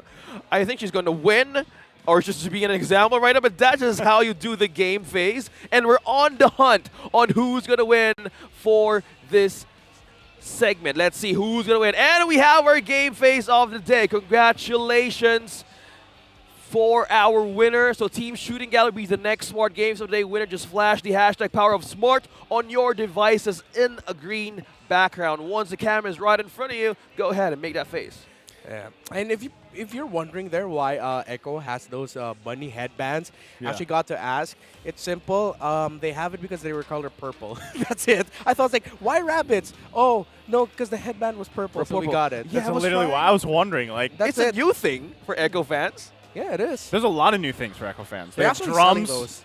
They have bunny. Are they bunny ears? They are bunny ears. They have electric fans and Jericho Rosales. Well, I mean, in some point that some fan is using the photo of him. That would be crazy if he shows up in this event.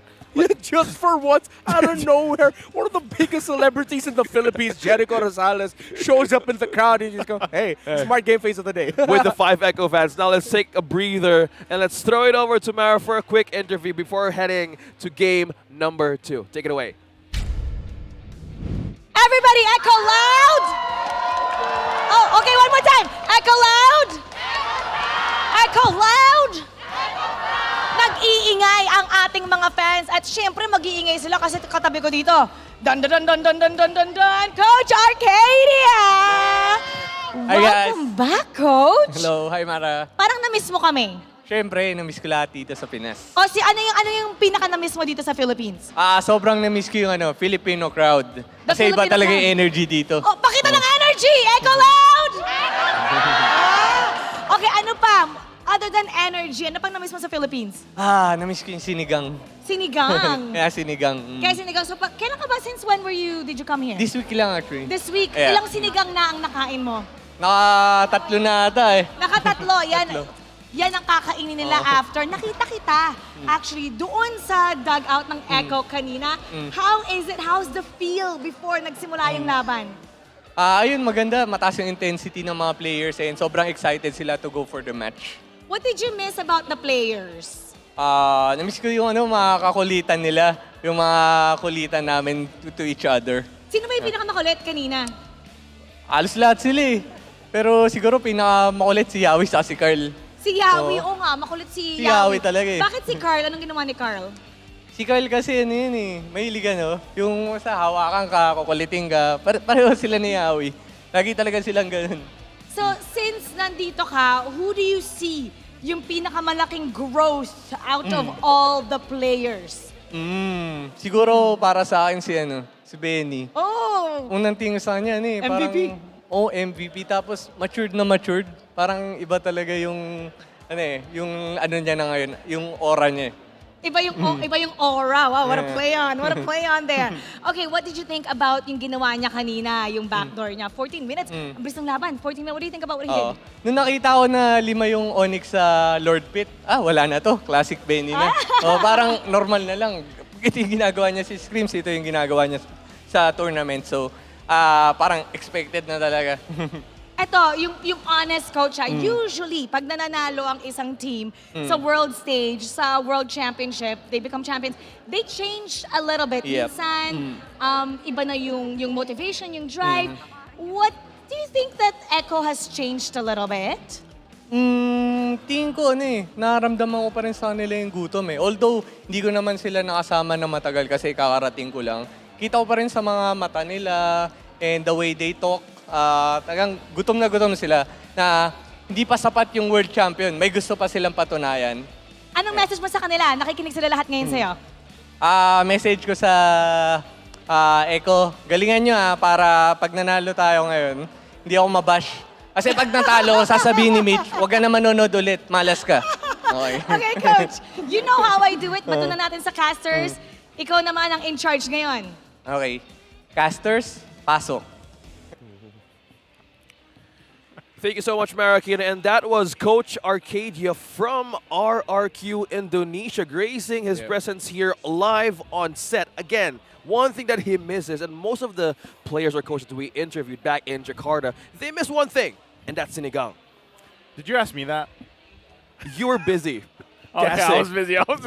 But you know what's funny? What? Funnily enough, as soon as I got back to the Philippines, I was like, man, I want sinigang. What is it about that dish? When you go out of the country, it's something that you long miss. for. Yeah, and miss. The real sinigang, whose version of sinigang were they talking about? Was that TNC's version of sinigang? I think. Do they have a version? I think they were talking. I think Manjin was talking to them. Oh, anyway. the sinigang, yeah. Sinigang's the best. Personally, me, I miss adobo when I go out. But if we go back to the context on how Coach Arcadia put it, on how Echo wants to keep on going, they're hungry for something. They want to keep going forward, and that is the possible MPL championship title, which they don't have yet. Man, seriously, can we get through an MPL Philippines English broadcast without food references? 'Cause Never.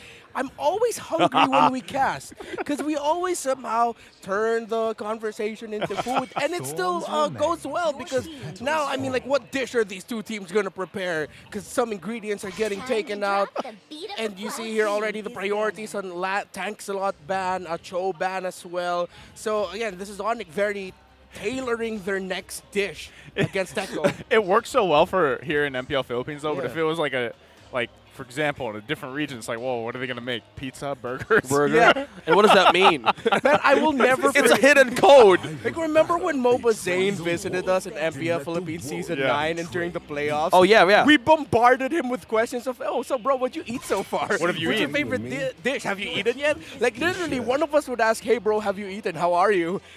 Then someone will come in and go, hey, bro, have you eaten? How are you? What are the things that you've tasted? Man, he enjoyed the Philippines. And again, knowing Filipinos and being in the Philippines, we're rich in flavor and food. That's what we're known for. Speaking of the snack that is Valentina has been taken by ONIC. Meanwhile, Echo gets the R-Lot for themselves. Sanford will get to play back-to-back R-Lot games. And what is going to be the pickup here for Echo? Actually, I love the bands here for ONIC. It's a great sequence. Echo didn't want to give the Fredrin. I'm just laughing. What's for dinner? I thought you were going to say the snack that is Arlot. The snack. Arlot's also a He's snack. pretty fancy, man. Look at him. He Yes. looks great. He has a glowing eye. Glowing eye. And back and again in the hands of Sanford and Sanji, not changing a thing. Yeah. And also with ONIC. This looks very similar. Yeah, it's interesting. Grok. Like, it's a different set of bands, slightly different approach, but it's still very similar of like what picks we ended up getting. It's kind of like they have a recipe. Yeah, exactly. I'm not going there anymore. Yeah. We're not going there. We won't see the usual this time around, despite. Let's see if there's going to be a lapu-lapu or something like that. Again, we're still trying to understand more of the potential matchups up against an R-Lot in lane. By the way, Glue's still open. They want to pick it. But it's going to be a Kaja picked up by ONIC. It's one of those unique picks that Kekadut loves. And it breaks down a lot of team fighting heroes of Echo that they're known for. And the Kaja was one of the factors that it needs fleeting time, and the teams or the players yesterday made an alternative to make it work. In terms of cooldown, that's one way of conserving on who are you going to target in the side of Echo. Man, you know, and I feel like, especially when we get to the point where it's like those last couple of the weeks of the regular season, and then even playoffs, every team that plays against Echo needs to have pretty much a plan Benny. Like, they have to have a The little plan B. Benny. Yeah. Literally, yeah, plan The B. plan B, the plan Benny. Let's go. They have to be able to manage that because, you know, especially in a meta, in a region where those Lord fights are so important, and everybody, even viewers, I'm sure even sometimes us casters, you know, you tunnel vision on those fights, and that's what leaves those openings for players like Benny Cutie, because we've seen even Nets do it. Like, Nets has done the same thing, right? Yeah. So there needs to be a solution for a lot of these teams to throw back. But again, that's why even Renmar highlighted this, the fact that there was kind of multiple instances where Sanford played really well on canceling those recalls, whether it was that one or the one previous where he actually got the kill. those are so crucial as well. I wonder if Echo are going to ban out the Franco or make sure it's open for themselves, because they can pick that as their 4th pick if they want to. They still ban out the carry. So this might be another Franco pickup if ONIC doesn't take it out. Because ONIC can focus more onto the heroes of Krautezi. I mean, they can take out the Akai. But then again, that will open up the Hayabusa as a possibility for Echo. However, you don't see enough picks on the side of ONIC to really warrant a Hayabusa just yet. But then at the same time, you're going to end up getting a jungler that can scale up relatively quickly. Pairing up the quick scaling with the Farsa, and then that'll help cross on over to the late game for Benny QT. And as we were speaking, there's Jericho Rosales on someone's smartphone there. ONIC decide to take out the Atlas though.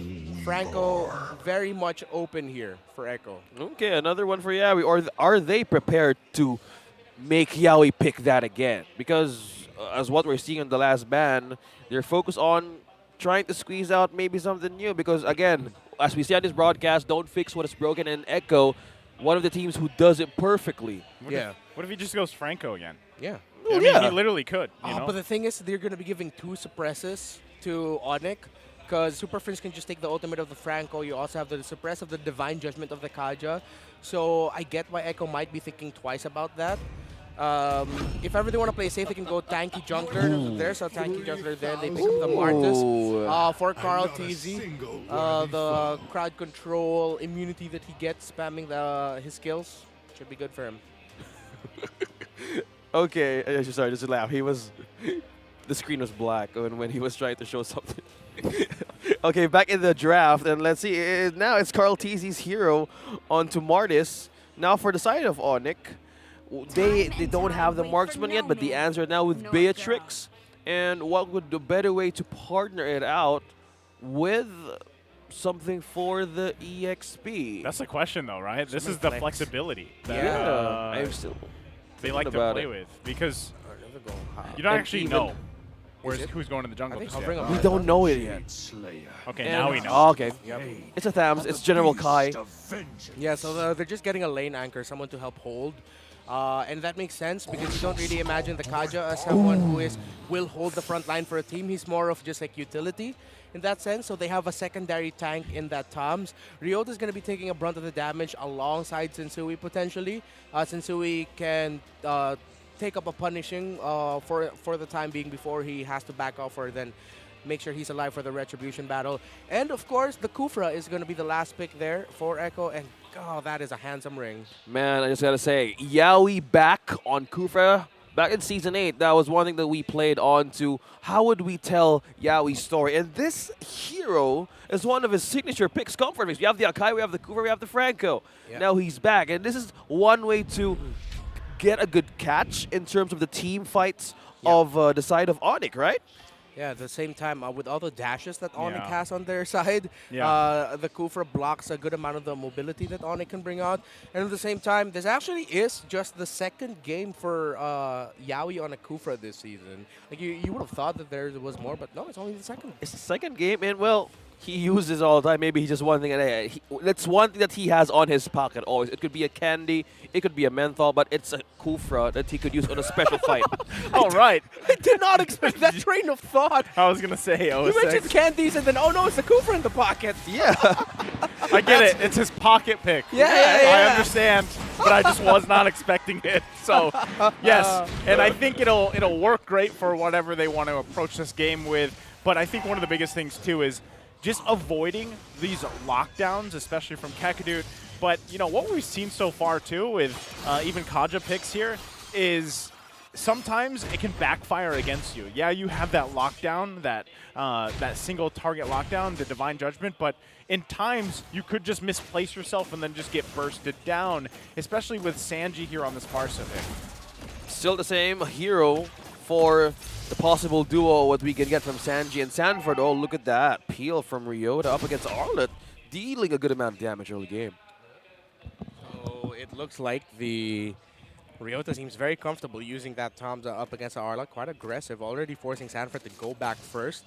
Although with the timing of it, he'll be able to get back in time to clear the wave a little bit. Both teams taking it easy right now. Echo are gonna be putting a lot of focus on just making sure Benecutie gets his farm. They wanna disturb Nets as much as they can. The inevitable mid-game power spike of a Beatrix is undeniable. So if they can delay that and expedite the farm of Benecutie, all the better for Echo. Speaking of better way to put this, ONIC Philippines, this is the only team that I mostly noticed that if something doesn't work game 1 with their own draft, they still lose in the game number. There's something that they keep on working on that. Yeah. It translates to something good. Yeah, just slight adjustments here and there. It seems like the always do idea it. for ONIC when it comes to their drafting. Look at the positioning here. Sensui. Yoda, on the other hand. Yawi doesn't have the level 4 yet, so he's just trying to zone Kekadut out here. While that turtle's going to be about half health. Sanford getting in position to allow Carl Teasy to jump in here the best he can. Sensui does secure it. There's the Divine Judgment on Carl Teasy. Nothing else going to happen here. No first blood, but first turtle going in the hands of ONIC. Okay, great call there by ONIC to contest that, be aggressive with it. You can't let Echo set the tempo, and so far, ONIC are the ones setting it. I wonder where they're going to be going up next. Seems like the next sequence might happen in the gold lane or somewhere in the jungle, somewhere near the river. Yeah, look at the damage onto Benecutie. Almost trimming down his HP to 1 by Super Friends on his level 5. Now that's a Valentina they need to work around. But there could be a jump here. Yawi still securing most of the edges. Now they're looking for something for the laning stage that they can push with Benecutie. Oh, Kekadut. Easy. He's going to get caught out here, but can he survive? He can't. Sanji grabs the first blood. ONIC was just around the corner. They couldn't get there in time. Yawi just going to force them back here. Yeah, a bit of a gambit there. People are probably wondering, wow, what was Benecutie doing in the mid lane? Nets got a lot of gold from the energy shielding, but Echo actually got to cover their bases. And because of the rotation that Echo showed up, I don't think Kekadut expected that he would get caught out like that in the jungle. So it was a bit of a gambit, although it did work out. But this means that Nets is scaling is going to be faster, so which is why now ONIC are focusing on a sequence up here in the gold lane. And again, this is one of the comfort picks of Nets that we've seen back in Season 10. Oh, Look at that. Wow, Yawi's going to go in with that flicker too. Net's going to get shut down here in the top side.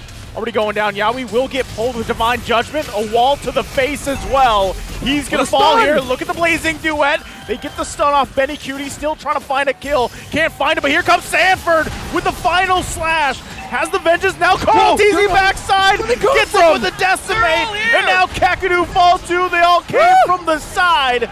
And now looking for more. Carl Teasy falls. Now it's Sanji. The overzealous commitment turns into a couple kills as well for ONIC. And that will most likely turn into a turtle for them as well. Overzealous, definitely. Was Echo there? Although that looked great, ONIC countered that beautifully. Man, that stun onto the bush. How do you even see what's coming? And then they perfectly timed it to counter one member of Echo, and it turned to, well, dust. And how did they respond? And Echo is on point with giving reinforcements. But now ONIC is likely setting up everything. Yeah. We also have to commend Nets there. Actually, he was the one able to land the kill onto Carl Teasy with a snipe. The vision was provided by Sensui. The last time we saw Carl Teasy was he used his skill to get past the wall of the Grok, but then Nets, with the vision, with sights on Carl Teasy, landed a snipe on him. Now Nets is starting to have a normal day, and I hope he keeps on getting it, because now we are looking on points to climb back up. Again, one is ranking 2, one is ranking 5. This is about the playoffs, Jim, that we're talking about. Yeah, and it's normal to see this happen in the game we're in. At around the 5th minute mark, if things goes well for a team, if a team with a Beatrix versus a Claude can help their Beatrix farm up, then the lead will balloon to around an 800 to 1,000 gold difference in favor of the Beatrix over the Claude. So this is just, as you said, a normal day, not only for Nets, but for the Beatrix versus Claude matchup in the gold lane. Yeah, comfort pick on the hands of ONIC Philippines. 1.3k gold lead. Now let's look on possibilities. Now they're eyeing on the gold lane pressure. Remember, Okay, Yawi going to go in again. He's going to get bullets to the face. Sensui going to get shut down with a feathered airstrike. And now Carl Teasy still looking to continue. Going to get out in time. Kekadu burning that flicker as well. So they lose the turret on the bottom side. Echo coming out with a little bit of win there, top side, and trading objectives. Yeah, Kekadut burned that flicker because he wanted to Divine Judgment Carl TZ, but the animation of his skill knocked up Kekadut just in time. It was an unfortunate coincidence that the moment he flickered in, you knew that he was going to press that Divine Judgment, but the knock-up from the Martis came out first. Kekadut managing to utilize everything, even for animation of the skill, even Akaja. It works! Yeah, it works. Well, it didn't work out well for him there. Yeah, that time it was Carl TZ. Yawi gonna jump in again. Sensui secures it. Carl TZ gonna get punished here. Now Yawi running for the hills. The team here trying to help out. Nice final slash, but not gonna be enough. Net's gonna get chased down by Sanford. Still looking for the kill. He grabs it as he falls as well. A 1-for-3 trade in favor of ONIC. All goes well for Echo, though. They were able to take down the marksman, but ONIC definitely the clear winner there. They're still going to be able to push down the mid lane. Good effort by Echo to at least take down Nets to lessen the damage of this push. But again, another beautiful Retribution duo win for Sensui. Man, Sensui really has it in his hands. Up against Carl TZ, he remains unfazed. And looking by the items, I say they had a good start entering mid-game. Yeah, you know, plays like that is what needs to happen for ONIC Philippines. We talked about momentum. They clearly have had it up to this point. They just got to continue building on it, right? And then punishing Echo to take them to a game 3. And you guys already talked about it. You know, Nets is doing a rather good job at positioning. Eventually, he's going to get chased down with as many tools as Echo has. So Nets eventually will have Wind of Nature at some point, right? Yeah. Which then will help him last a little bit longer. He's got the flicker as well. So at some point, too, ONIC starts to need to commit some resources to peel for Nets, especially on these initiations. They're going to find Carl TZ, though. The damage is there as they just blast him out of the map.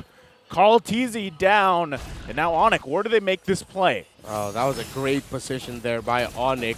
They can make plays in mid and top, shove that so that they now have advantage over the Lord. They will naturally have the advantage, but they can press that even further. Make it difficult for Echo to even consider contesting. The snipe won't land here for Nets. Echo here might actually be able to contest just in time unless ONIC decide to rush it. But Echo find themselves in a good spot to... Yeah, this is going to be a contest for the first Lord of the game. I know they have a Kufra, but one thing that Super Prince keeps an eye on for ultimates is that final slash of Sanford. And one way of breaking down the invade and jump of Echo is like putting them into a corner, and that breaks everything down. And that's just they want to keep on doing it, and they have good angles to point at. Specifically Nets on that last Lord fight, man, he got really good angles. Yeah. And right now he is at a good angle for himself to keep safe. Benny Beauty staying back. Of course, again, naturally, the Claude will be behind 1,000. Nets already on the way to, or maybe already built that. Seal play, they heard it. Wow, they're coming to sandwich down. The flicker's going to come through. Kekadu does find the pole here. Carl TZ's in trouble. Still able to survive, though. He falls back for now to the orange buff. And ultimately, nothing happens, even with the initiation from ONIC there. 3 ultimates down. Yawi still has the one way of punishing this. Oh, that's a knock-up. Oh, that is almost hurting from Nets. Yeah, ONIC right now taking their time, even though they saw that Carl TZ was low. No information as to where the jungler of Echo is on the map, so ONIC cannot rush this. Oh, but that's a good stun. And they're still, okay, Yawi's going to jump in. Not able to find the connection he's looking for. Sanford now in the focus. Ryota here has the Vengeance pop. Still able to survive for quite a while before falling here. Now Lord going to be the focus. Can they capitalize on it? Carl TZ pushed out. Sensui securing the Lord. And Sanford running back to base here with the team. A great instincts there by ONIC. The moment they saw Yawi, good adjustment there. Used the dash to avoid what could have been an incredibly damaging setup coming in from the Kufra. With that sidestep, it was just a textbook reversal, a counter coming in from ONIC. Key items here, already a Wind of Nature on the hands of Nets. See here, total damage are actually dealt by the mid laners, but that Tom's XP lane pick has been big for ONIC. Yeah. Ryota has been the anchor for team fights. He's been the one stopping Sanji and especially Benny Cutie from entering. I love how ONIC is adjusting right now. In terms of team fights, they're more capable of getting a pick off, right? They have the Kaja and they have the Grok. And one thing that they're waiting for is probably mistakes on who's going to make the first move. And on the other hand, they're their positioning, they always know that Yaoi can come out of nowhere, and how they able to use that space, uses all the resources for Echo to even get in for a counter punish. Well, right now, they're going to be assaulting this top side. We'll see if Echo can actually defend. The flicker comes through. There's the pull on Sanford. He's trying to get out of here. Sanji dropped the feathered airstrike. Lord's still going to be up. They lose the turret. There's the damage. Yaoi has the immortality, but it's going to fall to Nets. And now Echo on the defense. Carl Teasy looking for a cutoff here. They can't find it just yet. Now Benikudi going to focus on Sensui. The backup is there, though. Echo not wanting to take this fight. Carl Teasy going to have to get back to his team here. Sensui trying to just show some face. The rest of Echo going to defend the mid lane for now. Yeah, Yaoi's just struggling right now to be in the front line. Yeah, every time he shows up himself there, ONIC are countering that really well. Yeah. Yaoi flies in. If Yaoi doesn't hit anyone, ONIC will counter punish immediately. So Yaoi needs to adjust his timings and his decision making when it comes to when he enters team fights a little bit more. Yeah, this was one thing I was about to ask you, Redmar. The defense right now of Yaoi, he has the immortality used. Molten Essence up against the defense now of ONIC. He can out-sustain some damage that they have on the lead right now. Yeah, it seems like he's going to be getting that Radiant Armor then eventually. He had to rush the Immortality because of the situations he found himself multiple times in. It's like, it was a sign like, oh, I keep diving in, but I keep getting punished. So yeah, I think I'm just going to pick up an Immortality to be a little bit safer right now. Because if ONIC aren't careful, if they pop that Immortality, but they blow their abilities and only pop the Immortality, that means ONIC are down a lot of key abilities to either escape or fight back. So that's the window that Echo needs to do, because right now we're counting off a bit of checklist on how they can go back for a comeback. So they need to respect the fact that there's always a possibility, and those mistakes, resources being depleted out on the Yellow Hedgehogs, could be one way of getting another, clap back. Can we just also point out the fact that ONIC has done an amazing job at not allowing Echo to get any space to work with aside from one turret so far in this game? That is huge, and that's why they're having such a big advantage around these objectives. So right now they're going to get the pull again. Carl Teasy all the way to the pit. Able to get out, though, for now. No backup to capitalize on that just yet. Kekadu now going to be in trouble. Sanford going to jump in. Waiting for the rest of the team. Goes in with a flicker, too. Can't find it just yet. Forcing Super Fritz back. Yaoi finds the stun. Two members are down for ONIC. And Echo still looking for more. Kekadu on the run. Sanji, one more hit. Finds it. That's a double. Looking for another. Ryota falls. And in a blunder for ONIC, Echo now charging down the mid lane. It was half blunder, half Sanford happened yet again. Death timer's taken. ONIC running out of time. Sensui trying to defend with his heart and his life. Oh no, Sensui's the last one to defend the base, being slashed out. Sanji takes the kill. That's going to be it as Echo in a quick maneuver take the game from the momentum that ONIC had. And just by that, the world champs is saying, not today. A sweep up against the first team to get a score out of them back in the half of the season. David falls to Goliath. And in an even bigger fashion. They fought hard, they controlled, but one moment meant that time ran out for ONIC as Echo are the victors here. 2-0 for the world champs. Whew, that's tough to see. You know, very tough. Yeah. As I was just saying, ONIC's done a great job holding on to turrets, holding the space advantage that they had against Echo, and in a split decision. Again, that was started. Again, they focused on Carl Teasy. They brought him back to the pick. He survived. And like OSX mentioned, and you also mentioned this, Renmar, if you commit everything and nothing falls into place for you, you lose everything you have. It's done. It just collapses on top of you. Yeah, all ONIC had then at that moment were their flickers, their escape abilities, their battle spells to get away. Nets was able to survive that a little bit longer because when Sanford went for the entry, Nets had the flicker, and you saw Echo securing because, gentlemen, with that victory by Echo, Echo have also secured their slots into the MPL Philippines Season 11 playoffs. Bren, Esports, and Echo into the second team to enter the playoffs. Man, this is getting good. Just imagine having all the power rankings back in the preseason we all did. Now it's all, breaking in. We don't know who's next or who's going to climb up. And it's amazing. You know, that's the thing about it, too, is even though these teams have secured their positions in the playoffs, their games ahead of them can still actually do a lot of, I don't want to say damage, to do a lot to the standings and chances of these teams going into fighting for that position in the playoffs ahead of them. Because, again, we're only on week 6, man. Yeah. And because of this, teams such as Blacklist, Omega, Next Play Evos, they looked at this and saw, whoo, all right, guys, we can breathe just a little bit more because now ONIC, of course, ONIC in the bottom of the standings alongside TNC as the teams outside of playoff seeding. And the ones closest to them right now are Next Play Evos and Smart Omega. So with that result, even though they're not playoff secured yet, it's a little bit more comforting to know that ONIC lost points here, dropped a lot of points here. Bit of a challenge because right now we're seeing ONIC Philippines. Time is ticking because we have 4 slots remaining to head into the playoffs with few matches that we need to count it back on our charts, right? We only have week 7 and week 8.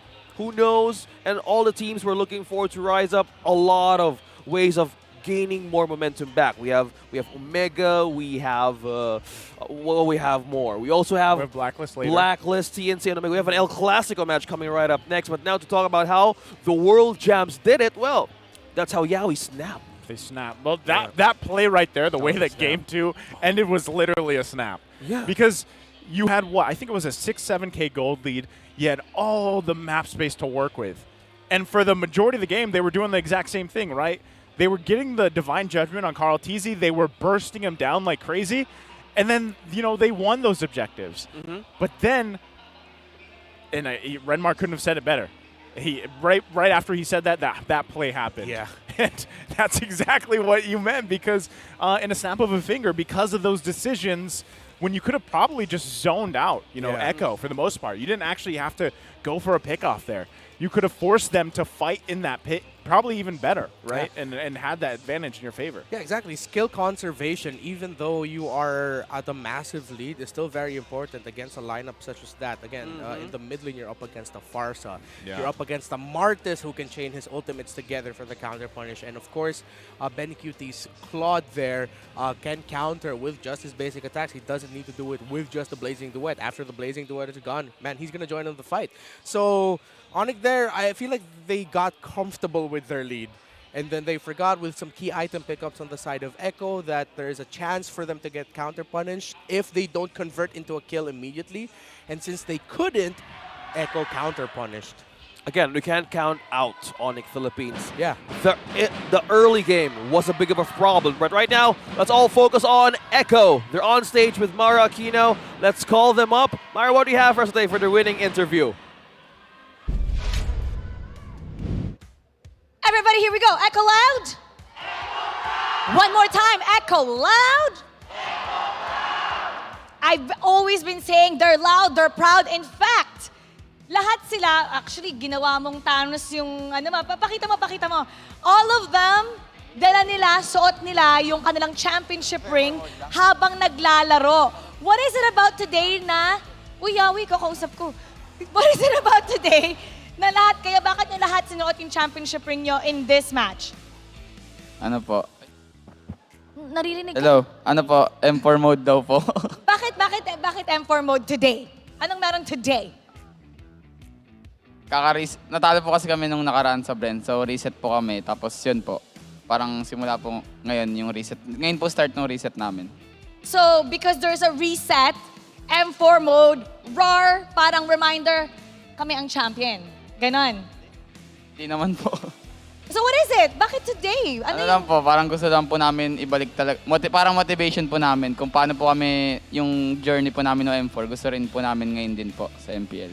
Eto, actually, kanina kapag kino-coach ni Sanford, gusto ata niya magsalita. Sige nga, sa'yo yung mic. Yung Sanford. Okay, nung unang, wow, daming fans. Nung unang meeting nyo, nakaisa sa inyo yung ONIC.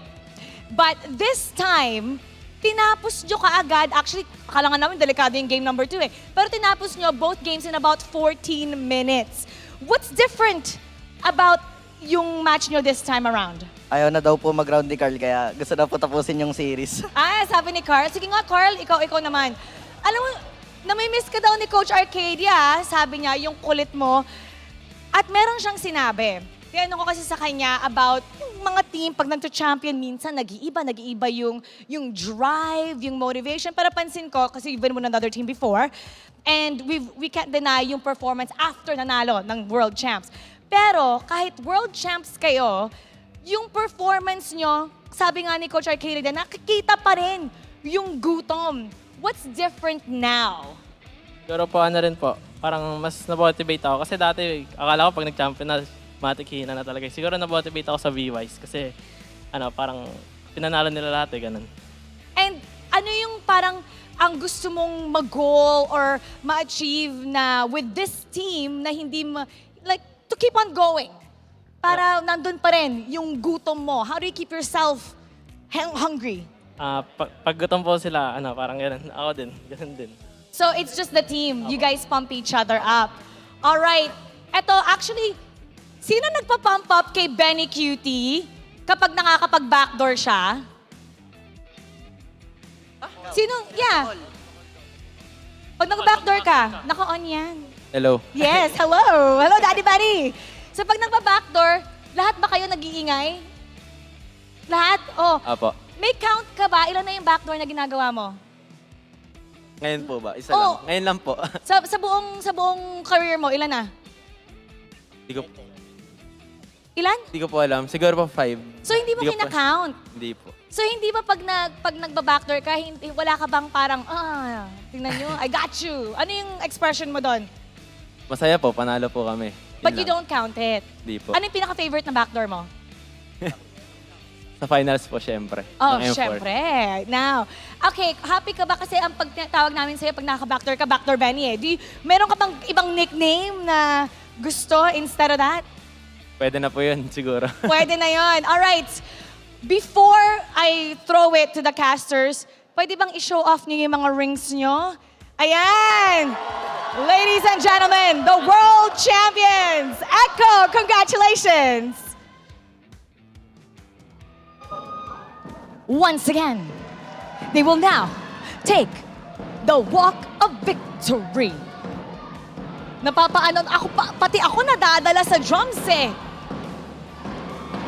That is how the world champs won today. They wore their championship ring to get the vibe. At sabi nga ni Yawi, para mag-reset.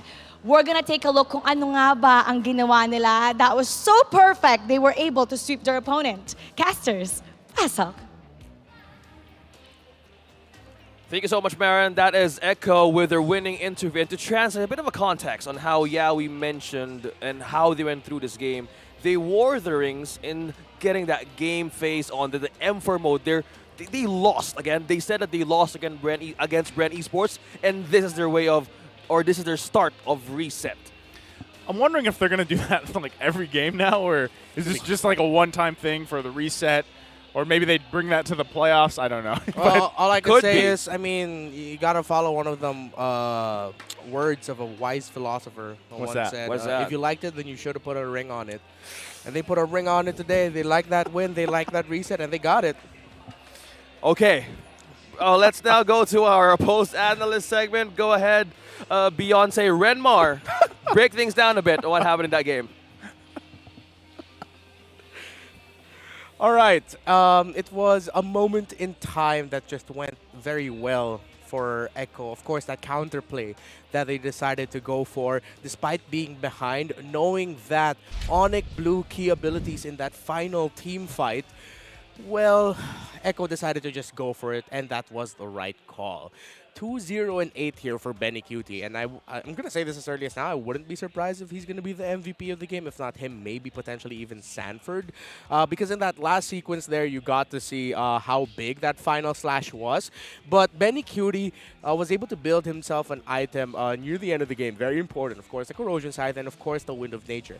Having that meant that he was able to avoid some of the physical damage and the initial blowout of that fight, and hence why he was able to enter, get that Blazing Duet, secure that kill onto Super Friends, forcing Nets back and forcing back the members of ONIC who were now unable to help out Kekadut and then Ryota, and then that's how they fell down one by one. Rich guy in the game here is Benny Cutie, and again, very impressive for a Claude that will naturally, up against a Beatrix, will be playing catch-up, and especially with how ONIC played this. ONIC, we have to commend how they fought those objective team fights, and of course again Sensui, my goodness, we really cannot stop praising Sensui and how great he is with the timings of the Retribution. Almost all major objectives of the game going on to him here, and surprise, surprise, the MVP of the game is actually gonna be Sanji. What is one of the heroes that we mentioned we were listing down that is great for counter punish is, of course, the Farsa. We talked about all the tools that Echo had there and their ability kits, how they will be able to punish the members of ONIC if ONIC cannot convert their initial dives and entries into a kill right away. They're up against a feathered airstrike. They're up against stuns coming in from the Curse of Crow of the Farsa. Get that markup, even a basic attack will be enough to stun, and of course Sanji even able to secure one of the key kills to end the game there in the bottom lane. As we revisit the highlights, it's going to be a good amount of ONIC first, because, well, ONIC set the tempo here. But of course, early on, you got to feel the punishment coming in from Sanji. And it seems like that was a, how do I say this, a teaser for what was to come eventually in the end of the game. But of course, ONIC, they played to their strengths. They played to their relatively quicker scaling, having a Kajo with them and his paralyzed passive, alongside of being able to dish out the slows as that Kaja, really stopping and countering what ONIC want to bring out in certain key team fights. And as you look at the objectives here, the Divine Judgment of Kekadut was always on point. Sensui and his timing again with the Retribution, most importantly the Wild Charge. But in the glimpses here of what would eventually become the game-winning play for Echo, it was the counter punishes that Echo played well, because ONIC, when they would find a pick or they would try to find a pick, they'd blow so many abilities. But that was also the story for Yaoi, actually. And so ONIC also had their own counter punish, but more onto one, sometimes two. And eventually, Echo again readjusted their approaches to the team fights. The moment they saw that ONIC have burned key abilities after failing an initial pickoff, they will go for the fight. Sanford with a massive final slash to show up the members of ONIC, and of course, the placement of Sanji in an off angle, placing his feathered airstrike perfectly so that the members of ONIC wouldn't be able to get away. At that point, Sanji was just brave. It would sound risky as a Farsa to use your wings by wings to get into an angle like that, but it was perfect for Sanji because it converted into kills and it converted to a victory. And also the space for everybody. Benny, Carl, TZ, not using his skills right away. And that discipline in terms of getting into team fights, man, that's how you hold the line and wait for the right moment to strike. Yeah, I want to use this moment to make that a very big learning experience for all the players out there. Skill conservation. Really timing your abilities, holding on to them as long as possible, and then finding the right moment to use it. Very important. It's just crazy saying that, and then, you know, in a game with Benny Cutie, who flickers offensively 9 out of 10 times. But he holds on to that for a sure kill. That's true. For the right moment. And then he's the only player who keeps on doing it. Yeah. And how many, for the record, how many backdoors that Benny did already? Did he say 4? I try. His estimate was 5, but if I'm not mistaken, counting from season 10, it's actually around 7 to 8. Rough estimate. I could be wrong here because he scored a lot during M4. He scored 2 or 3 this season, a couple in season 10 as well. Well, that's one milestone for our daddy Benny Cutie for Echo. Now for our last match of the night, an El Clasico, Smart Omega and Blacklist International. Once again, my name is OSX. I'm with Naisu and Renmar. Don't go anywhere. We will be right back. Go ahead and cup coffee and have some dinner. We're gonna eat for a bit. The 11th season of MPL Philippines is brought to you by the following sponsors: Smart, the official tournament telco partner of MPL Philippines Season 11. Our official sponsor, Infinix. Infinix Note, ultra-fast gameplay. Our partners in esports, Maya, it's everything, and a bank. And Secret Lab, the official gaming chair of MPL Philippines. Experience the MPL Philippines Season 11 action live at Shooting Gallery Studios. Tickets are now available via tickettome.net. Get yours now. If you missed the matches and want to quickly recap what happened, visit our official website for post-match reports at ph-mpl.com/news. Don't forget to catch all of our official league content on TikTok, Facebook, Instagram, and Twitter. To ensure the quality and fairness of our games, MPL Philippines is also monitored and supervised by the Games and Amusement Board.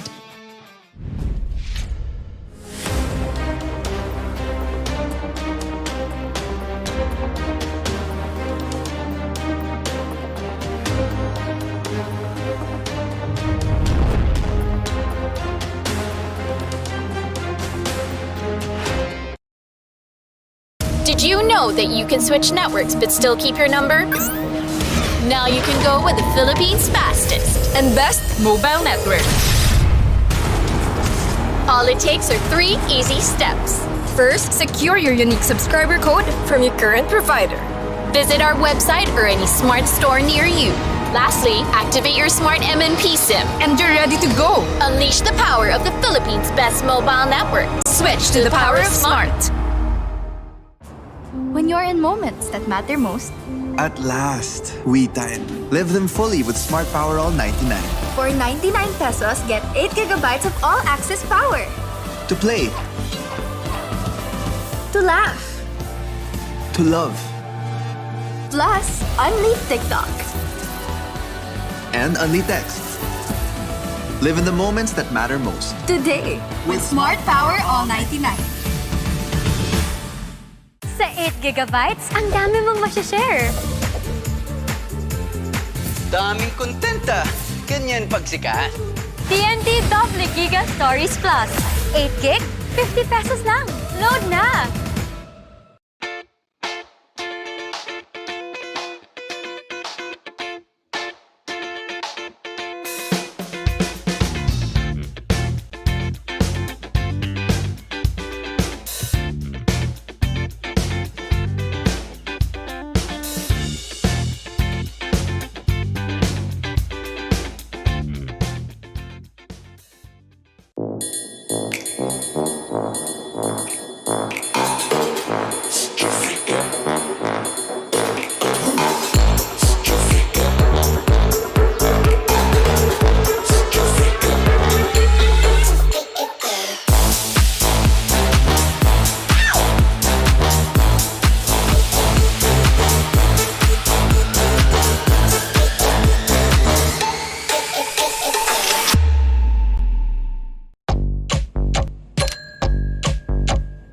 Day in, pay out.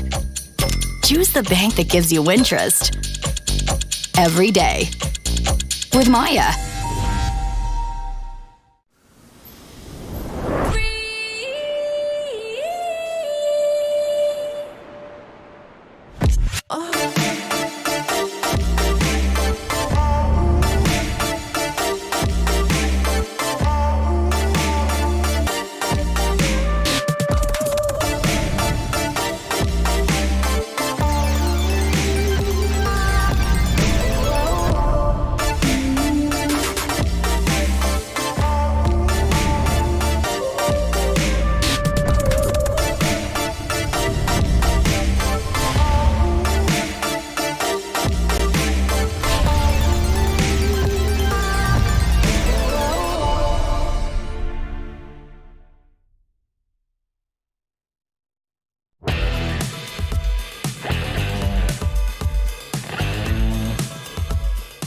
Sa lahat po siguro ng nakatapat ko na gold lane, si Kelra po talaga yung pinakatumatak sa akin na nahirapan talaga ako. Gusto namin makaharap lahat ng team kasi gusto namin lahat yung bawian kasi asa top 8 kami.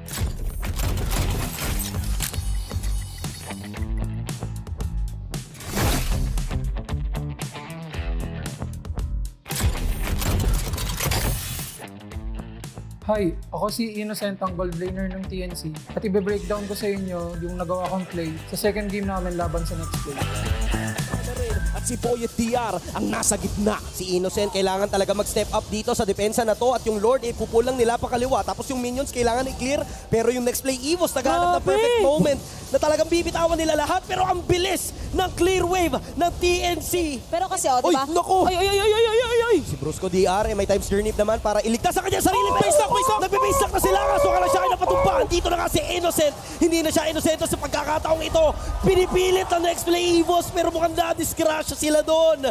Kompleto ang TNC. Dalawa lang ang dedepensa. Ito na ba ang katapusan? Isang siege minion lamang ang pumipigil. Here comes the feather, their strike. Depensa doon sa nag-iisang kanon pero si King Kong ata napasobra. Dalawa ang dedepensa sa kanya pero ang kunat ni King Kong at binibase lock na lang. Tore-tore lang ginagawa ni Innocent. Wala siyang pakialam. This is a 5v2 situation and TNC walang plano na umuwi ng luhaan. Itutuloy pa rin nila pero ang ganda ng depensa.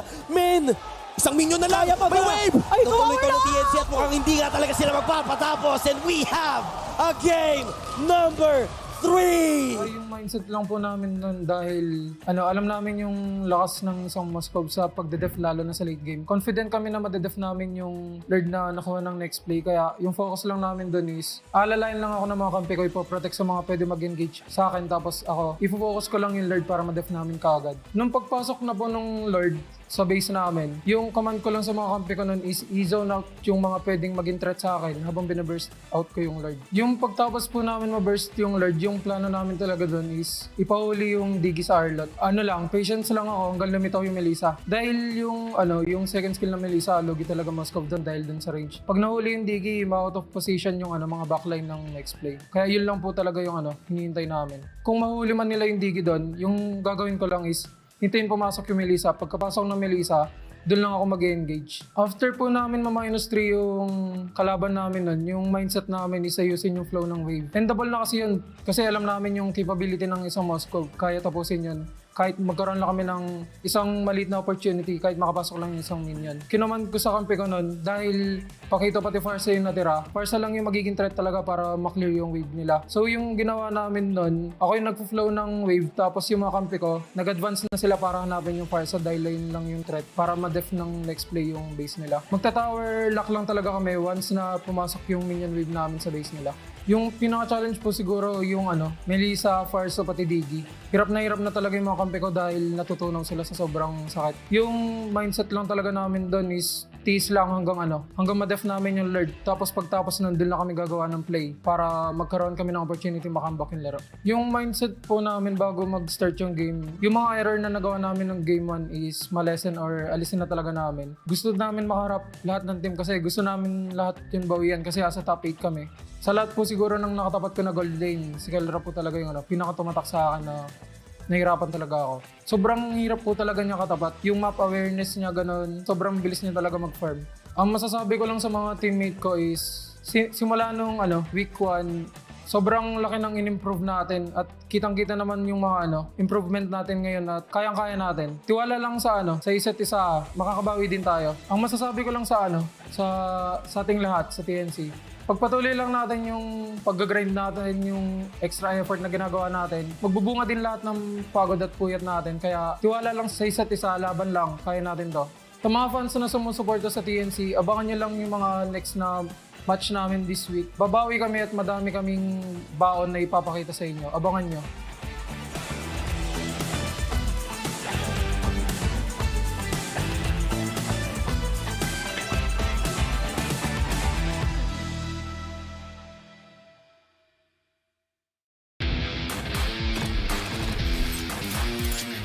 Mayong adlaw sa inyo tanan. Ako nga pala si Santi at ito ang ating top 5 plays for week number 5. On our 5th spot is Super Marcos Beatrix burst play nung day 3 laban sa Smart Omega. 10 minutes in the game, lamang na lamang ang Smart Omega in terms of economy at minion wave management. May nanakaw na Lord si Cal TZ sa kakatapos lang na Lord fight, kaya balak itong i-capitalize ng kupunan ng Bren. Makukuha ni Miko si Flap TZ with the Way of the Dragon, pero buburahin siya ni Super Marco mula sa bush gamit ang Renner's Apathy. 3 versus 4, sasabunutan ni Ogwen si Ryzen gamit ang Grab at tutunawin siya ni Super Marco with a shot of Renner at ang tuloy-tuloy na bala ng Nibiru. Kelra will enter with a Blazing Duet along with Storm with the Arcane Shade para tunawin si Rafyu at Super Marco. Flickering out, mabubura ni Super Marco si Storm for a triple kill at makakatakas pa siya ng gahibla na lang ang buhay, making way for his team to turn things around. Kuha ng kill. Anong nangyayari?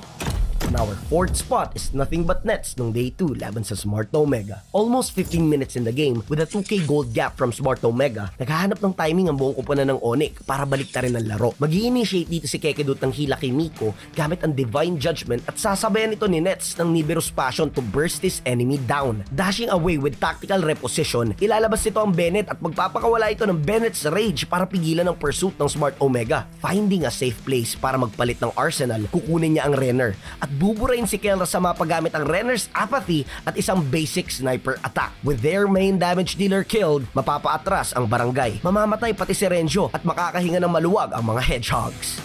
On our 3rd spot ay ang idol ng mga kids, Kapitan Fuse MVP play gamit ang Julian ng Day 2 laban sa Echo. 17 minutes in the game, magaganap ang third Lord fight ng laban. With a large economic advantage over Echo, malakas ang loob ng Bren Esports na maganap ng team fight. Magko-conceal play dito si Ogwen to check the bushes. Mukhang magkakaroon ng bangayan sa top bush ng Lord Pit. Makukuha dito ni Yawi yung 3-man knock-up pero papakainin dito ni Fuse si Sanji ng enhanced sight at tatapusin niya ang pangungulit ni Sanford gamit ang enhanced chain. Carl TZ will go down as well for a triple kill mula kay Few at mukhang makukuha na ng Bren Esports ang inaasam nilang ganti laban sa defending world champions. At tapos sa champions! Tapos sa ata to! Palag-palag na lang yung Red Esports! Pulado si Yawi dito and wipe out! Ubus! Pati ban!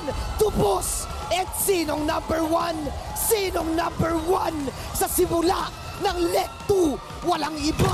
On our 2nd spot is Edward Balboa with his Paquito flank ng Day 2 laban sa TNC. 11 minutes in the game, magaganap ang unang sayawan sa pagitan ng dalawang koponan para sa unang Lord ng match. As soon as ma-pinpoint ng TNC ang pwesto ni Super Red sa mapa, they decided to go for the aggro to peck him off. Pero Oh My Venus will go for the save with a Cult Altar at pagbabangayan ng dalawang koponan with 2 Cult Altars at the same time. With their HPs low, mapipilitang mag-back away ang TNC pero the agents will continue to pursue. Meanwhile, Edward, after clearing out the top and middle lanes, will go for the backup at isa-isa niyang pinagsasapak ang members ng TNC, leading his team to a swift victory. Iikot na rin with the damage yung Chakatal, medyo masakit at si Hesu ay babagsak na. Kailangan na magtakbuhan ng TNC. Ang biyahing tagumpay ay pauwi na ata. King Kong, the remaining survivor, Edward Balboa. At doon na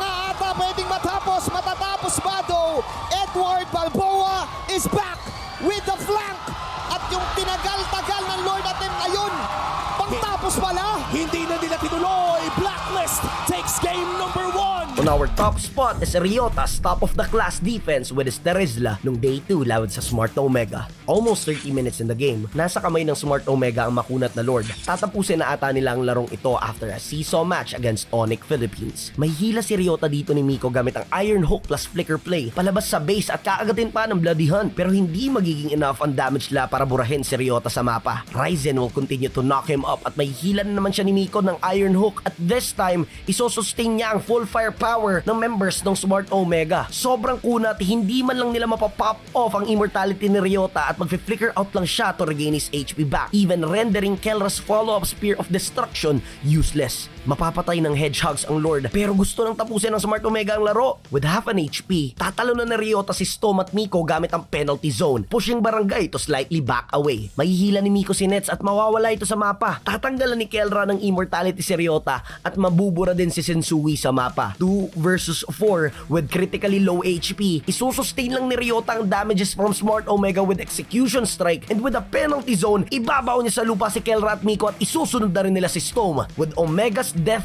timers counting down from a minute, babalik na rin ng hedgehogs ang laro to get the first game of the series. Ito na yun! tumutugtog na yung Omega Timers. Pero sabi ng ONIC, hindi pa pwede. Cause it's ONIC time! What is this? At yan ang ating top 5 plays for Week 5. Remind ko lang kayo na we only have a few weeks until playoffs, kaya painit na ng painit ang mga kaganapan now that we're already halfway in the regular season. Let us know kung kamusta kayo sa comment section at magkita-kita ulit tayo sa Friday para sa Week 6 ng ating regular season.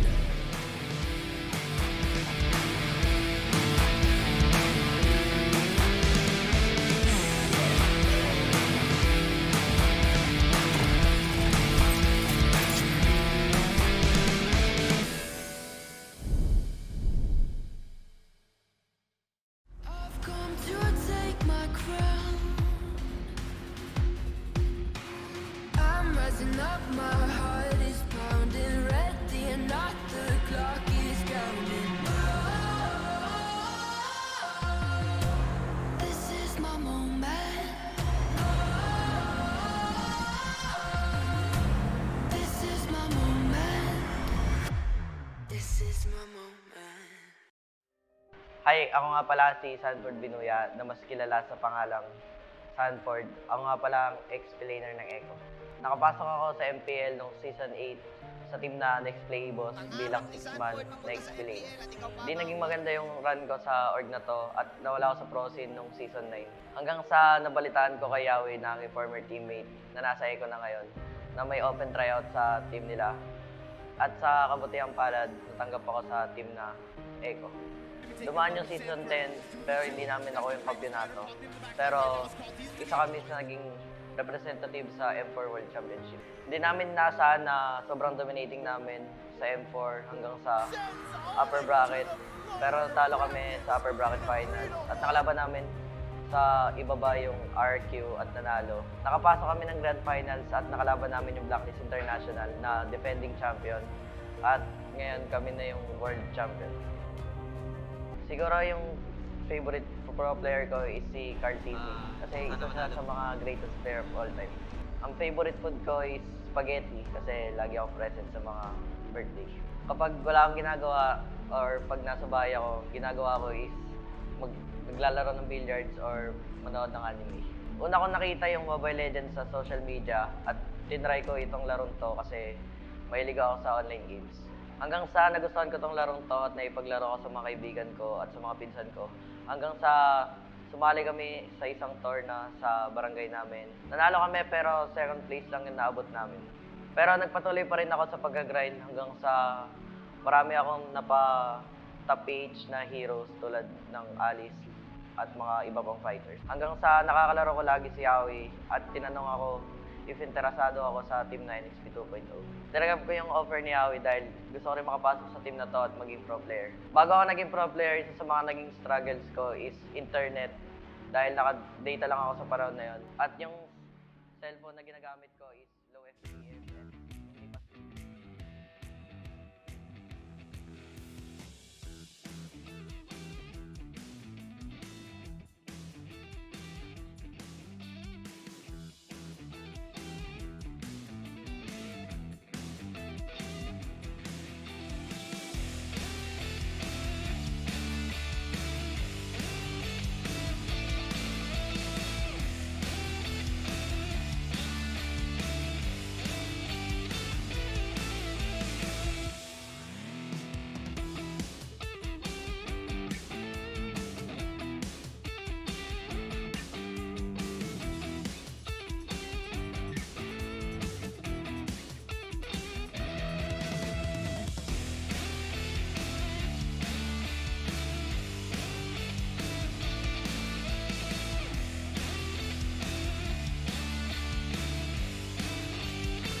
The 11th season of MPL Philippines is brought to you by the following sponsors.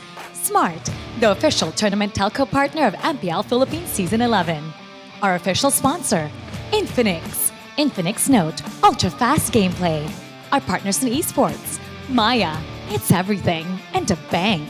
And Secret Lab, the official gaming chair of MPL Philippines. Experience the MPL Philippines Season 11 action live at Shooting Gallery Studios. Tickets are now available via tickettome.net. Get yours now. If you missed the matches and want to quickly recap what happened, visit our official website for post-match reports at ph-mpl.com/news. Don't forget to catch all of our official league content on TikTok, Facebook, Instagram, and Twitter. To ensure the quality and fairness of our games, MPL Philippines is also monitored and supervised by the Games and Amusement Board.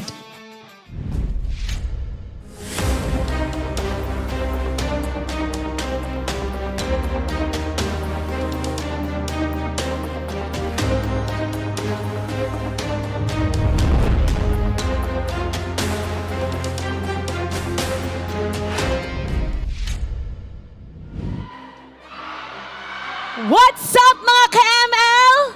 Welcome back to the home of the strongest Mobile Legends Bang Bang players in the world, MPL Philippines Season 11.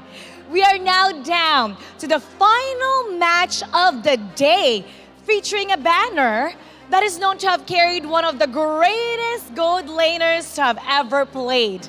However, in the absence of the Filipino sniper, this team looks to tap the strength of another accomplished player who's about to make his debut game in the MPL right now. Now our question is, can Owl lift the Codebreakers back up to great heights as he faces Kelra, the gold standard himself? Nasa na ang ating mga agents? Barangay Omega! Ladies and gentlemen, this is Blacklist International versus Smart Omega. Casters, pasok! Undoubtedly one of our El Clasicos here in MPL Philippines, not just in Season 11, but all throughout ever since. Welcome here to the English desk, where we will see Blacklist International versus Smart Omega. I'm Rockhart, this is Naisu and Reptar. How goes it, guys? What is this game going to bring us today? Well, I'm feeling refreshed, you know, and ready for this matchup. Like Did you mentioned. eat? I ate. Yeah, You know, if you were ate. here, Francis said, you know, we're going to go eat. We ate a little bit, and now we're did. here for this matchup. Can't wait. Yeah, and now as these teams are going to serve, we are all definitely going to eat up all the action we're about to see. Gold Standard versus a gold medal winning gold laner who is making his MPL Philippines debut. That's Al for Blacklist International. That is exactly the headline we have today. And don't let that title where it says from MDL fool you. This guy has been playing with Blacklist for a long time and is part of their roster for their SIBO lineup, which they did get a gold medal in the last SEA game. So it's going to be interesting. He's pitted up against undoubtedly one of the best gold laners as well in the league. There's a reason why he's called the gold standard. He's Kelra. You know, the thing is, and you know, when there's gold standard, Kelra is there, but I always say the whole game is obviously a 5-man game, and those gold standards, those gold laners, they 100% need that support to get to that point. And that's what I'm excited to see, you know, how this unfolds, especially now that we're going to see another new variation of the code, which we've been seeing actually throughout the season. Yeah, it's going to be a trial by fire for Owl, but I wouldn't be surprised if by the end of this day, a lot of us wouldn't be surprised of how Owl will play this game. This is one of my fearless forecasts starting this off. I'm not going to say Blacklist are going to win. I'm not going to say Omega are going to win, but I feel like Owl is just going to look comfortable because he's already seen the spotlight, the limelight. You know, Owl. That's not That's Diggy. who. Not Diggy, it's Owl. And because he's played on the big stage. He's gone up against Southeast Asia's best in the SEA Games, got a gold medal with it. There you go. These are his stats from MPL-PH Season 1. There is a good reason why he was opted to go into the MPL to carry, or to help carry, Blacklist International to the playoffs. That's pretty good stats, I have to say so myself. Yeah, he's got great stats, you know, just taking a look at them. But also, I feel like one of the biggest things here for him is just the fact that, like you guys mentioned, the experience factor that he has. You know, it's been no joke, basically. And he could be what was deemed earlier on in the season here, where Blacklist International, with these different variations, it can be plug and play, right? Yeah. You swap out these players into these roles, and it's more or less a similar Blacklist International team you're used to seeing, but then they have these variations where they could change things up. Yeah, I've frequently visited MDL Philippines all throughout their season, and one of the players that they've really praised is, I mean, alongside the other talented members of Blacklist Academy, definitely Owl is their focus. A lot of them really say, out of everyone on the team, Owl just looks that damn good. And I would say he probably learned a lot, considering that, of course, we all know that OHEB is one of the captains. He's actually the captain of the Blacklist Academy team, all the way from MDL. So learning from the world champion, the Filipino sniper, I'm pretty sure that Owl has got a lot of potential that we can't just wait to see here. And against, of course, who else but the Filipino sniper's greatest rival, Kelra. The gold standard. The gold standard, you know? But that's the thing, too. Like, I feel like now there's a lot of history for both these teams, but also between both of them in this particular season, they've had their own obstacles that they've had to overcome. They've had their own challenges. And what we've seen, at least so far, is there's some changes happening for both of them to the point where is it enough for them to get that spot they want heading into playoffs? Because honestly, both these teams are still fighting for every single point that matters. Although we did just see Bren and Echo secure their playoff spots. Yeah. So everyone else fighting for those last four. Still a free-for-all, because right now only 2 teams, like Naisu said, have been secured for the playoffs. And it's surprising that's as early as week 6. So everyone else, the rest of the 6 teams here in the MPL, it's still a free-for-all. Everyone is still griping for those points. And there's only, 5 days remaining here in the regular season.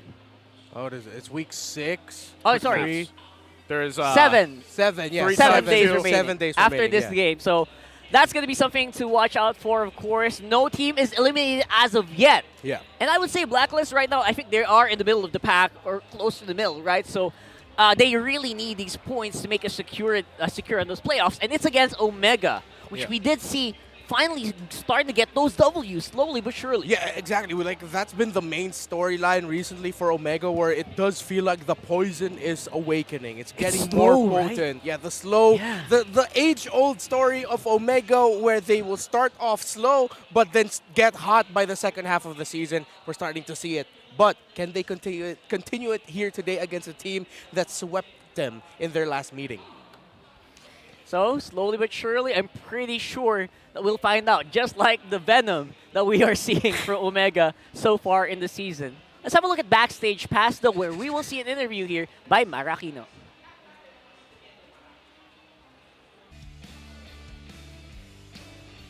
Maraming salamat, casters. Right now, I'm over here at the Blacklist International Trail Lounge, and makakasama natin ang pinakabagong agent. Please, everyone, let us welcome Owl over here as their very own gold laner. Owl, ito na ang binyag mo sa MPL. Talk to us about your experience. Paano ka ba nakuha ng Blacklist as a player? Chinat ko lang si OEB nung nag-post si Coach Bon. Tapos, nirefer niya ako. Alright, so reference was there and nakakatulong naman talaga si OHEB sa pagkuha sa'yo sa Blacklist. Now, talk to me about your C-Ball experience, being part of the national team. Paano nakatulong yun sa'yo to be a better player? Nakagain ako ng experience. Ano yun? Nakagain ako ng experience. Okay, kasi, ayun lang. okay, yun lang. Tama. Nakagain siya ng experience dun sa pag-participate niya sa C-Ball. Now, heading into MDL, feel ko this time, meron kang statements about it. Like, how was your MDL experience naman bago ka mapunta dito sa MPL? What was it like? Masaya naman kasi kaklose ko lahat ng mga teammates ko dun. Yeah, and I'm sure nakita naman natin yan all throughout back when we were at the boot camp. And speaking of which, ngayon, from MDL, you're now in MPL, and I believe your very first game is gonna be against Smart Omega. At kilala na natin tong matchup na to ever since, I believe, Season 7. Talagang naririnig na ng napakaraming MPL fans tong matchup na to. What do you think can you contribute to the table, lalo na ngayon na ang kalaban nyo ay ang Smart Omega? Wait na lang natin yung game. Manood na lang kayo. Right, I guess that's it. Again, final message mo para sa lahat ng mga sumusuporta. Salamat sa mga sumusuporta sa Blacklist International. Sana patuloy niyo pa rin kaming suportahan. You finally heard it from the newest agent, Owl Smart Omega versus Blacklist International. Pasa na natin sa ating mga casters. Yeah, in my opinion, Al definitely is one of the most veteran rookies we'll ever have here. A veteran rookie, that's a great way to put it. In the MPL. And I'm happy to see that, he doesn't really change. That's been how he is ever since we saw him in the SEA Games. So hopefully we'll see something from him. We'll definitely, he has big shoes to fill here. He has big shoes, and I feel like he's going to do the talking in game, because he's still settling in. This is a lot too here, because if you guys are here with us in Shooting Gallery, it's loud, man. And a lot of people have been waiting and are excited to see, how this edition for Blacklist International will pan out. But on top of that too, again, I think we also have to talk about Smart Omega and exactly what they need to do to win this matchup and where it starts. And I know we're going to be hearing keys to victory in a little bit, but anything off the top of your head here? The roamers. It's going to start with the roamers and the mids. It's going to be Venus and Yue versus Miko and Stome.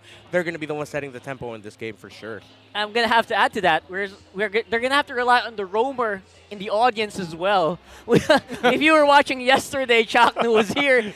They say he's a big buff. So we saw him earlier. Just saw him, We did see him. So maybe that's a possible win condition for Omega.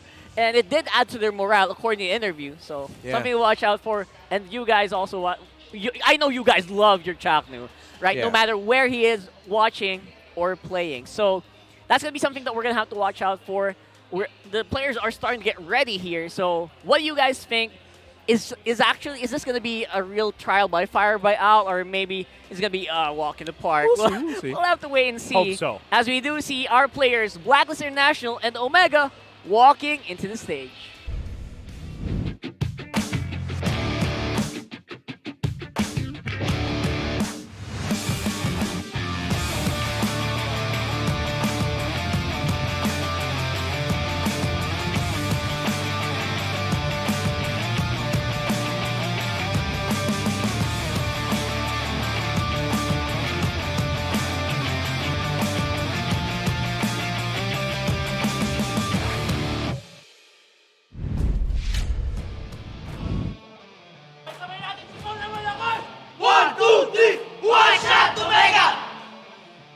They have won 3 out of their last 4 matches. And as the season goes on, their poison gets more potent. I set on proving they are a playoffs-worthy team, hailing from the barangay. It's Smart Omega!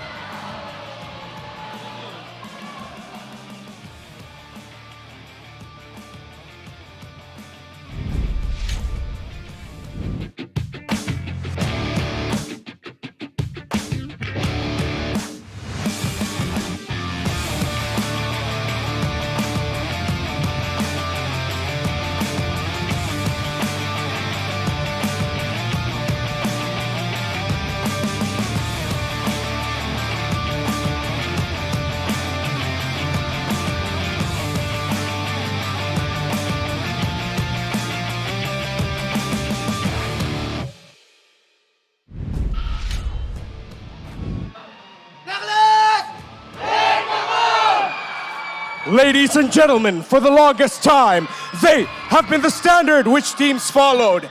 They still have their eyes set in defending their crown this season, and they are the reigning, defending champions of MPL Philippines, Blacklist International!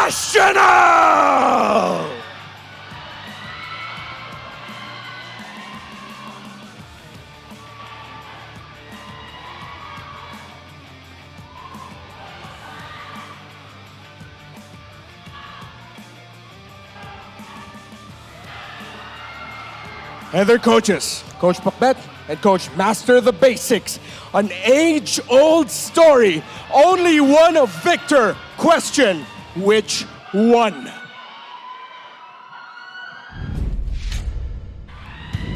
Age-old is the rivalry of the barangay and the agents.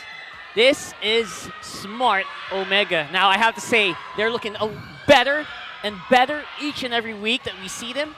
And wonder, is this going to be their final test to see if they are really on the rise to the top? Well, they need to prove that here, right? And better more if they can get a sweep. I don't think it's going to end in a sweep. I think it's going to be a three-game series. But, you know, this lineup right here that they have played 20 games together at this point, you would hope that they figure things out. The synergy has been showing, but there has also been weaknesses in this lineup as well. And so at the same time, if you really want that gold standard to shine, you want Kelra to get to the point, you've got to get him there. Rockhard, I like how the way you put this, that for Omega, this is like a proving ground game for them. I feel like at the same time, for Blacklist International, this will also be a proving game for themselves. Wise, Edward, you and Oh My Venus, how will they slot in and play around their newest gold laner? They're debuting Al. We've already seen Wise and Oh My Venus play with Al. The chemistry is there. The history is there. The gold medal is there. But Edward and Yue, this is going to be the first time we're going to be seeing them play with Al in this stage. Right, and again, you guys mentioned one of the powers, one of the strengths of Blacklist rely on that plug-and-play ability that they've had and they have switched with, that we've seen with their Cebu lineup. And in the team head-to-head, I gotta say Blacklist definitely looking a lot better. The Fredrin looking like they are gonna have to look at, and the Valentina. A lot of Valentina. That is a lot of Valentinas, I have to say so myself. Very surprising, to say the least. But the thing here for Omega, though, gentlemen, that I'd want to point out, and especially for Al, the main thing we have to consider is that this might be an easier time for Al to get used to things, because looking at how Blacklist Academy plays in the MPL Philippines, they try to emulate a lot of the playing style of Oh My Venus, of Wise, of the Blacklist International we know. So the identity of Blacklist we've known for such a long time is evident as well in the MDL team. So Omega, they don't need to overthink this. They don't have to overthink, oh, what are the hero pools of Al? You've already seen it in the MDL. How does Al play? You've seen it in the MDL. And just think, you're going up against Blacklist. Yes, they have a debuting member, but just remember, it's Blacklist. Yeah, and if you guys don't watch the MDL, you really should. They've been going on for like every Tuesday, Wednesday, and Thursday ever since. So if you haven't watched it, watch the VODs. You will know what we're talking about when we say that Owl definitely is up to par if you just look at those games themselves. But of course, this is completely different battlefield, right? True. So this is a huge reason why we just keep calling this their proving ground, their trial by fire. And again, not only that, but that's their whole point. That's the strategy, right? You want them to go from, the Blacklist Academy and then fit right into this Blacklist International lineup. That's going to be one of the things that we might be able to discuss here on the Keys to Victory here by our analysts.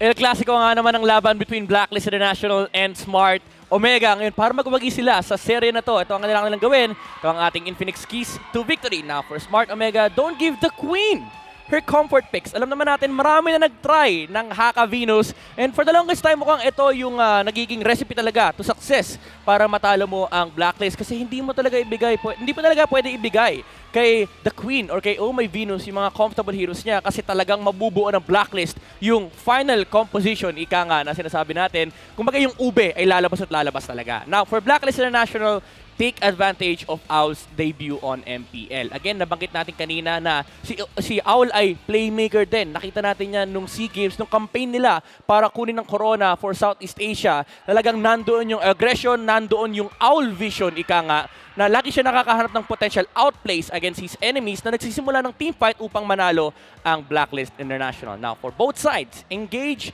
in early skirmishes to force reaction. Omega being the late game kings. Alam ng Blacklist International na kailangan nilang kontrolin yung early game. Kailangan makuha nila yung macro battle. But that is also the same for Omega. Hindi pwedeng puro late game lang. Kasi alam naman natin na kapag nakakuha ng control ang Blacklist International ay hindi na nila binibitawan. Napakaganda ng kanilang resource and macro management. Yan ang kailangan tignan ng dalawang teams, Blacklist International and Omega. El Clasico, simulan na natin to. Kaya casters, magkabalik sa inyo. time and time again, we see that Hakavina's strategy, just ban out 5 support heroes. I wonder if that's a possibility here, because for Omega, I'm thinking maybe their strategy is to not to focus too much on Al, or what do you guys think? Is that maybe the case here? Okay, the breathing room that Omega is working with is the fact that, again, the Faramis is gone. So Hack of Venus is a little bit more applicable this time around, considering that they will prioritize bans on Diggy and Estes. Yeah. There's one permaban gone. gosh. So Diggy, Estes, I wouldn't be surprised if those are the focus bans here of Omega. Right now, the player head-to-head, though, is one of my favorite lane rivalries the best. in MPL Philippines. Renjo and Edward, the showstopper versus Agent Zero.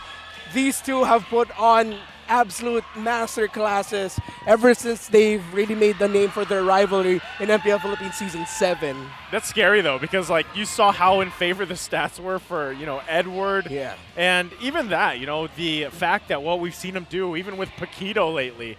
And, yes, they were also showing Arlot specifically, right? So who knows what they want to go ahead and prioritize and grab for these XP laners. Wait a second. The Paquito buff was before Edward made that huge play? Yes. Last week? Oh my goodness! Imagine what he can do with that now. Now that apparently a lot of these heroes that they like has received some pretty good love from the game itself. The shield on the Paquito is crazy. But then don't forget, if we have Edward Balboa, we also have Renjo Pacquiao. So Oh my these two, goodness. you know what? That's in my wish list for this series. I want to see both of them Make it get happen. a hand on the Paquito. Maybe like game 1 or game 2, on Renjo, then on Edward, or Edward, then on Renjo. We don't mind 30-minute games, 1-hour games. Just give us a free game series with one of them. 1 hour? I don't mind. I agree. I was here with you for the 30-minute. Yeah. You went to an hour, and I was like, I had to look at you twice. Brother Carl, if that happens, we're going to have preach. words after that. I'm Yeah. just going to look at you and say, what did you bring onto us? Well, you gotta hand it to them, guys. This is a great way to debut that Paquito, if ever. So we're gonna have to watch out here as we go into the draft if it's gonna go through. Here we go with Hakavina starting right now, though. Oh, the 2 bans that I mentioned earlier, of course, those are going to be the priority bans. If you're Omega, the Diggy messed them up in the game 1 that they had in their first meetup this season. And of course, Blacklist just ticking the boxes of priority bans. So Fanny, Joy, and Wanwan might be the bans for Blacklist all throughout. But no, Omega actually surprised and banned the Joy themselves. I guess they don't want to risk it Yeah. going into the hands of Agent Zero. We know the damage that he can do with that Joy. And that made sense as to why they banned out the Joy, because usually we see Stone, of course, other than the Valentina, he loves playing the Eve and Farsas. Omega like building lineups around those 2 artillery majors. The Galudo, so we're still getting a few hits on the XP lane matchup. I wonder if this is still Frederick. Oh, it's not. Okay, we saw the comparisons earlier. We knew that this was going to be a contested hero. And now it's Arlot being first picked for Smart Omega. So on the answer back from Blacklist International, I'm wondering, do they go ahead and just take the Fredrin here? Yeah. Freddy looks Yep. good. You should. And I would say, are we done with hero picks for Oh My Venus? But no, it's going to be the US special. It's the Valentina. These two teams, they like, even with the changes that they go through, they know how to draft against each other. They know how to play against each other. And, It's so smooth, too. It is. It's smooth. Right? They know what's going to happen like beforehand. I love how it was basically passed on, right? We have different coaches, obviously, from either side, basically, almost. With the addition of Etomax, Master the Basics, obviously taking head right now as coach. It's interesting that they feel like what they were previous seasons ago. It's our showtime. Oh, here we go, though. All right. Quad's coming up. And again, that is the tendency for the season. If your blue side opponent has not picked their marksman, you will pick the marksman on the red side as the 3rd pick and just priority ban marksmans for the second phase of the banning.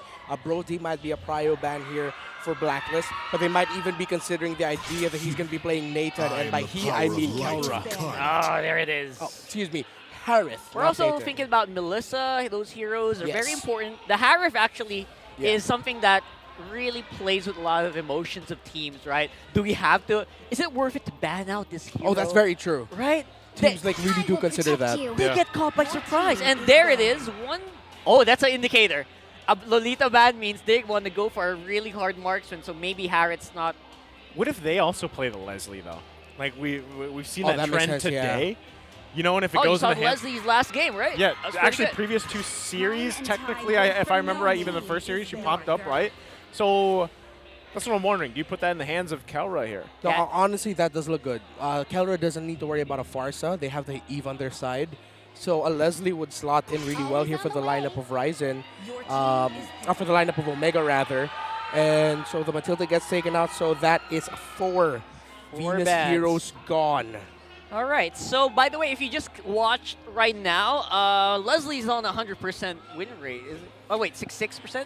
We have to point out here, literally all of the heroes that Oh My Venus has played this season are no longer available for picking. Oh my goodness, even the... Oh man, that is because true. with the Faramis permaban, all of them are gone. We're going to see Oh My Venus play something new here. Here's the Minotaur. Could be. Here comes the Minotaur. I wonder if they consider a Popple and Cooper Rome, but there's Florin. Florin. All right, no Minotaur, but Florin is going to be in. The first Florin of the season picked up by Blacklist International. Okay, so I'm happy that there's like a double debut going on right now, right? We're gonna see Al play. We're also gonna be seeing Florin for the first time for this season, and really see how it fits into the meta. Because actually, even I'm sitting here wondering, yes, the play style is still, you want to sustain, you want to help support the team and everything here. So I'm wondering how they also capitalize this. Like, how do they build around this with that last pick for the XP lane? The Cho still kind of, there it is. Cho still kind of works. There you go, another Miko special. So to close out this lineup, though, they might need a little bit of burst somewhere there. I can smell the Paquito, bro. Right? I can smell the Paquito from a mile away. I mean, it would make sense if they'd want to pick things like a Yuzhong. I mean, La Paquito into an Eve is a little bit terrifying at times, but I wouldn't mind if they pick La Paquito right now.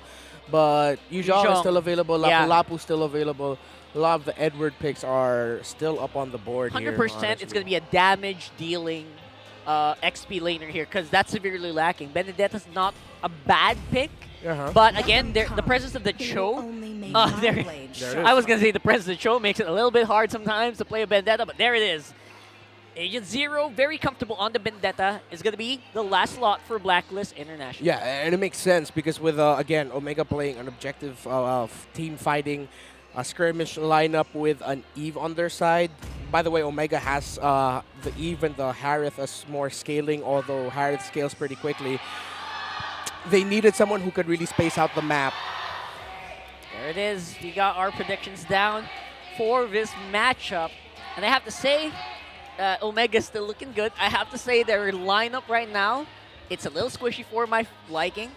But I'm still pretty confident that they are going to have some fight here despite these predictions. They should have the fight. They should have the objective advantage, right? I mean, you've got Eve. You've got a great final slash that you can use to even capitalize on the real-world manipulation. And then also, Miko, right? If Miko can actually find pickoffs, and then you layer that Zalman Force on top of that Death Box, you have all the tools you need to fight these objective fights if you're Smart Omega.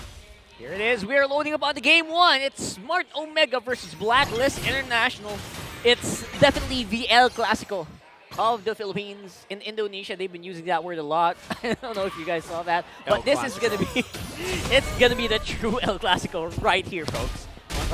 So many El Clasicos at this point all over the world, honestly. Like, oh my gosh. I am willing to start pitching more names for signature mashups. Like in my the Duo de Lubio. Yeah. That make there needs to be like a name for the specific matchup. Yo, you're right. Duo de Lubio sounds good, man. A specific matchup like what's a good agent versus barangay fight? I don't know, man. The raid. Well, you can't say that because then there's a That's a high level. That's a high level true. thing. Yeah. With a great Filipino bash. It's like I don't want to the great American bash. throw anything out there. not see that with my crossed lines. No, it's a pay-per-view event in wrestling. Yeah. Yeah, the That's Great what- American Bash. That's what the creative writers are for, right? Yeah, man. If it's Omega for Blacklist, definitely should be a pay-per-view, in my opinion. Yeah. So here we go. Again, there are different changes that happened between both of these teams. A huge difference from what they were in previous seasons. Obviously, some players got shifted out. Some players started coaching, so we'll have to wait and see if the addition, the replacement to the Chakmamba Miko is going to be up to par, which right now is having his flicker used up. Okay, so that's actually big, right, as this leads into this first turtle of the game here. And very aggressive decisions already from Blacklist International, right? So now they start this up. Miko should be hitting, where is he? He should be hitting level 4 soon. Yeah. But he probably won't have it for this turtle fight. Okay, he does have it now. All right. But he doesn't have the flicker. So he's got to be able to force this situation here. Renzu going to jump in. There's the real world manipulation. There's the kick on Wise. Ryzen able to secure the turtle, though. Now Renzu going to have to flicker out. And this is the best case scenario for Smart Omega. Grab the objective, get out of there. That was interesting because Miko pulled it off without any. The way of the dragon was just the delay. There was no kill potential. There was nothing there except to delay that retry.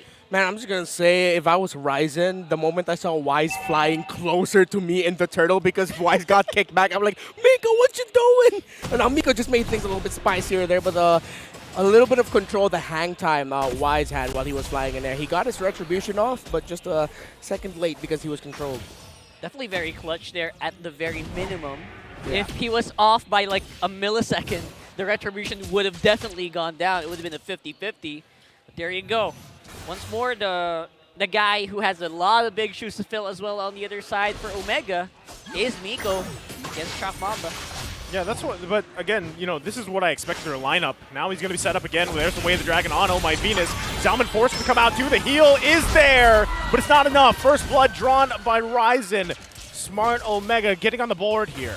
Man, the heal from Florence Ultimate Bloom is crazy. I didn't expect that to be that strong this early on. That might be something that Omega wants to watch out for, but they're pressuring Owl. Oh, Owl could be in trouble here. Can he survive this? The team now here a little bit too late, but they do punish Ryzen, the 1-for-1 trade. Looking for more. Miko waiting patiently. UA also using the ultimate. There's the Way of the Dragon now on Wise. Zalman Force can come out here. Kelra bobbing and weaving back and forth. Doesn't have enough firepower just yet. Stone, they're going to force him back as well. Well, Omega back off of that fight. Kelra was slow. If he had more mana, they could have continued that. But now the Purify has been burned. A minute, though, so it's going to be a timer the Blacklist International are going to be watching out for here. Both teams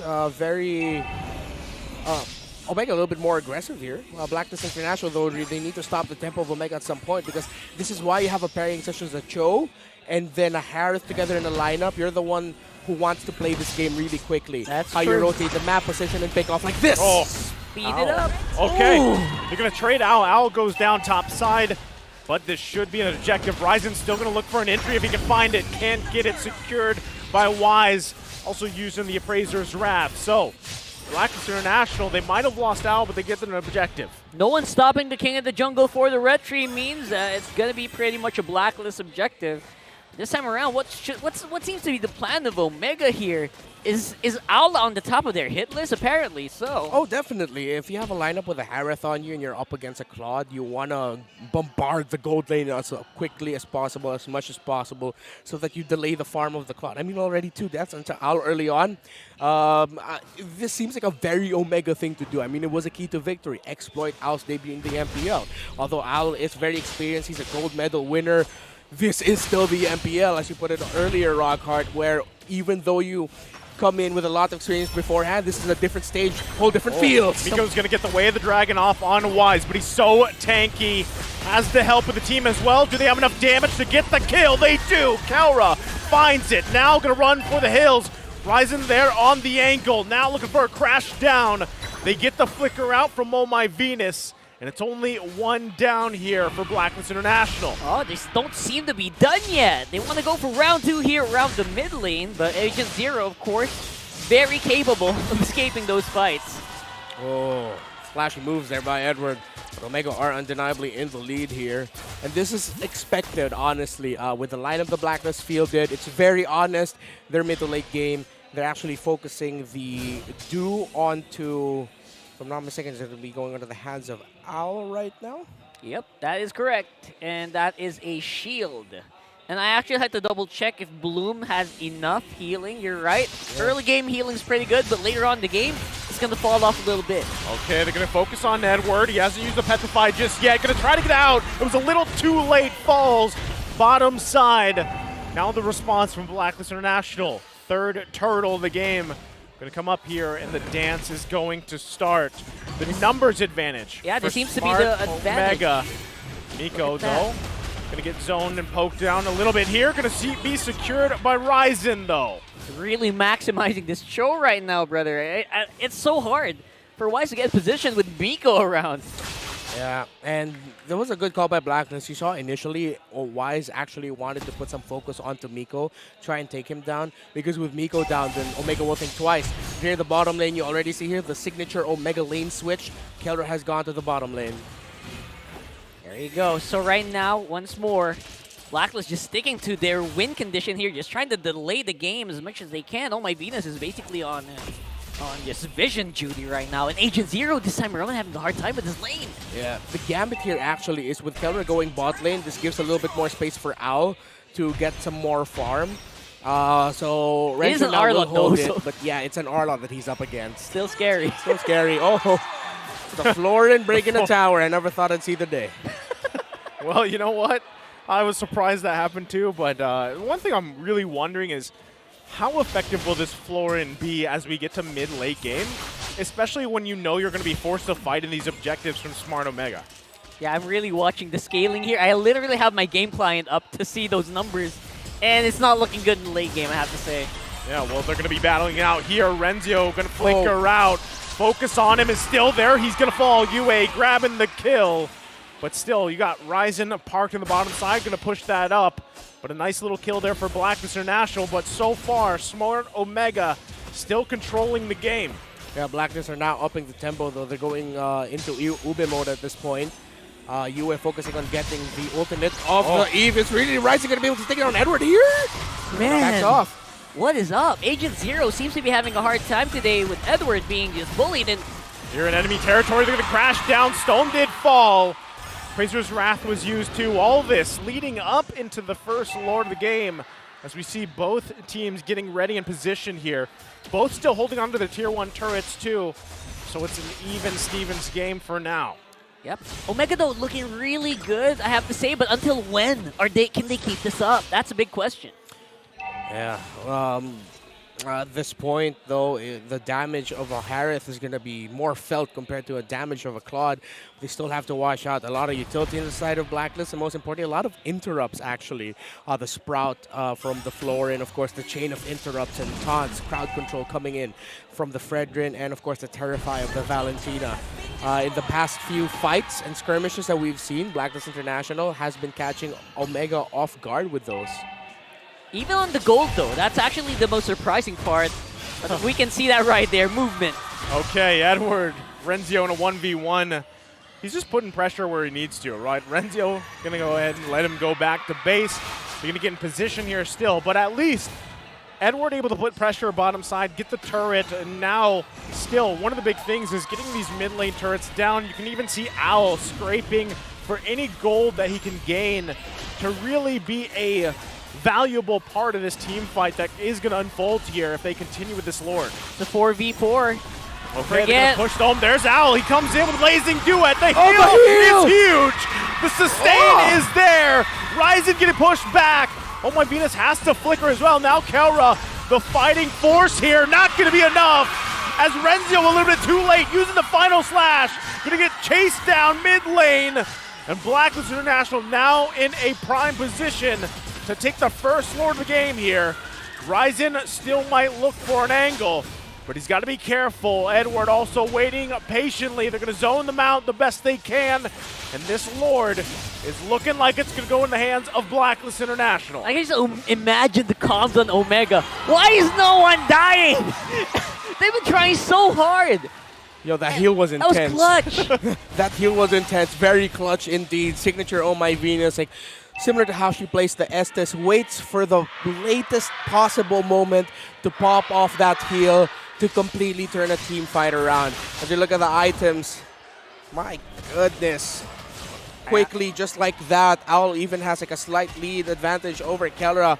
That Claude spiked up quickly, and that was just a string of great engagements and skirmishes coming in from Blacklist. Considering how much focus was put on Owl early game, he's done a great job at keeping up with Kelra, right? I mean, look at the gold. That's exactly what I was about to point out. I mean, it was not far off. And if you're a Claude, you expect to lose out on that phase. So far out, with the help of their team, his teammates, Man, really it's great. keeping up the par. Yeah, and it's crazy to think all the healing coming from Blacklist, and that's considering the fact that that's 3 dominance ices on the side of Omega. Yet the heal being dished out by the Florin is just like that. That's really saying something. Well, right now, it's just Blacklist International getting the space they need, playing around this first Lord. It is taken care of pretty quickly by Smart Omega. So they're happy with what they got. They flipped the gold lead in their favor now. And now it's time for Smart Omega to step this up. They did have that lead. They had everything they wanted. They got to get back into this portion of the game, though. It's crazy to think that Florin is just like an Estes, but with a stun. Yeah, instead of a slow. That's what Florin feels like. The more I'm seeing this, I'm like, oh, it's just like Estes. I mean, not exactly, but think about it. A first skill that heals, a second skill that controls, a third, an ultimate that deals massive heal to your entire team. There should be a new stat. They're most healed. Yeah. We should have, I don't know if you guys hear me, production, but let's add that someday. Because That's just going to be Venus. That's going to be the biggest input here of the room for Blacklist. Yeah, I mean, that was my question minutes ago, right? It was like, how useful, how valuable will this Florin pick be? Because now, you know, with it being debuted here and showcased, does this add another option, you know, for even other teams to utilize? Because it seems to be working out pretty well so far. Oh, I still think the Minotaur is a great pick. Well, no, I agree with you. It's one of the picks that finally helped bring me to MG. Who was a Minotaur this Congratulations, season. by the way, the Raptor for reaching mythical glory just before the season ended. That's right. Clutch. It has reset, and now it's time to grind again. Yeah, and Omega need to reset and grind right now. Oh, You know, yeah. it's crazy to think. I'm really thinking that I wish someone in Omega could actually build a Sea Halberd. It would be a perfect item, but since they don't have a marksman with them, and it's gonna be it's a mage damage dealer. Durance for Kelra, maybe. Yeah, Durance is there, but wasn't a Sea Halberd would be so much more punishing because of the new punish mechanic of the Sea Halberd dealing more damage. Okay, there it is. Miko gonna find the kick exactly on who he needed to. The heals are not gonna be there for Oh My Venus as she falls. Appraiser's Wrath gonna come down. Bang! Miko goes down as well. Another immortality gonna be popped. They're still focusing on it. Ryzen gonna get forced out. Edward joining the party. Finds the lockdown with the Petrify. 2 fall for Smart Omega. And what looked like a good moment, they lose the Lord here to Blacklist International. And Yue with a free-man final slash, just nailing the coffin there for that Lord. You also can't deny there the involvement of Al. Yes, Edward put the focus on him. Agent's assist, now ranked 17th in total assists in MPL-PH history with 1,192, just surpassing one of the legendary XP laners, Kilowash, of course. Kilowash, a legend in his own right. And the involvement of Al in that last sequence, you saw there Omega wanted to continue fighting, especially Ryzen wanted to string more dashes together to consider taking down Wise. But since Al kept himself at a good distance and actually just decided to free hit, that was immediately a deterrent. It's like, oh no, this Claude hurt. So the moment the members of Omega had to back off. Now for Omega, the ultimate test for Miko. Can you stop a rampaging Claude on your opponent? That is going to be it. We're looking for those really good plays, those Way of the Dragons out of nowhere. We saw one, but it's still not stopping the Blacklist squad so far. Well, right now, again, they got to defend here. They're going to lose that inhibitor turret top side. Nothing they could really do to hold on to that. They're going to make quick work of this, though, before they lose more. Blacklist International, eye set on the mid lane. Ryzen clearing the wave the best he can. And Omega still holding on to this game, and now Edward showing up bottom side with the rest of the team. Not going to be able to commit just yet. Ryzen going in, forcing them back. They do use the real-world manipulation. They get the flicker out from Oh My Venus. Do they ensue? Looks like they're going to call it off for now. All right, that's going to be the safe play. And they did get some damage done to the Omega base. One inhib on top side is going down, but it looks like they still want to fight. Yeah, the CC, Again, that pressure to do a really strong play got into Miko, but also got played by Edward. That was seen from a mile away. Yeah, eye for an eye, just at the right moment so that he wouldn't get knocked up. Oh, that was fast hands there by Agent Zero. Yeah, that's why it's so tough, right? I mean, this is what we were talking about when Miko locked in this show. It's always the responsibility of him to find those moments for the team, to find the setups, and sometimes it works, sometimes it doesn't. Oh, and that's juicy. Yeah, they know how to play around this. Actually, he's going to be It's looking V. for Oh My Venus again. Can they get the kill they're looking for? Winter Tronchet comes down. Real world manipulation goes. The Queen has fallen. Renzio goes down as well. Now Al the focus. Can he escape? He can. Ryzen gets the kill, but 3 down for Omega. And it's now a 2 versus 3. Ryzen trying to escape. Edward, can he get away? A dash and a dash. And now Stome, all to his own. Wise. The red burn is too much. And now it's all up to Ryzen. He's caught in a bad place. Immortality is popped. And he is still running for the hills. As the rest of the members left alive of Blacklist International. Can he clear hunted this? in. I said on game 1, Blacklist International takes the game. Hear the crowd roar as a sea of agents cheer on Blacklist International with that game 1 victory. No lords necessary for the agents today in that game. Man, the Florin, you know, sometimes you didn't even get to see the heal pop off. Used that Winter Tronchet, bought some more time, and that just allowed that team fight to unfold. And even though they got a couple members down, Omega got a couple members down, ultimately it came down to just a better team fight for Blacklist International. Ladies and gentlemen, that's another Estes-like hero. Florin, my goodness, the heal coming out of Bloom. It was the deterrent. Omega fought this game incredibly well. They had some initiations that went their favor, counter engages, but getting off that heal in time, the Sprout stun in time, and then a Blacklist International countering from those scenarios. Oh, insane. Yeah. First Leslie, now Florin, sitting on 100% win rate. Just let that sink in for a moment, and then you'll find out. When you play that back in your head, that's pretty insane. It really is. Crazy amount of heal. The first time we saw Bloom Yeah. drop, I was like, what? Early game? Early game in level Whoa. 4, that's the heal you can dish out? That last fight, I got to look at it again because I thought Oh My Venus wasn't able to get it off, but maybe she did get it off. Actually, I saw it after the Winter Truncheon, immediate went heal, off? and then she died, but it didn't matter. She did her job. Like, that's all she had to do. Yeah, once you get the that heal heal off. Okay, because first time.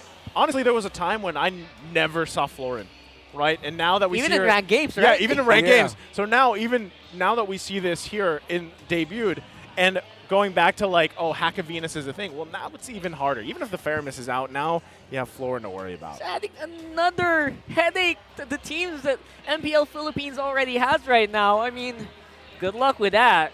And I have to say, good luck to Reptar in breaking that game down and how that went down for Blacklist International. Okay, as much as I'd want to say for a second, let's not focus on the Florin. The Florin is undeniably had one of the biggest impacts in this game. The timing of Oh My Venus, again, very signature at this point. Really waiting for the last possible moment to use a big healing ability with Domain of the Moon Goddess, or Blessing of the Moon Goddess rather, for Estes, used at the last possible moment. Oh My Venus similarly uses the Bloom, the ultimate of the Florin, at the last possible moment. And let's talk about how this went down, because again, one of the key factors here we talked about would be the roam and mid matchup between Miko Stome and Oh My Venus Yue. Now, understandably, Omega was the one setting the tempo. They have a Harith with them. Scale that as quickly as possible. Set the tempo with a Cho. Hence why Omega didn't want to go up against a Matilda rather. Other than it being a good form breaker, the Matilda can stand toe-to-toe with Cho in terms of setting the tempo for the team. Omega didn't want that. But what they were up against was a hero similar to Estes, where in a team fight scenario, it's very powerful. What does the Omega lineup want to do? Get those team fights. And again, the idea of them fighting around the box, playing around the box of the Eve. That's Starfield going down. You saw it in the approaches of Omega. Miko Stome together, get a kick, punish right away with real-world manipulation. But Blacklist International also had the real-world manipulation for them. If it wasn't the final slash of the Arlaw that Yue was stealing, it was the real-world manipulation of the Eve that Yue was using to counter-punish and give Omega a taste of their own medicine. Edward is the MVP of this game with his late entries. Wizard is never late. He arrives exactly when he needs to. And that felt like the story of Edward in this game. He would be playing catch-up in terms of, well, he cleared the wave and then he joined in the fight. But Edward, my goodness, still, what a performance by him. His entries here were picture perfect. The Electro Final Blow, Petrify combination into the right targets. And then the cleanup counter punish. And counter punish seemed to be the theme here for Blacklist. Just when you thought you'd knock them out, here comes a heal, here comes Edward, and here comes a real-world manipulation and or a final slash from Yue to turn things around. And now, again, intense is the healing that the Florin can dish out. And of course, don't forget, Florin with a flower that she could give onto a specified ally that is stats given to her allies, physical attack, magic power, and of course some extra HP. And Florin has a item in herself with her Shimmering Lantern, which eventually evolves into the Lantern of Hope, where it's magic power, plus 10 movement speed, and plus 5% cooldown reduction, which is why Florin, we've seen Blacklist International play that hero for Oh My Venus on her streams for the longest time. We haven't seen Florin for the longest time, but then again, the X factor of the Faramis being a permaban, Florin is an option here. And Omega, I won't be surprised if they're going to change their approaches in the draft later on. Maybe sort of reduce the Hack of Venus strategy, because now you have the Florin to compete against potentially. Now for the other members of Blacklist, again, I still want to commend Al here. He had a very tough early game. As expected, he was pressured by Omega early on, but especially there in the end, he came up big in the clutch to be able to free hit, deal damage, stay alive for as long as he can. He got punished there by Al and he was found out, but at this point, he got to deal enough damage as a Claude to make sure Blacklist International would win that engagement. The counter engage. One of the signature Blacklist International approaches to a team fight. Just when you thought that you have us down, we're going to turn this fight around. Gentlemen, that was classic Blacklist. Yeah, classic Oh My Venus, actually. Yeah. Oh My Venus has had the reputation of just bringing out the best in players. And I have to say, I think that he did as well here, especially for Owl's debut game. This is massive. Yeah. And I have to say, huge deserve there for Agent Zero. 0, 1, and 6 MVP. Whenever that happens, whenever you see an MVP performance from a player that doesn't have kills, you know that he influenced the game in intangible ways for them to earn that victory. He had clutch, I mean, even some of those objective fights, he didn't kill anyone, right? But he set things up, and he actually got a lot of attention just using that Benedetta the way that we've seen him do it before. The Petrifies were on point, but still, you got to commend also Owl with his debut game, his matchup here. Obviously, you know the way he's going to be feeling. Yeah, that's going to be interesting to hear. But I hear that we have an interview from Mara here in our audience. Let's check out what's happening there. Puro legends ang kasama natin dito ngayon. Bumalik si Chaknu. Wala siyang date last time. Magdala siya ng isang date. Si Rebo! Hey! Welcome, guys! Uy, kanina naglaro yung dati mong team. Ba't ngayon ka lang? Na-late ng gising. Hindi ako na-inform na may laban sila eh. Oo, okay. Bakit late ang gising mo? Galing inom. Oo. One shot or more than one shot? More than. More than. Sino sinusuportahan mo? Siyempre, Omega. Oh, Omega. Okay. Sige nga, ano sa tingin mo mangyayari ngayon? Sweep, reverse sweep. Based sa game 1. Reverse sweep yan. Dito kami. Oh, yan. Eto alam mo, Ribo, you are known for your honest opinion. Diretso ka talaga magsalita. So, okay, I'm gonna put you on the spot. Sinong sa tingin mo nakupunan ang humina this season? Yung mga nasa uli. TNC. Hindi, pero sa tingin ko ang humina Blacklist. Bakit sa tingin mo? Dati, lagi silang top 1 eh. That's right. Ngayon, parang tinatalo na sila ng Bren o tsaka Omega o Echo. Pero hindi pa tapos ang laban. Sino sa tingin mo ang mas lumakas? Sinong nagtaas ng lakas ngayong season? Bren, top 1 eh. Okay, tama, Bren. Now, kung meron kang top 4, okay, napapasok sa semifinals, anong mga koponan yon? Bren, Echo, Blacklist, Omega. Bren, Echo, Blacklist, and Omega. So sa apat na yon, sino ang top 2?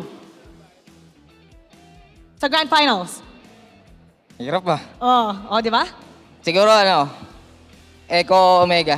Echo and Omega. Ooh, interesting. So, ano ba nangyayari sa tingin mo sa Omega na, yun nga, sa umpisa, di ba, they're a bit slow, tas ngayon umaakit na. What is it? What's happening? Ano ba the mind of a player? What's happening? Siguro, nagkakamali lang sila sa communication. Nagkakamali. Tama ba yun? Yung communication, yun ba? Yun ba? Jack, kukunin mo yung mic. Bakit? May napansin ako, iba yung communication ngayon ni Kelra. Nag-mature siya. Agree ka? May. Ano yun? Ano yun? Naka-on yan. Hello? Ay, hello! Hello, Jack New. Okay. Ano, hindi mo na nakakasama si Kelra? Oo. Bakit? Ano bang ginagawa mo? Wala. Wala. Ay, may tanong ako. Okay, ikaw kasi known as one of the greatest tank players. Nagta-tank salot ngayon. What do you think about tank salot? Teka, ang ingay na yan. Hindi ko narinig.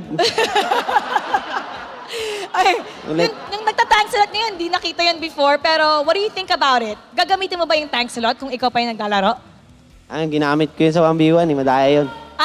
Ginamit mo sa 1v1. Eto, parehas kayo known as the legends sa MPL. Kung meron tayong iboboto na makakasama sa Hall of Legends, sino yung boto mo? Number 1 idol ko si Sapno. Zapnu. Okay, bakit si Zapnu? Isa rin kasi siya sa mga nagpakilala ng ML sa Pinas. Parang mga ganun. Tama. Ikaw naman, Ribo, sino yung iboboto mo sa Hall of Legends? Siyempre, yung idol ko, si Zapno. Si Zapnu talaga. Okay, bakit? Kasi kasabayan ko yun eh.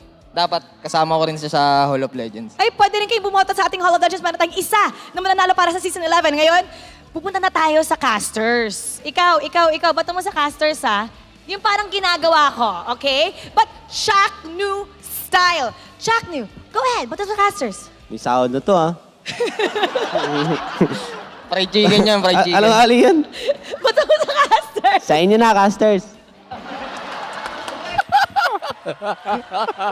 All right.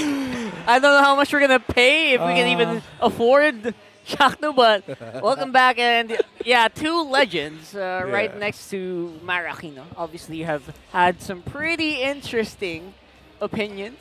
Yeah. And I'm sure, some of the international viewers out there, if they don't know Chaknu, that's just how he is in person.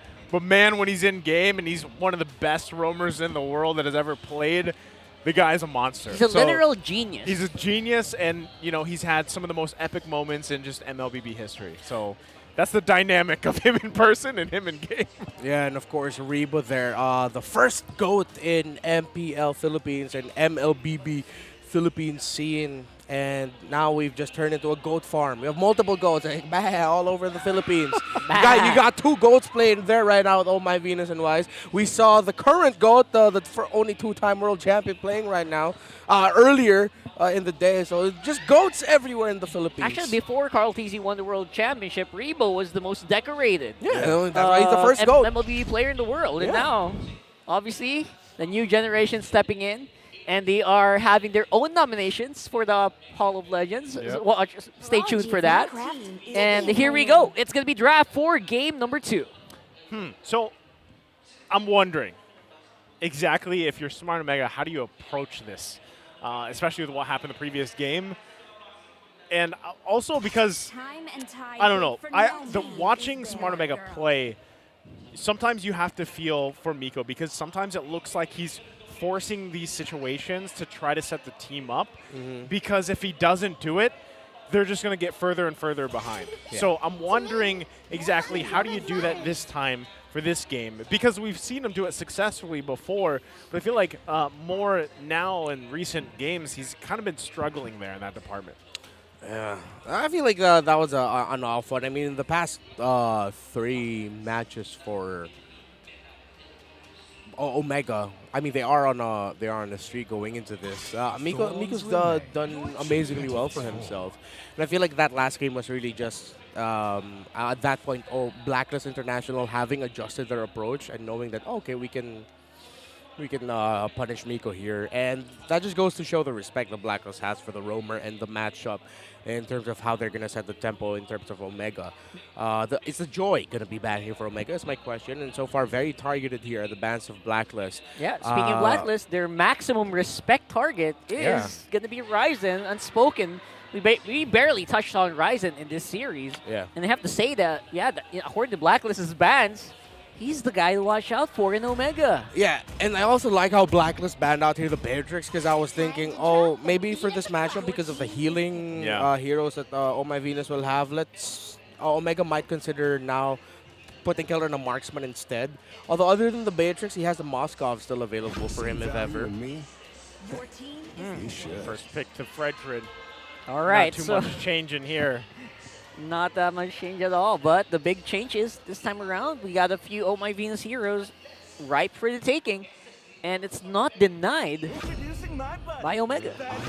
Rushing the Claude right away. I was also thinking about that. Pretty quick. I thought he was going to go 3rd pick, but they said, you know what, let's not give that to let's just get the Claude here instead. And if we're going to follow the trends of MDL Philippines, the marksman for Owl might end up becoming, of course, other than the Brody, might actually be the Moskov more favored. Yeah, Moskov, he played 6 games of that. The Brody, pretty much, I think, around at par. So either one of those actually output some tremendous DPS, which most can be answered by a Lolita pick. I don't know if Miko's going to be willing to give that up for his show, but it seems to be, if that's the way you want to stop Owl, this really rampaging rookie, that's the way to go. Yeah, you mentioned a Lolita, that might be a pickup. But the Estes was open. The Eve was open too. Is going to be classic Ube for Blacklist. Oh, it doesn't get classic than this. Yeah. And it's still, like, even with this, it's still the same boxes that Omega has to tick, right? Yeah. They still need to be able to handle that. And that's, again, going back to my point with Miko, Lolita would probably be one of the best options because, again, with Cho, you have to have the backup for those sets, right? You have to be able to follow up with that. Yes, there's this R-Lot here, which now we've seen the tenacity, kind of tanky R-Lot, but still, if you're going to put yourself in a situation, it's where it's almost like the Kaja pick, right? Where you are putting yourself in danger and hopefully you have that layering tankiness or CC available to you. And so I'm wondering, again, what does go in the hands of Miko here? Because I would love to see him on something that is more that set potential that isn't just a single member, right? But maybe even a team-wide thing. Lolita's probably going to get banned out, though. Yeah, Lolita, Atlas, Cho might be the bans. Kaja, Franco, also still actually good for Miko here. So all of the ones that we mentioned, honestly, they can just decide. All of them can sort of like slot in better. And which is why I'd rather see Omega pick their roamer 5th instead of 4th. And then just prioritize their jungler now. Let's go ahead and do it, right? But again, these are still subject to the bans of Blacklist. I don't know if they're going to go for another jungle ban. Very unlikely, obviously, but you never know. I am the power of light. All right, Kaja. I don't know. I don't feel Kaja bans right now because without the fleeting time, I feel like Kaja just kind of falls off a little bit. Well, we actually saw it, though, that even without the fleeting time, Kaja still does really well, rushing Brute Force Breastplate instead. Brute Force for the maximum CDR at least. 10%, 10%, Yeah, 10%. the priority is Brute Right. Force, Oracle, and then Domi Ice. That's all your CDR items. Yeah. So basically, that's what they try to go for, plus the additional from the emblems. Yeah. Right, so. But still, I think at this point, very happy against teams like, for example, Echo, you still want to ban out Yaoi's Kaja, and pretty much the same for Miko, apparently. Yeah, we'll see if this is going to be that Lolita last ban here. If they focus on the roaming options, again, to kind of narrow the choices here for Miko, it's going to be a Franco. So there's the Franco being taken out. How you feeling about that, Renmar? A great bans here by Blacklist International, honestly. You take away the 2 suppressors. That could honestly mess up the lineup of Blacklist, so they're respecting that. I'd rather see Omega just consider an Atlas if they want to, honestly. They don't have to worry about a Diggy. They're going to be up against a Ube, but that's most likely going to be a Purify on Estes, and the Eve will probably just try to use the real-world manipulation, maybe even a Purify also for Yue. So if not the Atlas, Lolita. Atlas or Lolita? Lolita, man. It could be all the same, yeah. You already know the marksman that's going to come out of Owl, Yeah, right? it'll most likely be a Moskov. Unless Owl also decides, hey, I'm going to play a Harith also, but maybe. Maybe. You never know. So Okay. here's Yakai. That is going to be their jungle, most likely. Most likely their jungle. And again, I like this. That means that this is going to be the roamer picked last for the side of Omega. And that's what they needed to do. All right. Muskov or Brody? Let's flip a coin, guys. The Brody's banned out. So Oh, Brody's out. Yeah. So I'm thinking it's Moskov if they want to go, at least with the data that we have from Owl playing an MDL. Historically. So, Comfort. Yeah, comfort pick, definitely. Especially with the last game, how much focus was on Owl in lane. And he was, 0-2? I think it was 0-2 at the start. Yeah. And then he did an amazing job staying, in terms of gold. There. Being hovered over, carry is still open.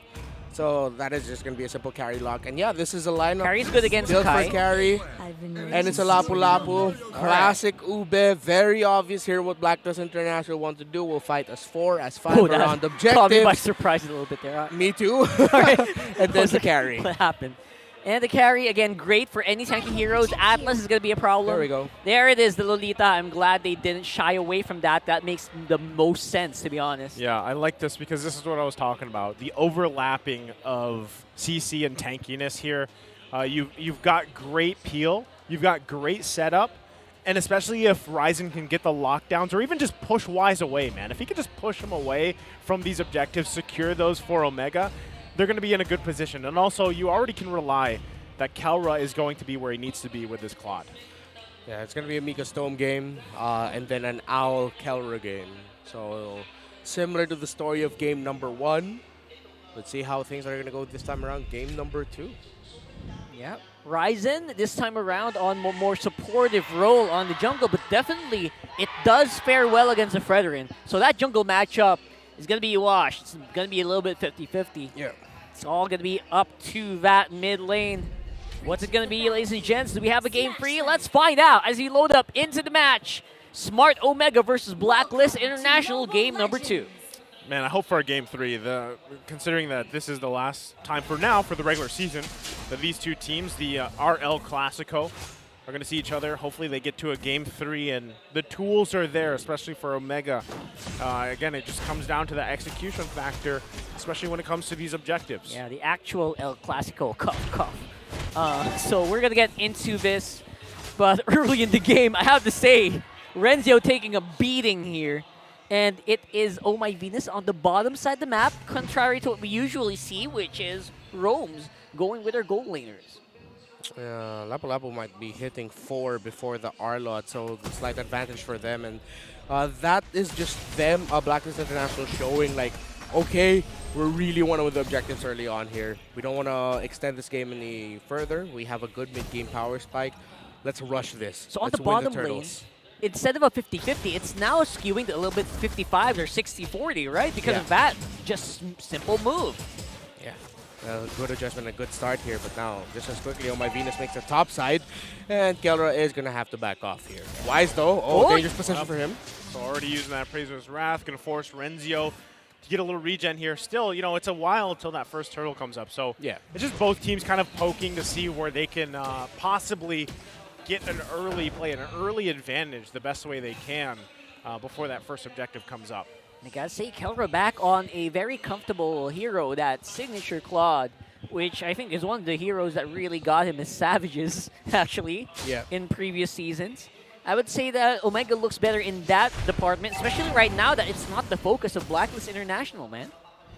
Okay, this is going to be interesting, right? Oh My Venus not going to have the level 4 just yet. Actually should be able to get it if that wave is cleared, but will he be able to make it in time? Edward going in. There's a real-world manipulation. Ryzen using the heavy spin. Not low enough on this turtle just yet. Still going to be careful here. Miko not going to find any connection with a Numeron Blast now. Ryzen the focus. They're getting zoned out completely from the first turtle here for Blacklist International to take. It looked like a miss-aim by Miko for the Numeron Blast. I think he meant to aim that towards the turtle. Yeah. So he could possibly flicker. Yeah, flicker forward, through right? the wall and then get the other members of Blacklist. Quick, easy turtle there for Blacklist. That sounds like a minor thing, but don't forget, against teams like Blacklist International, these minor, I would say, misplays, really, they snowball, right? They snowball into really big things in the later parts of the game. Again, that's why, you know, I always say with roamers, and we've talked about the different, you know, disciplines, quote, on roaming disciplines, right? And the fact that these decisions, especially early game and as the game goes on, are why these roam players like Oh My Venus are so important to the team and the success. So, you know, like you mentioned, Rockhart, if you make these minor mistakes early on, they do build up, they compound throughout the game here. So far, so good here for Omega, at least. The Blacklist are not eking into their jungle, but as of yet, trying to take advantage that Kelra is not really ready for the team fights. And Owl, he's a level ahead. Yeah, Stome actually going to press the situation. They force Owl back a little bit longer. There's the heavy spin. They're going to cut off Oh My Venus. Ooh. She's in trouble. Into the bush she goes. Can they get the kill? They do. It goes to Miko. Now they got to get out of dodge. There's the real world manipulation. Come down. Miko falls. So it's a 1-for-1. It's a roamer for a roamer. Renmar, what do you think of that? Cutting off an Estes from his teammates. Oh, that was a great call by Omega, honestly. And, man, US timing still on point. So good. Really holding on to that real-world manipulation and the usage of that to counter-punish. And swift response there by Blacklist. Oh My Venus falls, but Blacklist got the turnaround. Huge turnarounds being done by both teams, actually. I would say Omega barely survived that, but it's still going to be Blacklist on the driver's seat for sure here at almost 4.5 minutes into the game. And they've built themselves already a decent lead, and now for the second turtle, Miko's going to charge up. Not going to find any targets here. Forces them off. There's the heavy spin. Not going to be enough. Wise secures it again.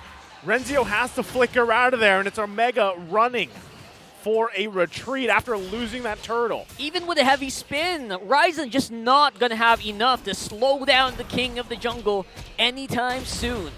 Yeah, that was just a clear-out retry win there for Wise. And then at the same time, again, Miko, the timing of that Numeron Blast could be a bit better. Didn't have the flicker then, so he couldn't utilize that combo. Blacklist, though, instinctively as a team, they knew what to do. They saw that charging up. Oh, we're just going to sidestep real quickly right here. Yeah, that sidestep really did wonders here. You can see an itemization. I feel like, you know what, Kelra's still in the game, but definitely behind. And yeah, that's where Omega usually takes up their win conditions, but it's being focused down very hardly by Blacklist right now. Yeah, I would say, you know, Gold Standard's having a hard time with Owl here right now with even the help that Oh My Venus is providing, and now they're just kind of invading this side of the jungle. Praise's Wrath going to come down, forcing Miko to flicker again. Not going to have it for initiation for a couple minutes here. And right now we're just seeing tried and tested the Blacklist Ube strategy right now. They knew they needed to up the pace. They needed to control the game, control the turtles up against that Claude, and that tower is going to fall on the bottom lane, it looks like. There it goes. It's going to be another tower going down, and Blacklist seem to be doing no wrong here. Even Agent Zero having free reign on any lane that he attacks. Yeah, he hasn't had to do any. I mean, Edward has just literally been sitting in lane, getting minions, XP, gold, everything else. He really hasn't had to do much, you know, and that's, in his case, that's the best case scenario for him. Now, at this point in the game, almost 7 minutes in, they've garnered themselves a 3K gold lead here, and Omega's going to have a hard time. They really got to be able to find picks to get back into this game or just rely on Kelra to farm up. Yeah, other than that, the pressure is on now for Ryzen to just win Retribution battle somehow. Because, and I say somehow, because Blacklist have the control, will Ryzen and the members of Omega even be able to get close to contest? Not this turtle, but when the Lords start coming up for the matchup. Yeah, speaking of the turtles, the Lords, it's all under control of Blacklist International right now. Where is the chink in the armor here? What do you think is Omega's plan here to get back here? A Numenon Blast, probably. Yeah. Heavy spin. Somehow stack that all together. Stone still catching up with the damage, so he's not going to be dealing as much damage as Yue is already doing so. 3K gold lead, slowly ballooning. It might get to the point where this might even extend to a 5-6K before Omega finds a way to turn it around, and that is worst case scenario. And the only positive I can think of is last series, ONIC was ahead by 5K, then Echo just finished the game. Yeah. So you never really can tell, right? You know, it's definitely a possibility, too. You know, anything can happen. Heavy spin going to come out from Ryzen. Focus here on this Tier 2 turret. Stome going to try to bob and weave. There's the return with the real-world manipulation. Yue, though, going to get healed up. Renzio goes in with a final slash. But the follow-up, here comes Miko, though. Can he land it on the target? Only hits Oh My Venus. And that is not going to be a go signal for Omega. Yeah. That's the least stonks Numenon Blast I've ever seen. Yeah, but it made sense why he didn't use that flicker, because even if he landed all 4, they went back. No damage. Yeah, no damage. Omega couldn't fight that. Way too risky. Just that scenario. And again, power of the Estes and power of the Ubi strategy. And I want to commend Yue for holding on to that real-world manipulation, because he didn't expand the cast so that he'd stay there as long as possible, because Ryzen was literally standing there going, please get out of the real world so I can knock you back to my tower. Please do that. But then, no, Yue held on to it. Yep, definitely having a tremendous game right now is Blacklist.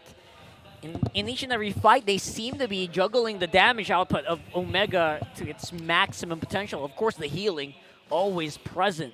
That's the thing, right? Is even if let's say Miko gets a 4 or 5-man Numenon Blast, the damage just isn't technically there right now, because even if Kelra jumps in with a Blazing Duet and hits multiple members, the healing is going to pretty much out-sustain that, right, at this point. So there's a lot to catch up here for Omega. Now, that's not to say that they're out of it, but this is where these objectives happen. They should be able to contest these, because if they give away these objectives, it's going to be tough to deal with. Look at this. The damage is there. Renzio, one hit away. Wise able to grab it. And all this now, eyes possibly set on the Lord. They also get the heavy spin out from Ryzen. So he does not have that for this Lord. Oh, 2-man taunt coming in from Wise. Just in time, and Blacklist, of course, set that up perfectly as they get the Lord. And it looks like they'll also be able to push the mid lane after clearing this minion wave. Let's see if Stone and Ryzen can hold it. Yeah, Energy Eruption not nerfed. It was only damage, and Energy Eruption is one of the biggest skills of a Fredrin, was untouched in the patch. That's why Fredrin seems to be still very strong right now in our games. I mean, it's not like they extended the cooldown of anything, so it's fine. Fredrin's still going to be Fredrin. He's still going to be 95+%. Yeah. You know, he might have lost a couple percent, but he's still Fredrin. He's still Fred. He's good still old the Fred. big boy. Yep. And you know, that's the thing, is like at this point, I mean, where does this stand for Omega, Redmar? Because how do they get even back into this game? They're going to have to wait for Oh My Venus to expand or expound on the usage of the ultimate of the Estes. Like, once you see Oh My Venus use the Blessing of the Moon Goddess, that's when you go all in on the fight. You can't go into the fight, combo, everything, Blazing Duet right away, because, again, they're still catching up on the damage. Blacklist will just be able to heal all through that. They have to wait for key abilities to be used, like this. Okay, they're going to find Wise here. He's caught into the turret, but they don't have enough damage again. Calbro goes on the backside with a Blazing Duet. Miko not going to find the connection he was looking for, and that's the sustain we were talking about. And in that fight, nobody falls. But now Omega still on the defense. All right, I'm going to play a game with you guys. Craft the win. What's the win condition? What are the layering that Omega has to do? They have to put a heavy spin on Oh My Venus, right? And Miko has to put on... What else? Blast. He's got to get a Numen on Blast. And again, it's a timing. I literally just said it that Omega needs to wait for them to use the key abilities first. Watch out for the ultimate of the Estes. With the ultimate of the Estes gone, that's when you go in full. But then I also get why Omega are starting off with the Blazing Duet, because they're forcing the ultimate of the Estes to come out first. But without the Blazing Duet, how are you going to damage? I mean, okay, Stone did just pick up a Necklace of Durance. Oh, there it is. So maybe that is part of this winning scenario for them, right? Yes. Craft the win. There Get it. Even if he gets the real-world manipulation copied, then at least you can apply that debuff around the best you can and then follow it up with hopefully an amazing Blazing Duet. I really hope Kelra considers building in a Sea Halberd here. That might be it. This guy. Honestly, with the new punish mechanic Makes onto sense. it makes a lot of sense. You're gonna be dealing more damage onto heroes that have more HP than you. It'll be good. Let's find out if that's going to be the case here. For sure, the gold standard is going to... Oh, there I it is. told you, boys. Right on cue. Right the call. on cue. By the way, it's a 2-1 game, by the way. No kills happening that much. Yeah. Well, just so in case people don't know this. That's what happens when there's, so much sustain and you're so far behind you actually couldn't fight those fights. But now, I gotta say, they have the tools to actually help counter this. Miko gonna charge up. They do find Wise. That's huge. But another member's gonna fall. It's Renzio that goes down. Owl unleashing on Oh my God, Owl! The damage is there. Kelra comes in with a Blazing Duet. Owl's still alive for a little bit longer. The sustain is too much. Oh my goodness! As they take out Miko, it looked like there was a little bit of hope for Omega. But in a snap of a finger, Blacklist International now marching it down mid. Can they defend? They don't even need the Lord, No heavy they spin. say. No heavy spin. No heavy spin here. Ryzen trying to hold on. It's Kelra versus the wall. Oh! He gets taken out way too fast. No minions. And Renzio, No minions. there's no minions. So Omega holds on for a little bit longer. And that is as clutch as it can get. Beautifully done there, I have to say. When they took out Wise, it looked really bad, and Kelra really maximizes that Sea Halberd. But you saw Owl, man. If there was an Owl highlight reel, it starts with that one. Yep, everything was clutch for Blacklist. Owl was definitely the clutchest of them all. Edward gets swiped back. Final slash going to be used again. The focus for the turret. It finally goes down. Look at the heals. Edward still alive amidst it all. Punish. They're going to focus him down, but they can't get to him. Unbelievable. They lose the 2 inhibitor turrets, and the whole time Lord secured as well for Blacklist.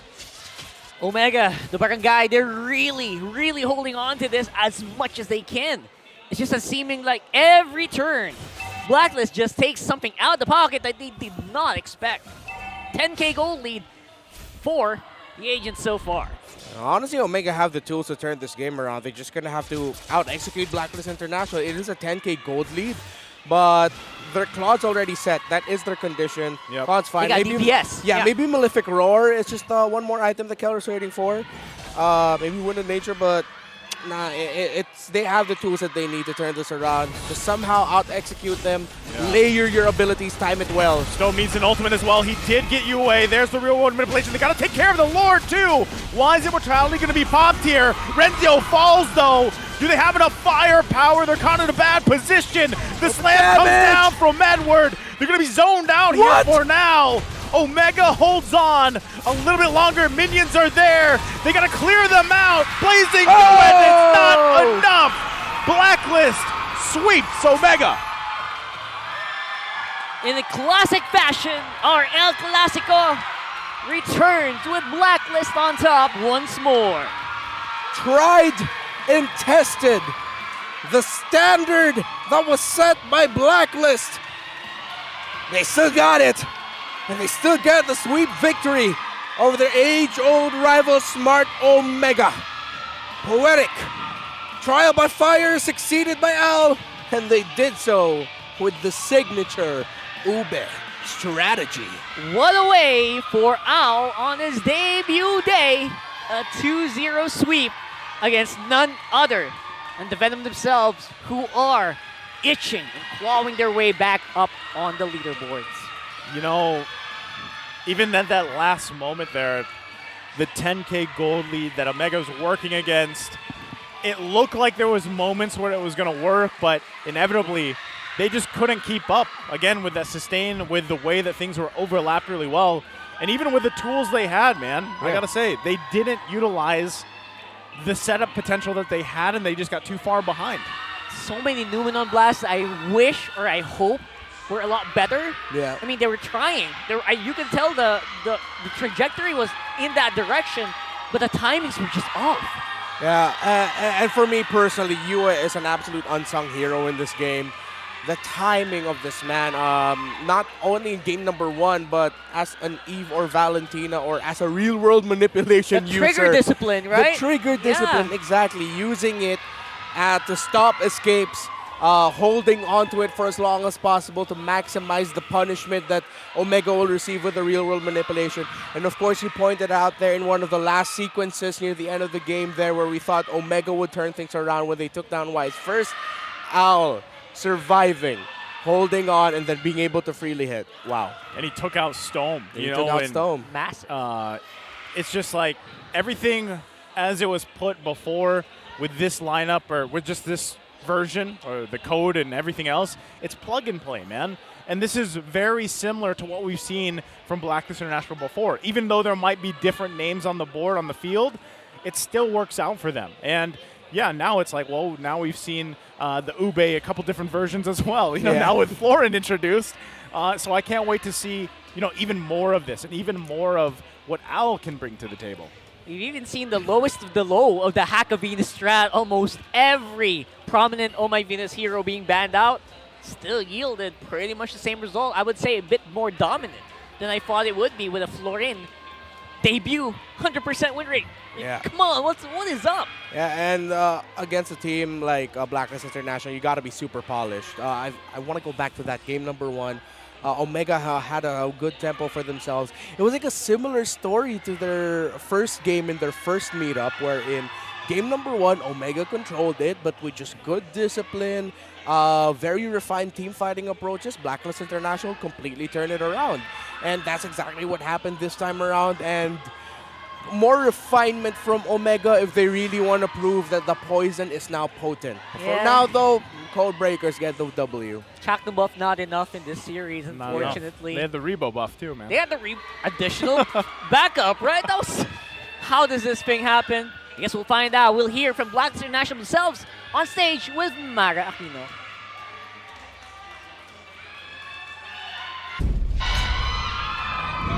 Agents, what do you think about that sweep? Al, I think they're screaming for you. Sabi nga nila, outstanding ang ginawa mo. First time lang ata daw nila makita na micro si Kelra. Tinayuan mo siya once, twice, pati sa base. Tinayuan mo siya ulit. Sobrang confident mo, which is not normal sa first game. Usually sa MPL, kinakabahan yung mga players. But ikaw, fresh but confident. Where you get that from? Nasanay na siguro ako sa MDL tsaka dun SEA Games. So paano ka nag-prepare going into MPL before today? Ano ba, may ritual ka ba? Or may kumausap ba sa'yo na para i-boost yung confidence mo? Kasi kitang-kita sa laro eh. Sabi kasi ni Wise, kung bakit laro ko, sasakalin niya ako eh. Okay, Wise, what do you think about his play today, yung performance niya? Sasakalin mo ba or nahag mo? Tulad nung sabi ko sa kanya after nung game, SEA Games always back. Oh, SEA Games always back. Oh, ito. On a serious note, okay? Actually, kayong dalawa tatanungin ko, one of you can answer kasi you've been here all the way from before. May sinabi si Rebo kanina, and what do you have to say about this? Tinanong ko sa kanya, sino ba sa team this season 11 sa tingin nyo ang humina. Ang sinabi niya, Blacklist, kasi daw, dati, lagi kayong top 1. Di kayo tinatalo ng mga ibang teams. You always dominate. Pero ngayon, natatalo na kayo ng mga teams that normally you guys kinakain nyo alive. So what do you have to say about his comment? Ano ba? Okay lang matagal na rin kasi na matagal din naman kami nag-dominate bago kami umina. Tsaka at least nasa MPL pa din kami. Okay. And you know what? Lumakas din talaga lahat ng mga koponan. And I believe it's because the standard that you guys started nung nanalo kayo nung M3. Lahat nagtaasan ng lakas. And speaking of, kayo talagang known to be legendary sa MPL. Meron tayong Hall of Legends. Isa ang mananalo once again. Sino ang boto nyo? Who do you think should be the next legend? Ako, para sa akin si Edward. Si Edward! Ay, bakit si Edward? Why Edward? Bakit siya deserving? Bakit siya deserving na manalo sa Hall of Legends? Sobrang kasi nung naging magkampi kami nung season 7, yun talaga yung naging start nung namin nung Oh, that's right. nung parang dynasty ganun. The domination. Tapos parang magka-achievement lang din kami ni Edward eh. Kaya You think so? Okay. yan, feeling ko 100% nasa Hall of Legends si Edward. Oh! Agree ba kayo? 100% ba? The crowd is going wild. Ikaw naman, Ma'am Shu, sino sa tingin mo Hall of Legends? Sa akin din si Edward talaga. Kasi pinapakita naman niya ngayong season kung gaano siya ka-deserving. And yung consistency talaga nandun. And para sa akin, sobrang ngayon yung importante para makapasok ka ng Hall of Legends. Consistency, confidence. Edward, ikaw naman. Dito ka, baby brother.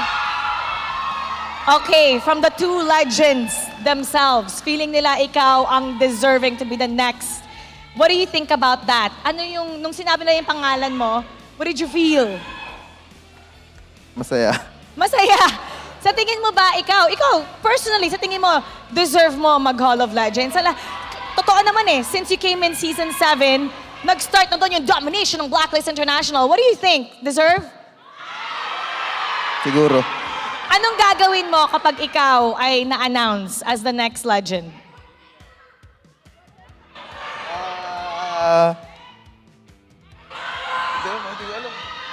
Anong gagawin mo? How are you gonna celebrate? What are you gonna do for the fans?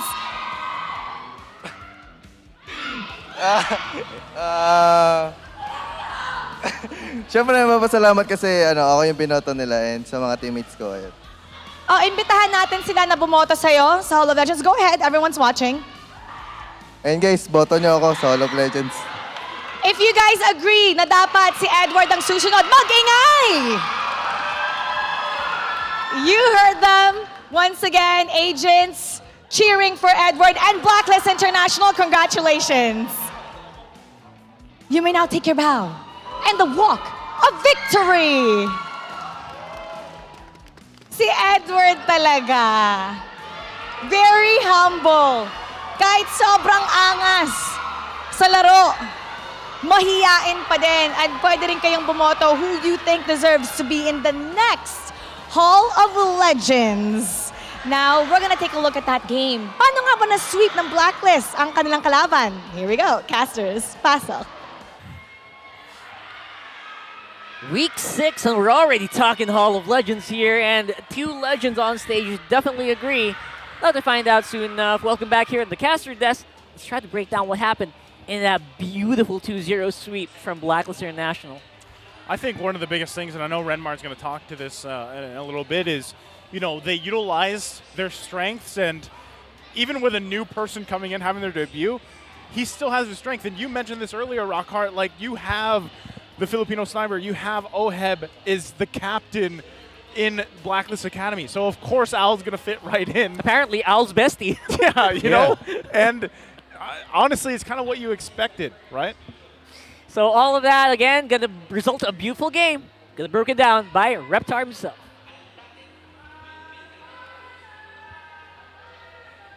Yes, Ube, yes, classic Blacklist, all of that. But to continue the theme of game number 2 of Echo versus ONIC earlier in the day, skill conservation, using the most of your ability timings, not just your abilities, but when you use them for maximum efficiency. That is why Blacklist International was very dominant here, and which is why Omega struggled. The timings on some of their key abilities. The Numenon Blast, heavy spins getting forced out early on, blazing duets being used initially. Of course, they wanted to pop the heal from the Estes, but against Blacklist International, against Oh My Venus holds on for dear life as long as possible onto the ultimate of the Estes, using it at the last possible moment just to turn the team fight around. And Blacklist just made that walk in the park, honestly. How they conserve the abilities when they use them. The first guy here is Al, and it's full trust by Blacklist that the initial rotations by them were focused actually onto the XP lane. Again, you do that because they know that they have to stop the R-Lot. 0% team fight participation here for Renjo. Renjo was struggled here, and Renjo was focused by Blacklist, knowing that the R-Lot will be one of the banes of their existence if they allowed Renjo to freely farm, to get good positioning, because he's just going to be dashing all over Blacklist International, setting them up with a final slash. Our MVP of the game, of course, is Al. Fantastic debut by him. And again, skill conservation. But again, one of the signature things you look out for the top marksmen in MPL Philippines and all over the world is when they decide to enter team fights, their entries. So if we have skill conservation, you have self-conservation, self-preservation. Perfect game here for Al, playing really well as that carry. His job was simple, just farm up. He did well in lane against Kelra, made the most out of the faster scaling of the side of Blacklist, the slower pace that Omega might play if they don't land those ultimates and win those retribution battles in the major objectives. And then once that carry has reached the absolute maximum point of farm, ready to fight, Al was ready to fight, and Al countered back and clapped back. Let's look back, though, onto Omega. Their lineup had a very clear condition, and that was Kelra. You saw there once he picked up the Sea Halberd, they could fight, and they put themselves in interesting positions to surprise Blacklist. I believe it was at this one where they were able to pick off Wise, the damage being dished out by that Claude onto that Fredrin. But again, with great skill conservation, and with targeting for Omega being focused onto Wise, having to blow a lot of abilities onto there, Owl was free to just damage and hit. And with the Nestus, again, Owl at this point is used to playing like this. They play like this in Blacklist Academy. They love fielding lineups where if it's going to be gold focused, okay. We paired up with Estes. We load it with a lot of peel, a lot of self healing on your XP laner, on, well, technically jungler, and of course a lot of crowd controls to provide space, peel, healing, and all the room in the world for their marksmen. Let's revisit the keys to victory that we presented early on. There it is on your screens. Don't give the queen her comfort picks. Got the Estes. Take advantage of Owl's debut on MPL. Omega tried that, but then Owl, very composed in game number 1, turned it around despite having a rough start and engage in early skirmishes to force reactions. In game number 2, though, it seemed like Blacklist handled a lot of the forced engagements that Omega were doing. Yeah, we were not blessed with a Paquito game today, but you know I'm what? sad. I'm still very happy with what Owl City has shown us today. Owl City, yeah. Yeah, Owl City. he's basically MVP for a good reason, and maybe next time around, teams might have a look at Blacklist's newest gold laner when you are on the pick and ban phase. Yeah, that's crazy. The Dark Owl rises today, and man, it was a great debut for him. Well, I think either way, it's nice to see Blacklist International has found this form. Because still I think they do have the other variations that they can play around with. But this is promising, right? And, you know, to get this sweep, get those 3 points that they need in the standings, climb back up, that was the question as we led into this series today. And hopefully for Smart Omega, they can refine themselves as well. Well, Hackavina's not working. Maybe owl hunting will be a thing. We'll have to find out. Rockhart, nice doing, Reptar. Glad to have you guys here. Let's throw it over to Mara.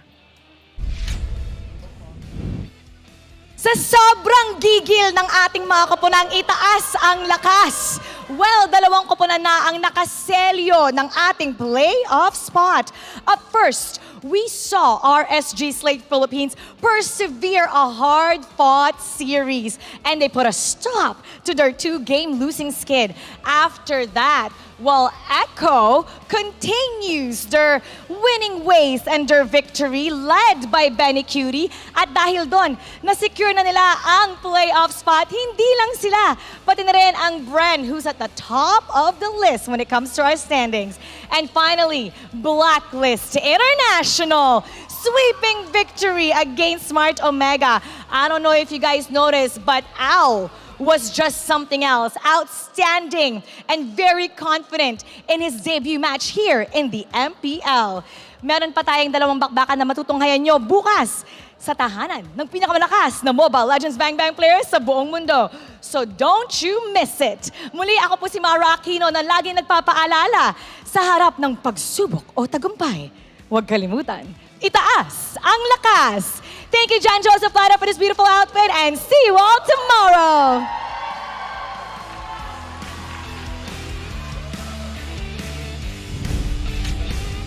The 11th season of MPL Philippines is brought to you by the following sponsors. Smart, the official tournament telco partner of MPL Philippines Season 11. Our official sponsor, Infinix. Infinix Note, ultra-fast gameplay. Our partners in Esports, Maya, it's everything, and a bank. And Secret Lab, the official gaming chair of MPL Philippines. Experience the MPL Philippines Season 11 action live at Shooting Gallery Studios. Tickets are now available via tickettome.net. Get yours now.